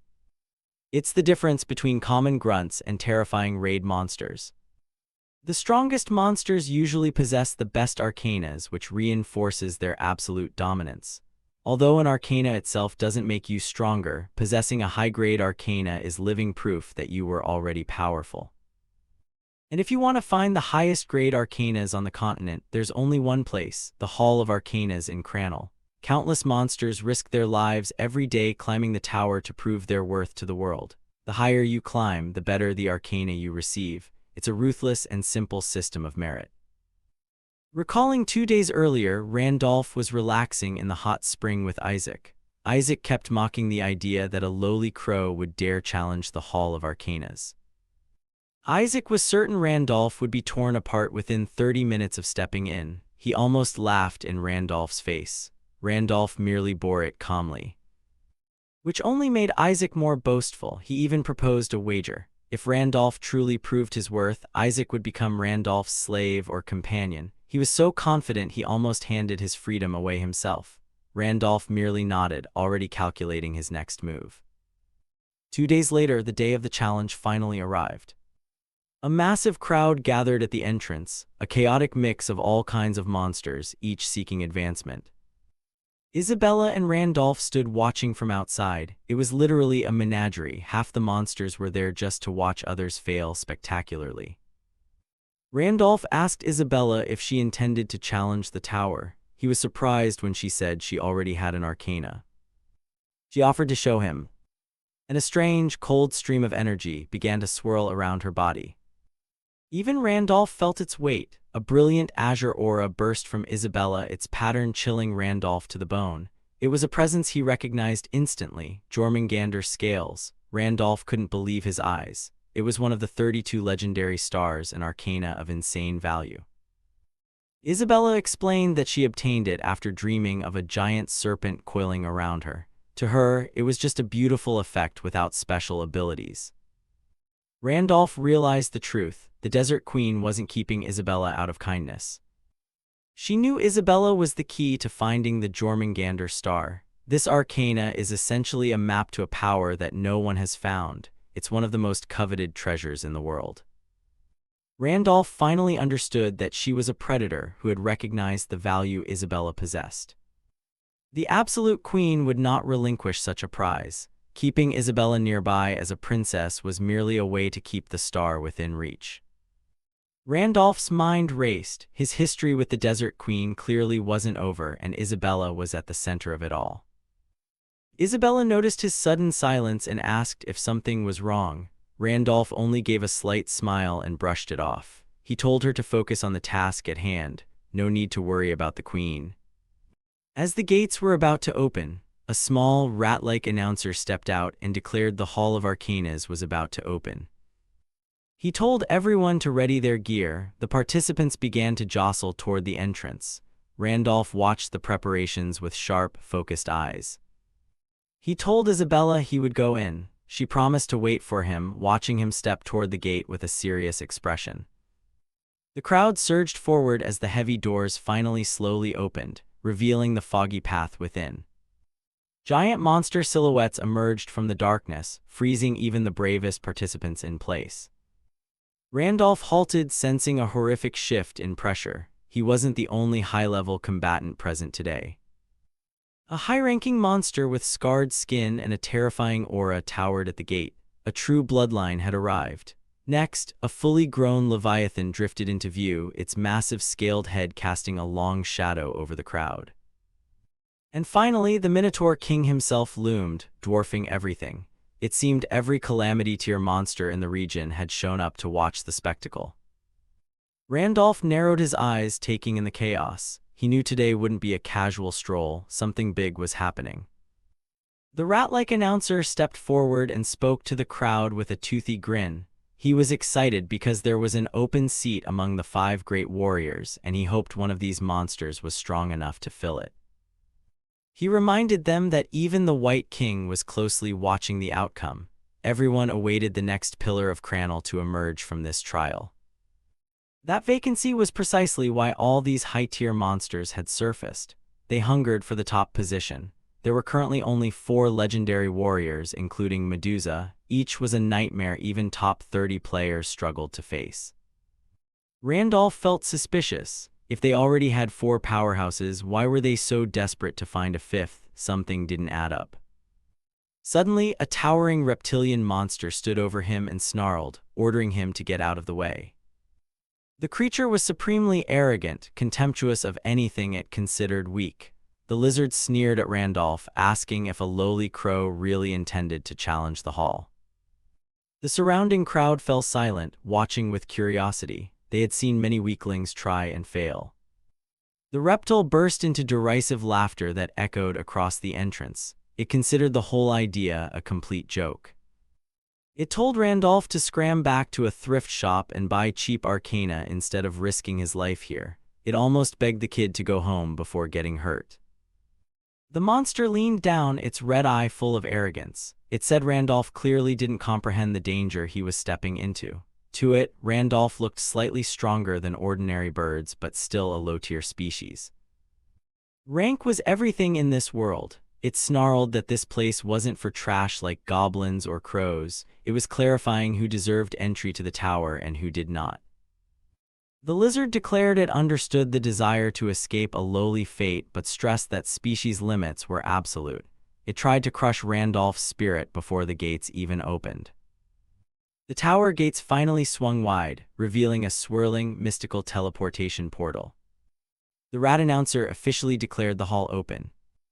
A 5-second countdown to entry appeared. Randolph didn't even bother to look back at the lizard, muttering that the creature talked too much. He called the reptile a worm, leaving the arrogant beast utterly stunned. Randolph had nerves of steel. As the countdown hit 1, he stepped into the light. He memorized the lizard's face carefully. Upon entering the inner world, everything blurred in a moment of transition. Randolph found himself standing on a jutting rock under a vast, blazing sky. It was an entirely separate dimension, just as he had predicted. He looked around and realized nothing had changed since his last visit in a previous life. He truly regretted not being able to kill that worm right here. He remembered clearly that this was the only place where Wilhelm had failed to claim the highest reward. Back then, it was the first time anyone had challenged this place, so there was no information at all. But this time was completely different. He wasn't just a challenger, he was an expert who knew exactly what would happen. A horde of skeletons began to rise from the ground. Randolph did not flinch. He had memorized every strategy. He recalled the 2 harsh conditions required to fully clear this place. Not only relying on brute force, but you must also exploit the system. The first trick is to enter at the lowest level possible. It sounds counterintuitive, but that's the key to the entire puzzle. The monsters inside will perfectly match your level. If you enter at level 100, you'll fight level 100 monsters. But as your level rises, their attack patterns become more complex and immune to easy instant kill tactics. It quickly becomes a nightmare. Of course, low level alone isn't enough. You still have to actually defeat them. You must completely overwhelm them with stats and performance that shouldn't exist at that level. You must be an exception. With over 200 talents and 13 hidden traits, Randolph possessed absurd stats that made the impossible real. Anyone else trying this would have been blocked long before reaching the city, but Randolph was no ordinary person. He activated his exclusive skill, Corpse Raven Summoning. Dark energy exploded from his body, ready to tear the skeleton ranks apart. The second factor was his class traits. He chose Corpse Raven for a very specific reason. He didn't just need the core to enter the city, he wanted the bird's accompanying skills, especially those for large-scale group combat. Corpse Ravens specialize in 1 versus many combat. They may be a low-tier species, but they're absolute kings of crowd control. Against weaker foes, these skills are almost a cheat code. He began harvesting skeleton kills as if it were routine. System messages streamed in constantly. Each kill raised the summoning skill level, making his small army grow larger and larger. Randolph continued his relentless assault, nodding as his skill proficiency increased at a rate far exceeding even high-tier monsters. This was an advantage only he could exploit. Thanks to his vast talent pool, his character level remained low despite continuous kills. The gap between level and actual combat power was the foundation of his strategy. A column of dark energy erupted, instantly vaporizing an entire line of skeletons. Randolph knew he was the only one with the knowledge and power to conquer the tower's summit. The skeletons shattered like glass under the weight of his power. This was not just a clear, it was a declaration of absolute domination. Outside, a bone dragon monster was lecturing Isaac on manners. But Isaac shouted it down and handed out flyers properly. Suddenly, the crowd erupted in murmurs and shouts. They were stunned that someone had blitzed through the first challenge in record time. The first floor of the gigantic tower began to glow brilliantly and steadily. It was the beacon announcing a successful clear to the whole region. Isaac looked up, eyes wide in disbelief. He couldn't fathom how anyone had cleared the first floor so quickly. Isabella asked what the light meant, clearly puzzled. She stepped out of the mist behind him, her presence instantly chilling the air. Isaac recognized her as the fake demi-dragon from their previous encounter. He asked if she was truly stupid enough not to know how the Hall of Arcanas worked. She quietly nodded. He explained that the light was a progress marker. It only lights when someone clears a floor for the first time. It's a public leaderboard for everyone to see. Isabella didn't understand why it mattered so much, nodding that many monsters could clear floor 1 as well. He completely missed the point. Isaac clarified further, they're not surprised by clearing the floor. Completion rates for floor 1 reach up to 30%. Given the difficulty, that's fairly high. Of course, the rate drops from the second floor onward, so clearing floor 1 isn't unusual. But the issue was that no one in history here had cleared floor 1 at such a terrifying speed. The pace was even faster than the White King's record. She smiled to herself, whispering that the Star-Bearer was showing off again. Isaac doubted it, asking how she could be sure it was the crow when no one had seen inside. He found her confidence borderline delusional. Isabella only smiled, trusting her instincts. To her, no one else in this world could perform such an extraordinary feat. Her red eyes flashed as she told Isaac to pay close attention. Since they would be working together, she wanted him to understand exactly what kind of person they were dealing with. In Isabella's view, reality itself must bend to the will of the Star-Bearer. Cut to some tall building. One of the 4 great generals, Gungi, was resting here. At that moment, a voice suddenly rang from outside. "Hey Gungi, I heard the hall's lights have come on." Hearing that, Gungi opened his eyes and calmly said, "Admittedly, that's fast. I hope this time someone worthy will emerge into the ranks of the great generals. I don't want to taste that humiliation again." 2 years ago, our 4 great generals, the Pillars of Kremdal, suffered a crushing defeat by a man named Wilhelm. He didn't bother to finish us. Instead, he deliberately left us alive as bait to lure the White King out. That humiliation from back then, no matter how much time passes, I can never forget it. Thinking of that, Gungi added, "When the second floor lights up, inform me. Even if they're not at the 5 great warriors level, if anyone is strong enough to reach floor 2 or higher, I will receive them personally." But the person outside replied confusedly, "Trouble is, it seems the lights from the lower floors have lit up all the way to the 4th floor." The Minotaur King's eyes widened in genuine astonishment. Someone had reached the 4th floor. Someone was challenging the same floors as the White King in a far shorter time.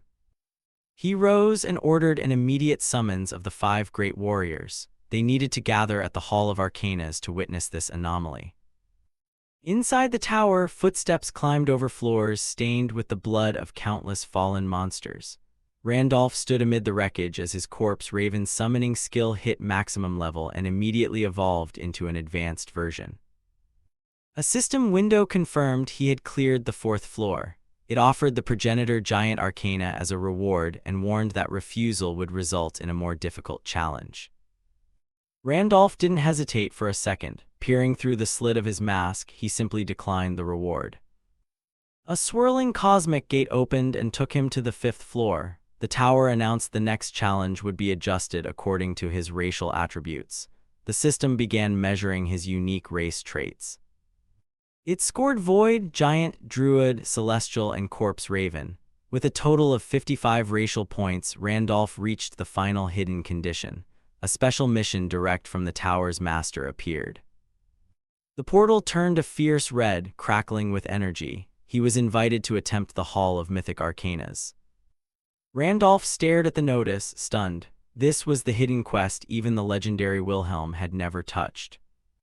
The system warned the mission would vanish if declined, forcing him back to the normal hall. He weighed the horrific difficulty labeled Mythic. This was territory completely unknown to any player. He wondered whether it was worth a human risking so much just for a higher-tier reward.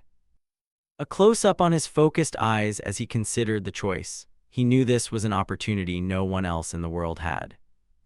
He realized he was the only one who could unlock this secret. The call of an unprecedented adventure was too strong to refuse. Randolph began a step toward the glowing abyss. He decided there was no need to hesitate. He officially accepted the challenge and stepped into the swirling dimensional rift. Entering the Hall of Mythic Arcanas, he immediately received the achievement, Adventurer Challenging Myth. 3 glowing skull skeletons appeared before him. A waked skeleton soldier manifested as his opponent. It randomly acquired the challenger's racial stats, copying his druid and giant traits. Randolph watched the monster intently. He realized the tower was using his own power against him. A blazing beam of light shot from the skeleton's core as it prepared to attack. The monster fired Druid's light spirit arrow. Dozens of luminous bolts rained across the space. Randolph tracked the assault, his red eyes sweeping the sky as the beam sped in. Terrifying explosions of light ripped the ground as he narrowly dodged the volley. The entire area was flattened. His boots skidded over scorched earth amid the bombardment as he searched for an opening. A giant skeletal hand burst up from the ground. The enemy had activated Giant's Grip. Randolph looked down as the massive bony fingers began to close around his position. The hand slammed shut with a deafening crash, crushing the ground where he had stood. Randolph leapt high, his black cloak billowing behind him like wings. He confirmed the monster could use any skill tied to the racial traits it copied. This was becoming a real threat. Difficulty spiked as dozens more skeletal hands rose from the shadows, reaching for him. Randolph gripped the sword hilt, tightening his hold to prepare a counterattack. Above, the gods began to take notice. The constellations of the Temple of 100 Stars suddenly focused on the ongoing trial. Randolph hovered in midair, a lone figure between celestial light and the outstretched bony hands. All the constellations had started watching his challenge. Randolph looked up, feeling the weighty gaze of the Temple of 100 Stars. He realized he had become the focal point of the constellations, gods surely captivated by the hidden quest he had triggered. He wondered whether they were merely curious or deliberately watching to see him fail. Whatever their intent, he knew he was being observed by the highest beings of the cosmology. A colossal pillar of light burst from his position, shaking the foundations of the tower's spatial plane. Power roiled through the air as he prepared the decisive final strike against the mythic guardian. He activated Star Pierce, a skill that suffused his body with stellar energy. For the next 76 seconds his stats were enhanced as the star's power flowed.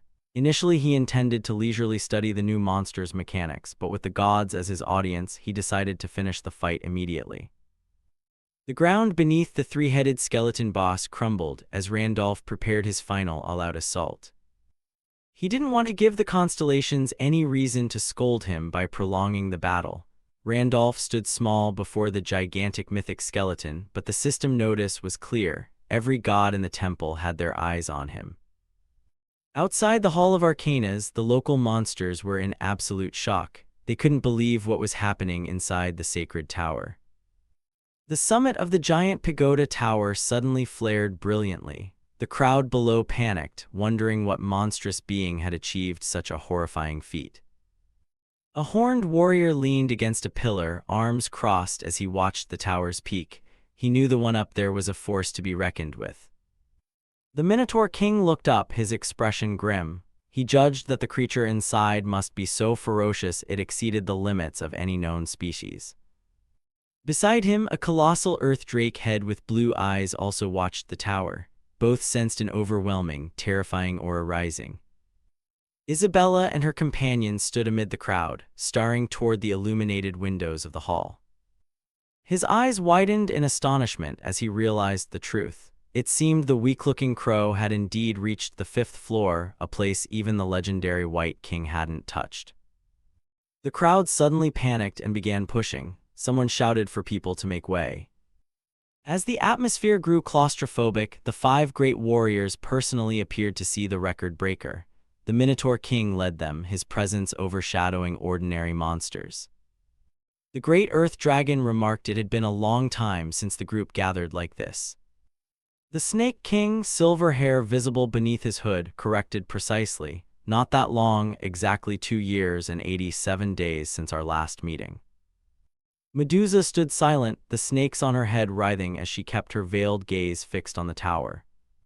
The Earth Dragon turned to his peers, asking what they thought was happening inside the tower.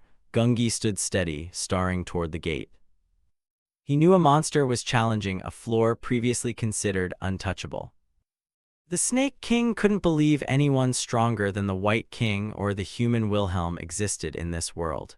Yet the possibility of a new exception, one to rival those two legends, could not be ignored. If such a being truly appeared, Cramdell's absolute rules might become utterly meaningless. He concluded they would have to welcome this new entity, willingly or not, as either a powerful ally or a dangerous enemy. The gate before the tower began to whirl with intense energy, drawing the gaze of every warrior present. A voice rang out from within the light, arrogantly asking if everyone had been waiting for him. The lizard monster stepped from the gate with triumphant laughter. He was utterly convinced he was the hero everyone had gathered to behold. Isabella and the group watched with puzzled, sweating faces at the lizard's grand entrance. The 5 great warriors didn't even blink. They immediately ignored him, nodding that he was clearly not the exception they awaited. Unaware he'd been dismissed, the lizard kept boasting about having a legendary arcana. The Minotaur King looked only puzzled, wondering what other species might be inside. The gate remained active, sparkling blue as it prepared to release the hall's true champion. The colossal mist dragon appeared, boasting that its arcana surely merited the title of Great Warrior. Randolph merely stared, unimpressed. At that moment, the protagonist's voice sounded behind him, "Hey, you earthworm." The words made the giant serpent immediately spin around and roar, "What, you call me an earthworm?" To make it more entertaining, he began a countdown from 3.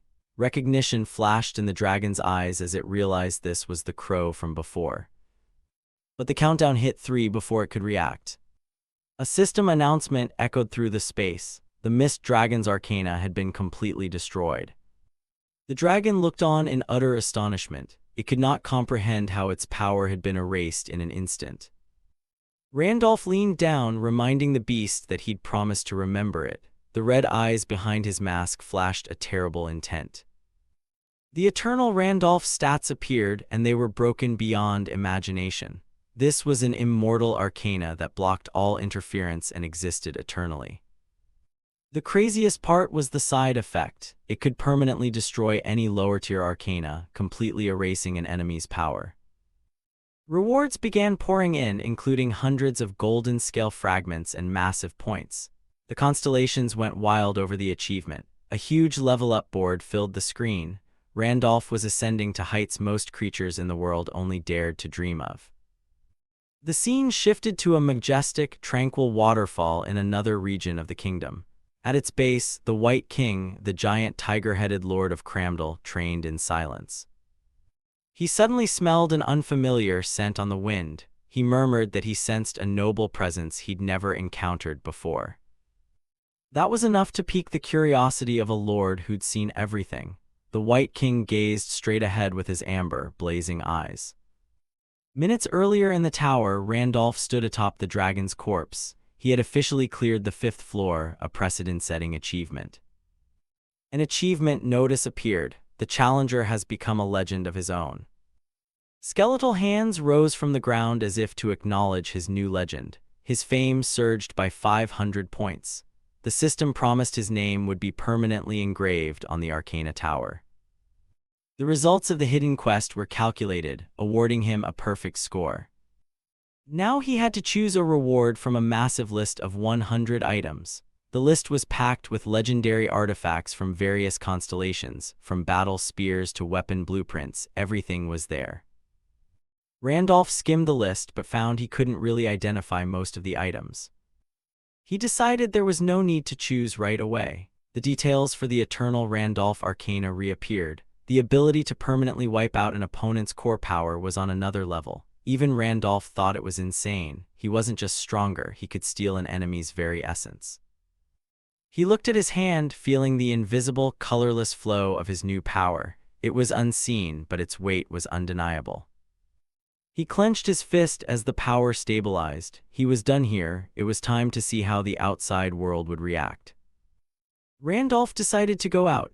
Back in reality, the dragon still lay on the floor, probably not yet recovered from the shock of loss. The dragon let out one final, pained, desperate cry. It couldn't believe its arcana, its status, had vanished. Nearby spectators froze in shock. To them, this was simply impossible. They were in total denial, unable to accept that a common crow could strip the status from a legendary beast. The dragon issued one final death threat at Randolph. Even stripped of power, it tried to exert some authority. Randolph just turned to the beast, his gaze cold and bored. He had mentally finished this fight long ago. He mocked the dragon, saying at least there was one creature here with a brain. He watched the giant monster coil, preparing to strike back. Suddenly, Medusa's eyes activated, bathing the entire scene in a massive red glow. The Minotaur King stepped forward, his massive form blocking everything. He declared that any disturbance in Cramdal would not be tolerated. He asserted this was the law of the land, established by the White King himself. Whoever defied it would instantly become an enemy. The Minotaur King glared at Randolph and asked directly whether Randolph was enemy or ally. Randolph did not flinch, answering that it entirely depended on how the Minotaur King behaved. The Minotaur King ground his teeth at the newcomer's insolence, but he also recognized Randolph held a status that could not be ignored. He changed his tone, saying they wanted to report to the White King about a newly ranked high entity. He formally invited Randolph to come along. Randolph calmly accepted the invitation. He had no reason to make unnecessary enemies. He set a clear condition: his companion must go with him. He pointed to his teammate, insisting he would not go alone. The group waited outside. The blonde teammate looked rather tense. The White King's colossal white fortress emerged through the mist, exuding the dignity befitting its lord. They walked into the dark stone-columned corridor, their silhouettes stretching across the cold stone floor. Isaac muttered, wondering how he had gotten into this trouble. Randolph only reminded him they couldn't back out now. He reminded him of the deal they'd made. If Randolph's status was real, he would be ally, slave, or whatever Randolph wanted. The blonde clearly regretted that bet. Randolph asked him bluntly what he wanted to be, retainer or slave. The choice was easy. He quickly chose retainer. Isabella whispered to Randolph, asking if meeting the White King in person was really necessary. Randolph was firm. He said there was no reason to refuse the invitation when he wanted to ask the king one thing. A giant hand shoved the heavy stone door open. The Minotaur King led them inside, announcing they had arrived. Randolph and his team followed closely behind into the cathedral interior. Randolph stepped onto the polished floor. Every movement was deliberate as they approached the center of the chamber. The Minotaur King's party halted and formally saluted the White King. He sat high upon a massive stone dais, looking down like a true god. The king studied Randolph, nodding that he looked frail but admitting he was certainly intriguing. He was curious about the crow that had conquered the tower. Randolph raised his head to look at the giant tiger-headed lord. Randolph bluntly criticized the king rather rudely upon their first meeting. Isabella and Isaac were horrified by his lack of filter. The White King's eyes narrowed. He seemed genuinely surprised by the remark. Normally no one dared speak to him like that. He repeated Randolph's words in a dangerous tone: politeness. The air in the hall suddenly grew stifling. The king released a terrifying wave of status pressure, his eyes flashing red and fierce. He asked why he should care about politeness before someone like Randolph. Randolph clenched his fists as the pressure bore down. He knew that without his hidden traits, this pressure alone could stop his heart instantly. In this world, monsters can level up like players. They gain experience through killing, and the higher they rise, the more horrific they become. The biggest difference is monsters have no level cap. If they survive long enough, they can grow indefinitely. They level up with great risk, but those who manage it become immensely powerful beings. Each of their levels is worth far more than a player's. A level 11 monster equates to a 1-star transcendent player. Level 12 matches a 2-star transcendent player. The pressure was so strong it forced everyone to their knees. From his throne, he looked down at the guests crushed to the floor. The force was overwhelming, cracking the stone floor and sending ripples of red energy through the air. System messages flashed continuously before Randolph as automatic skills activated. Giant's magic resistance and heart of the iron-blooded monarch were the only things keeping him standing. The system revealed the White King was a terrifying level 15. With the legendary Wilhelm and the demon lord gone, he was the undisputed lord of this world. Randolph knew he had to stay composed. In his current state, a single breath from the king could shred him. Randolph's mouth tightened behind his mask. He felt the pressure, but he would not reveal it. He stood firm and fired back, asking whether basic etiquette wasn't to respect one's guests. Isaac couldn't believe his ears. He looked at Randolph in pure astonishment, wondering if his leader wanted to die. Even the Minotaur King was stunned. He knew Randolph was unusual, but he hadn't expected him to be unmoved by this soul-crushing pressure. The confrontation continued as the aura grew stronger, red vortices of energy swirling around Randolph. The White King's mouth twitched into a slight smile. He seemed more amused than annoyed by Randolph's defiance. Suddenly, a thunderous laugh echoed through the great hall. The king's voice was so loud the surrounding air vibrated. The king called Randolph a strange fellow and admitted he now understood why his warriors had brought him here. He was impressed by the courage to confront him. Randolph watched the king's reaction through his mask, realizing his gamble had paid off. He knew he had finally broken through the lord's initial hostility. The White King was famous for never caring about anything that didn't interest him.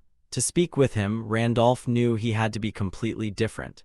The king acted on instinct, fiercely territorial, and always seeking challenges from the strong. The scene shifted to 2 years earlier. A colossal column of energy exploded in the distance, shaking the castle's foundations. The ground was scorched and cracked from the king's pressure. He casually suggested ending the battle there, saying it would be a problem if his own home were destroyed. Randolph remained unflinching despite the flames around him, pointing out that the king truly had no concept of manners. The king only watched him, amused by the human's audacity. The White King gave a soft laugh, revealing fangs sharp as a predator's.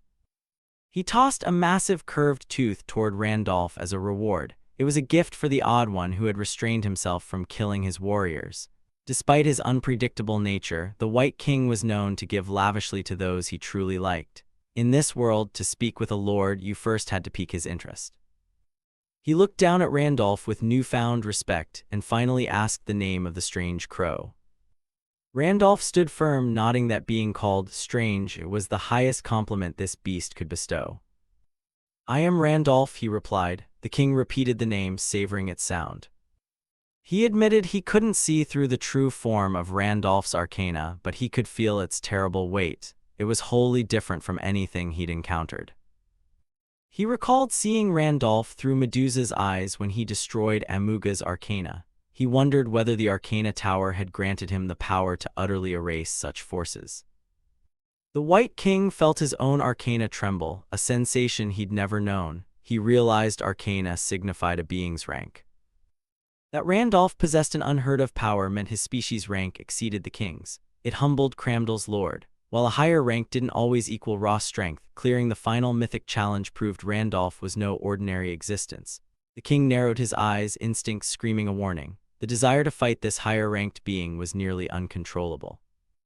Randolph saw sweat on the king's face. The lord was losing control to his thirst for combat. A wrong word could lead to disaster. He warned the king not to act rashly, reminding him that if they fought, Cramdal would be wiped from the map. The king restrained himself, admitting he could not destroy his own territory.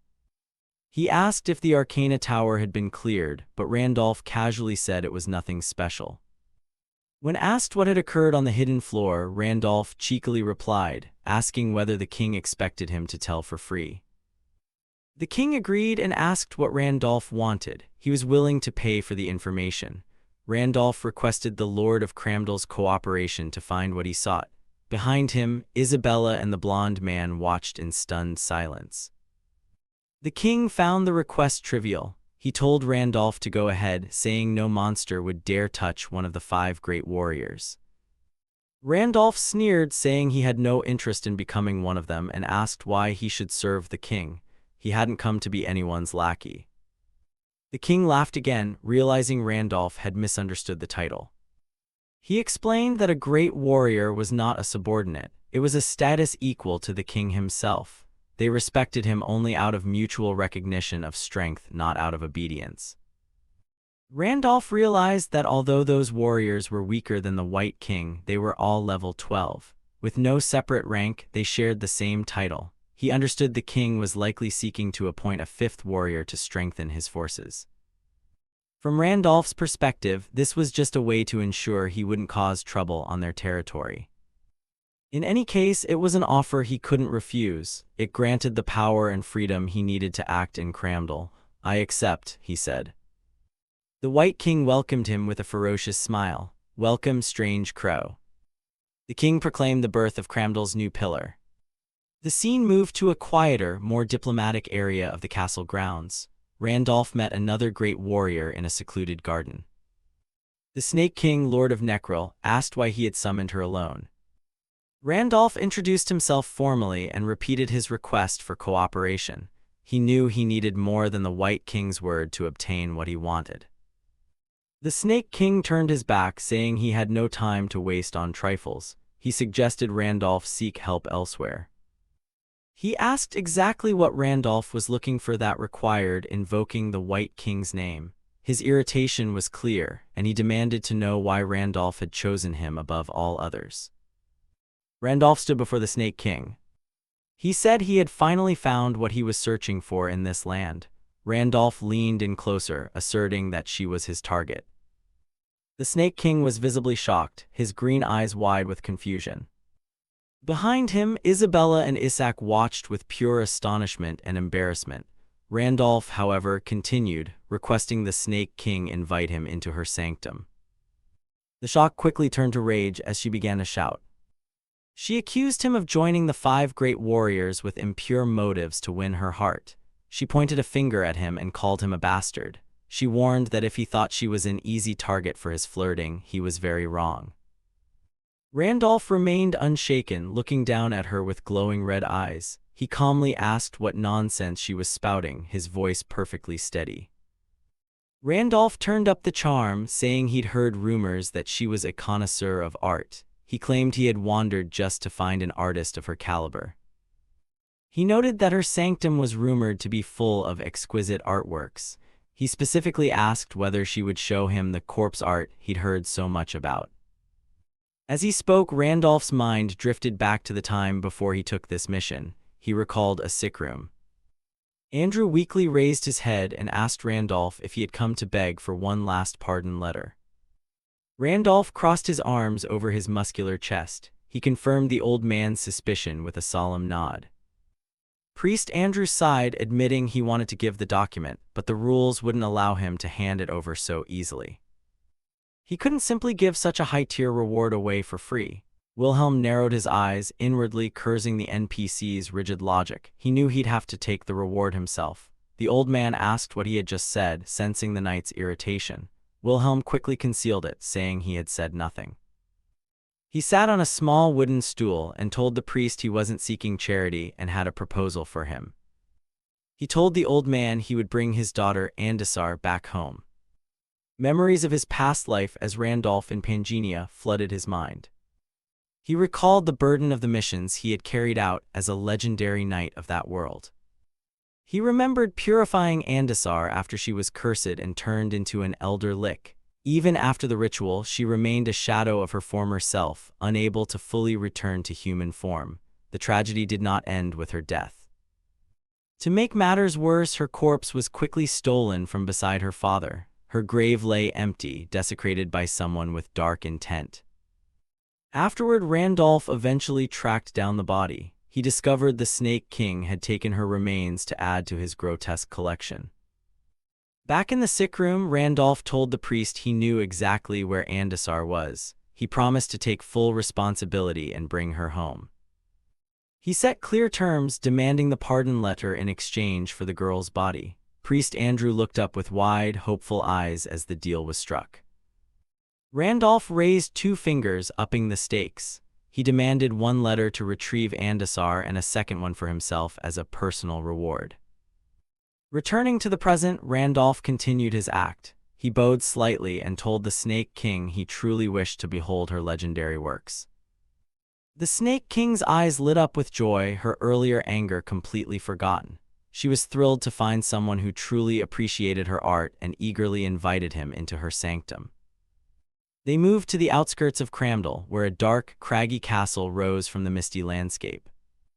The air around the structure was heavy and oppressive. She led them through enormous doors, acting like a gracious host.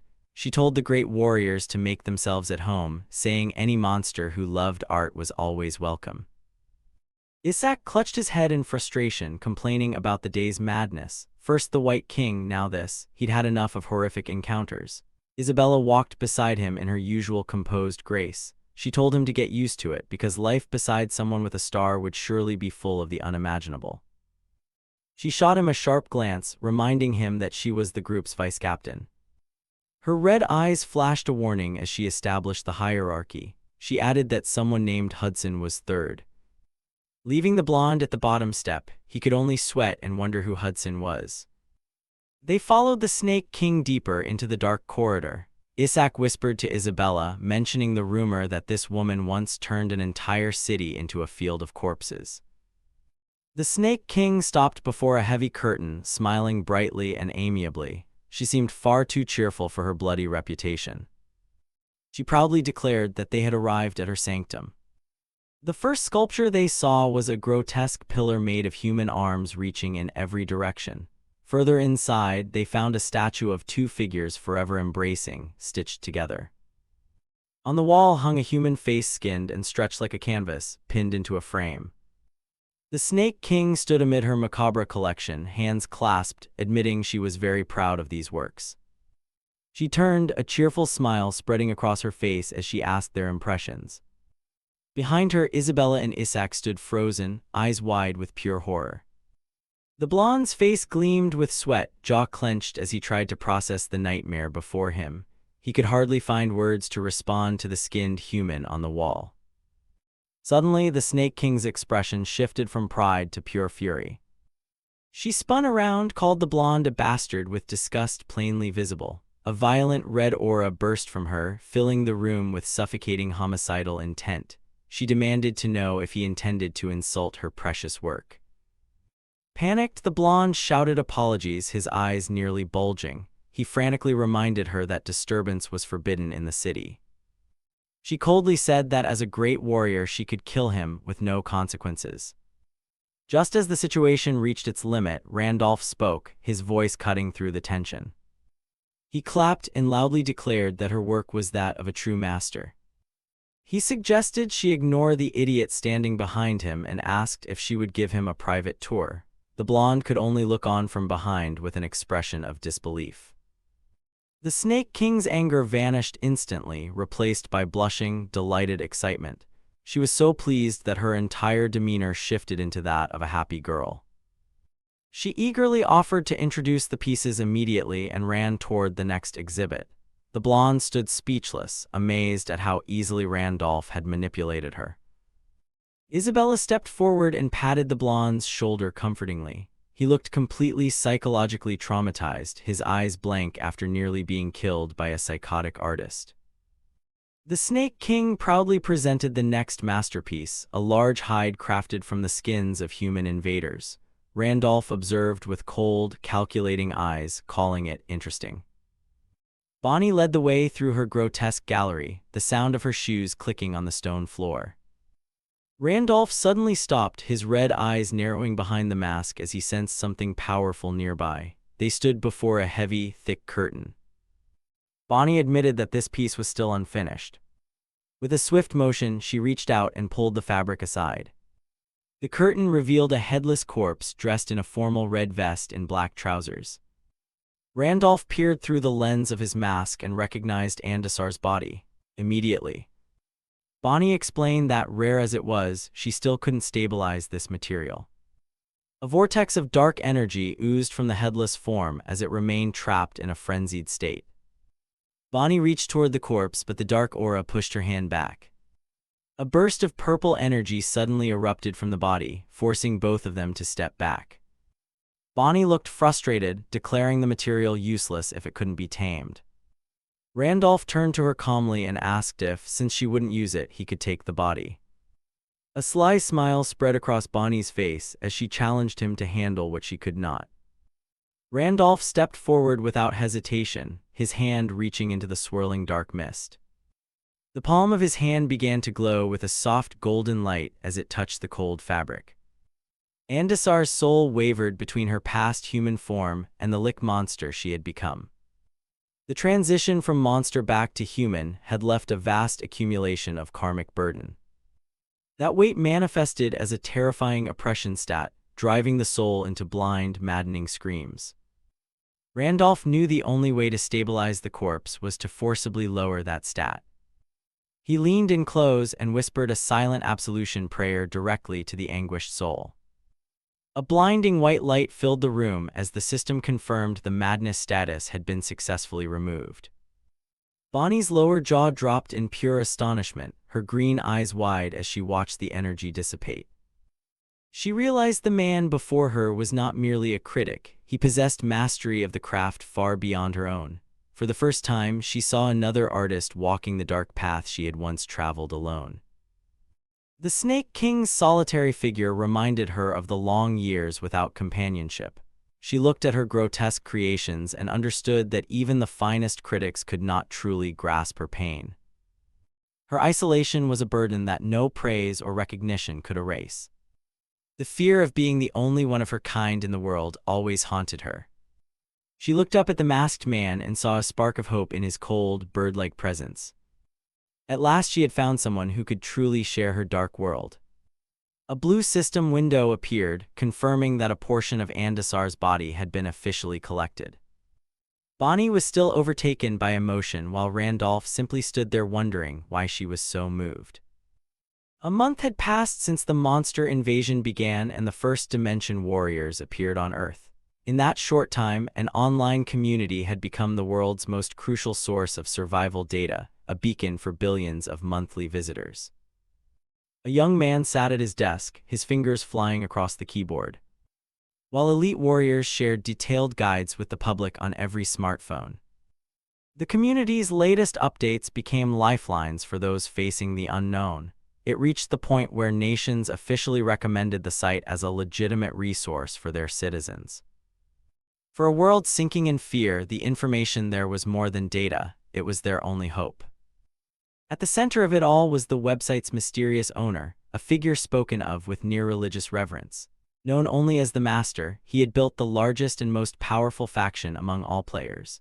The narrator explained how the community master used his growing influence to negotiate with the world's most powerful corporations and politicians. Global broadcasters reported the interdimensional community app as the new standard for government safety guidelines. Inside a high-security conference room, the air was heavy as elite players gathered to discuss the changing world order.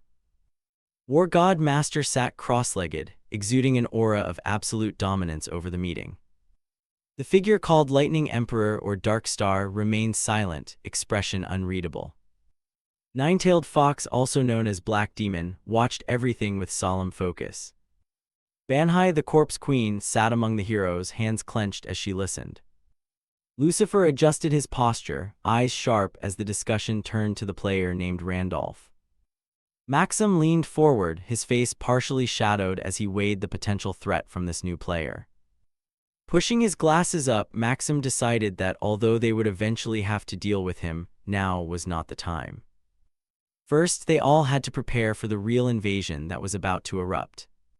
The previous raids had been nothing more than probing incursions from another dimension. When the spatial rift truly opened, the full-scale invasion would officially begin. At that moment, people would realize that neither the police nor the military could protect them. And the world could only rely on one savior, us, the players.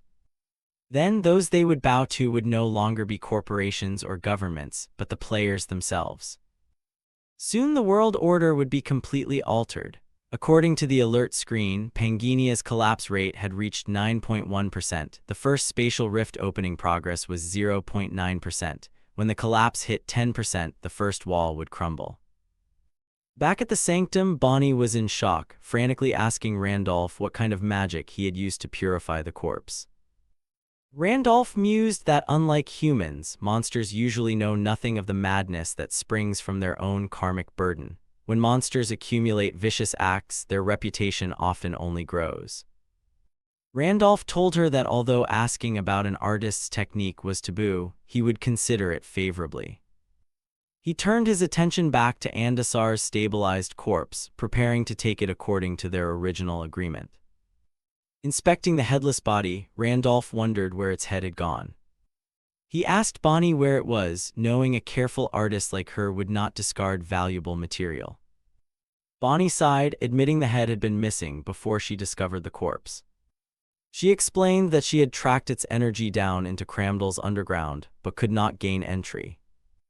Randolph was intrigued that even one of Cramdell's strong pillars could not breach that area. It was the presence of the Star Guardians that made the basement off-limits to everyone. A non-aggression pact prevented the White King and his allies from stepping into the Guardians' territory. Randolph asked why Guardians, who usually stayed within their own lands, were appearing here. Bonnie mentioned that a special hot spring in the area was related to the presence of the stars. She described a shimmering rainbow arcana veil blocking access to the star. The Guardians, unable to reach it, had stayed in the area instead. The White King's frustration was evident, but his hands were tied by existing diplomatic agreements. Bonnie advised Randolph to abandon the idea of taking the head, since infiltrating would mean breaking the pact. Randolph looked at her with a calm, detached expression, saying the matter was far simpler than she thought. He declared he would personally eliminate the uninvited guests, then stepped into the darkness. He told Bonnie to inform the White King that he himself would handle the intruders.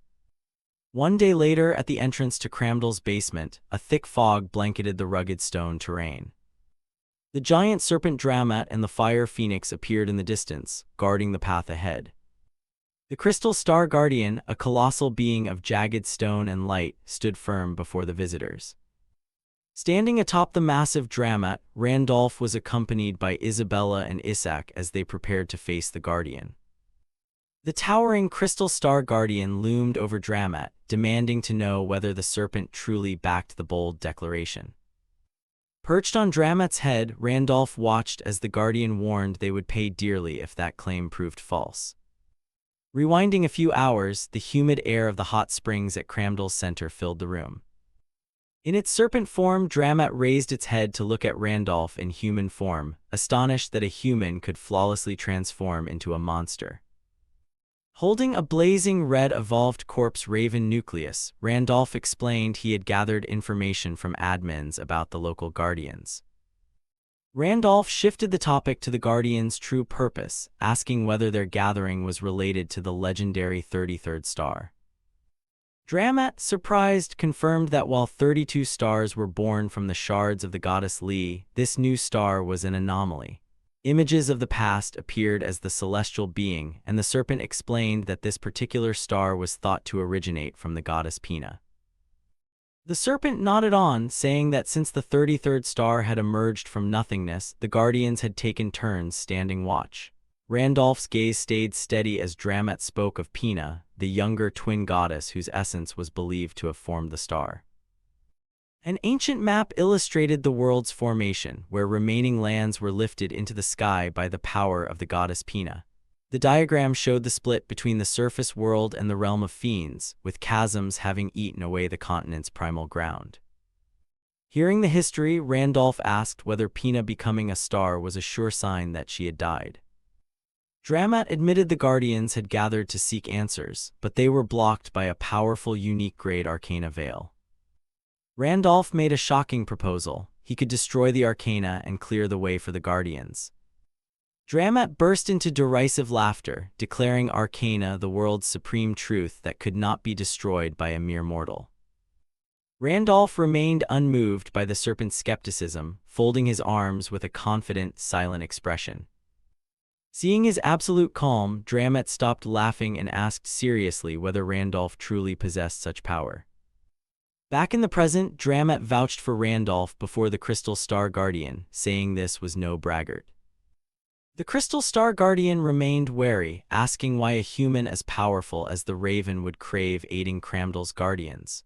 Randolph replied simply that there was something he needed inside, and clearing them out quickly would be a win-win for everyone. The core eye of the Crystal Star Guardian flickered gold as it accepted the explanation, though still suspicious. The Guardian then looked toward the horizon, asking why other uninvited guests had followed the Raven to this sacred area. Bonnie and her companions stood farther back while the White King sat cross-legged on the ground, his massive form radiating power. The White King assured the Guardian they would not intervene, only wishing to witness the spectacle about to unfold. A predatory gleam lit the White King's eyes as he admitted he was eager to see how their new pillar handled such a difficult task. The Crystal Star Guardian scorned the tiger's interest, murmuring the old rival's name as it turned back to the barrier. Randolph prepared to act, the basement's dark air swirling with the weight of the impending confrontation. He unfurled massive black-feathered wings and flew toward the shimmering veil as Isabella watched with a sharp gaze.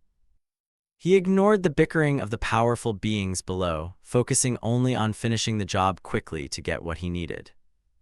Randolph reached out, his palm touching the translucent, rainbow-hued surface of the colossal energy wall. Hovering in midair, Randolph felt the terrible pressure of the veil, confirming it was indeed a pure arcana. A cold smile appeared on Randolph's lips beneath his mask, knowing that regardless of rank, no arcana could withstand his unique power. A blue system window appeared, announcing activation of the special ability Eternal Randolph to destroy the barrier. A follow-up warning, destroying the first wall would trigger a hidden main quest, making Randolph wonder what secret would be revealed. Despite the potential risk, Randolph did not hesitate, pressing his hand deeper into the veil's radiant energy. He acted decisively. The sound of shattering glass echoed through the cavern as the first cracks formed beneath his hand. The arcana's structure began to collapse.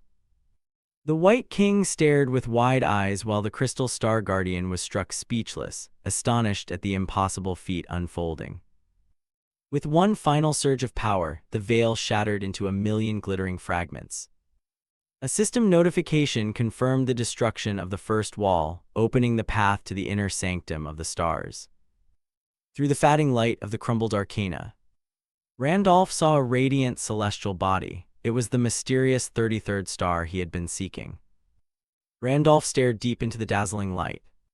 From the abyss of the dark rift, a black knight in jagged armor appeared atop a gargantuan black steed.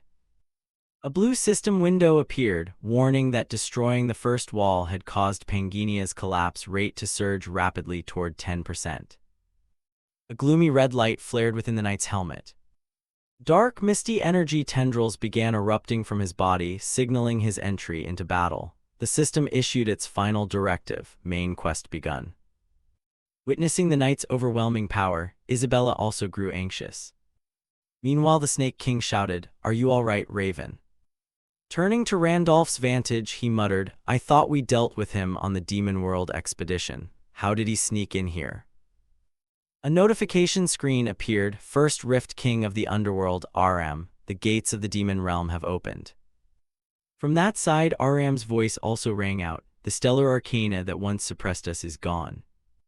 Prepare to cross into another dimension, you wraiths. Once we seize Vina's heart and restore our strength, I will open the spatial rift. The moment of apocalypse has come. Main quest: defeat the Rift King. The quest has begun. If the Rift King is not defeated within 30 days, all rifts will open and destruction will descend. After that, Panginia and Earth will be completely invaded. Rewards will be distributed based on contribution rankings. Failure, destruction will befall Earth." At the same time, people above on Earth looked up in astonishment. What is that? What on earth is happening? From their perspective, the sky was blazing red. A subordinate rushed in to inform the war god Master, the collapse rate has finally reached 10%. It seems the first spatial rift will appear soon. Please give us orders." In response, the Master remained extremely calm. "No need to rush like that. We can't have the Demon King appearing in the first week, so our preparations are more than sufficient. So wait until the city drowns in drops of blood. And when they cry and beg warriors like us to save them, that will be when we act. This world will soon belong to our warriors. Before the words finished, another notification screen suddenly appeared. The Rift King's incursion is underway. Progress 1.3% right arrow, 2.5% right arrow, 7.8%. The astonishing surge forced the master's expression to change. The rift hasn't even opened and the incursion is already in progress. What on earth is happening? He wondered inwardly. Back in Randolph's group's battle, with a single swing the Crystal Star Guardian could easily blast RM aside, leaving him unable to comprehend. This is impossible. How could I be defeated so easily? This can't be. I can't be collapsing so hopelessly like this, he cried in horror, while his entire army of undead was roasted to ashes by the Star Guardian's phoenix. In Pangea, there are three beings recognized by players as the strongest: the Demon King of the Underworld, the White King of Cramdal, and Wilhelm of the Continent. People joked that only these three could slay each other. However, that story is confined to the races that exist within Pangea, not monsters, NPCs, or players. Among the entities the system created solely to guard the stars, there exists another monster whose power rivals those three. The strongest of the Stellar Guardians, the Giant Slayer. At this, the Crystal Star Guardian raged. How dare you, a tiny minion of destruction longing for the goddess's symbol, I will annihilate you. Facing Randolph, he merely sat back and waited for the outcome. Unexpectedly, the veil-like arcana was suppressing RM. In any case, thanks to those Stellar Guardians, things were much less troublesome. Especially that one, the Giant Slayer, who was responsible for protecting Wilhelm's final star. Now that he was an ally, he had become one of the most reliable. From behind, the White King stepped forward and spoke with regret in his voice. What a pity, that giant is resolving everything far too easily. There's unlikely to be a chance to witness your skills here. Randolph immediately realized the White King was probing him, so he calmly replied, I said I'd only help until the arcana was destroyed. Then he thought quietly, he's a cunning one beneath the surface. It seems he doesn't fully trust his own bluster. He looks like someone who wants to test for himself whether he's truly strong. At that moment, RM's cry suddenly rang out again. He tried to struggle up. Damn Stellar Guardian, the grand plan is right before us, and yet someone like you dares to. Before he could finish, the Crystal Star Guardian's mace slammed straight into his face, creating an immensely violent shock. Truly a persistent insect. Now go sleep forever, his cold voice rang out. And indeed, RM fell unconscious dead. In his mind, he began to recall someone's words. RM, the one who received a portion of my power, cross the earth for me into another dimension. That is the first step in our plan. You must destroy Roman 20 of the earth. The failure left RM full of regret. My luck is terrible. I didn't expect to run into someone so powerful that the invasion collapsed into smoke. Still, luckily I had preparations. A purple light suddenly appeared on RM's shoulder. The Crystal Star Guardian's expression shifted as he noticed something. A swirl of dark purple energy began to form above the sky, as if trying to pull everyone inside. The arcana cried out, a massive amount of mana is accumulating. Isaac watched in horror as his friend was slowly being sucked in. Under its pull, the undead below were quickly drawn up into the air. Even the White King looked puzzled. This is dangerous. Is he trying to commit suicide? We must retreat, gather the other pillars, and get out of here fast, he shouted as he tore open space to escape. But Randolph asked curiously, what about the other Stellar Guardians? The White King replied, leave them. With mana that massive, it will absorb everything and collapse this space itself. The White King's words immediately confirmed the swirl's danger. If the White King, who senses danger like a deity, says it's dangerous, then it certainly is. But I can't leave New Star and Dramut here. From behind, seeing Randolph still standing, the White King shouted, what are you doing? There's no time, we must get out before that thing grows. Randolph paid no heed, eyes closed as he tried to find a solution. Think there has to be a way through this. Then, as if he'd figured something out, his eyes snapped open. His mind ran through hundreds of rewards calculated to be granted immediately after completing the 5th main quest. Among them was a relic that could transmit a seal of energy. If he used it, it would surely work. With no time to waste, he immediately pulled the item out. The White King watched from beside him and asked curiously, "What are you planning to do?"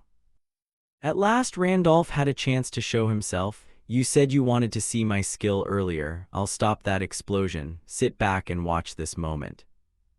Saying that, he flew straight toward the vortex. As the vortex grew more and more violent, Dramuk cried out anxiously, "Master, where are you going? It's dangerous in there." Randolph seemed not to hear. He still held the orb of light from the item in his hand. He hurled that light straight toward the energy vortex. As the item slowly approached the swirl, a notification appeared. "Legendary sealing relic, a binding circle, has been activated." Upon that announcement, the vortex's mighty suction suddenly vanished. The Crystal Star Guardian looked up and whispered, "Is that powerful energy being absorbed?" To his eyes, the vortex in the sky was quickly dissipating. Eventually it vanished completely, leaving nothing behind, revealing RM's body inside. While he was still wondering where his mana had gone, a ring suddenly appeared above his head and bound his body, making him grit his teeth. "What the hell is this?" Randolph clenched his fist and whispered, "Shrink, binding circle." Immediately, RM's body suddenly transformed into a chibi form, leaving his face looking utterly bewildered. Finally, his tiny body fell into Randolph's hands. "Got you."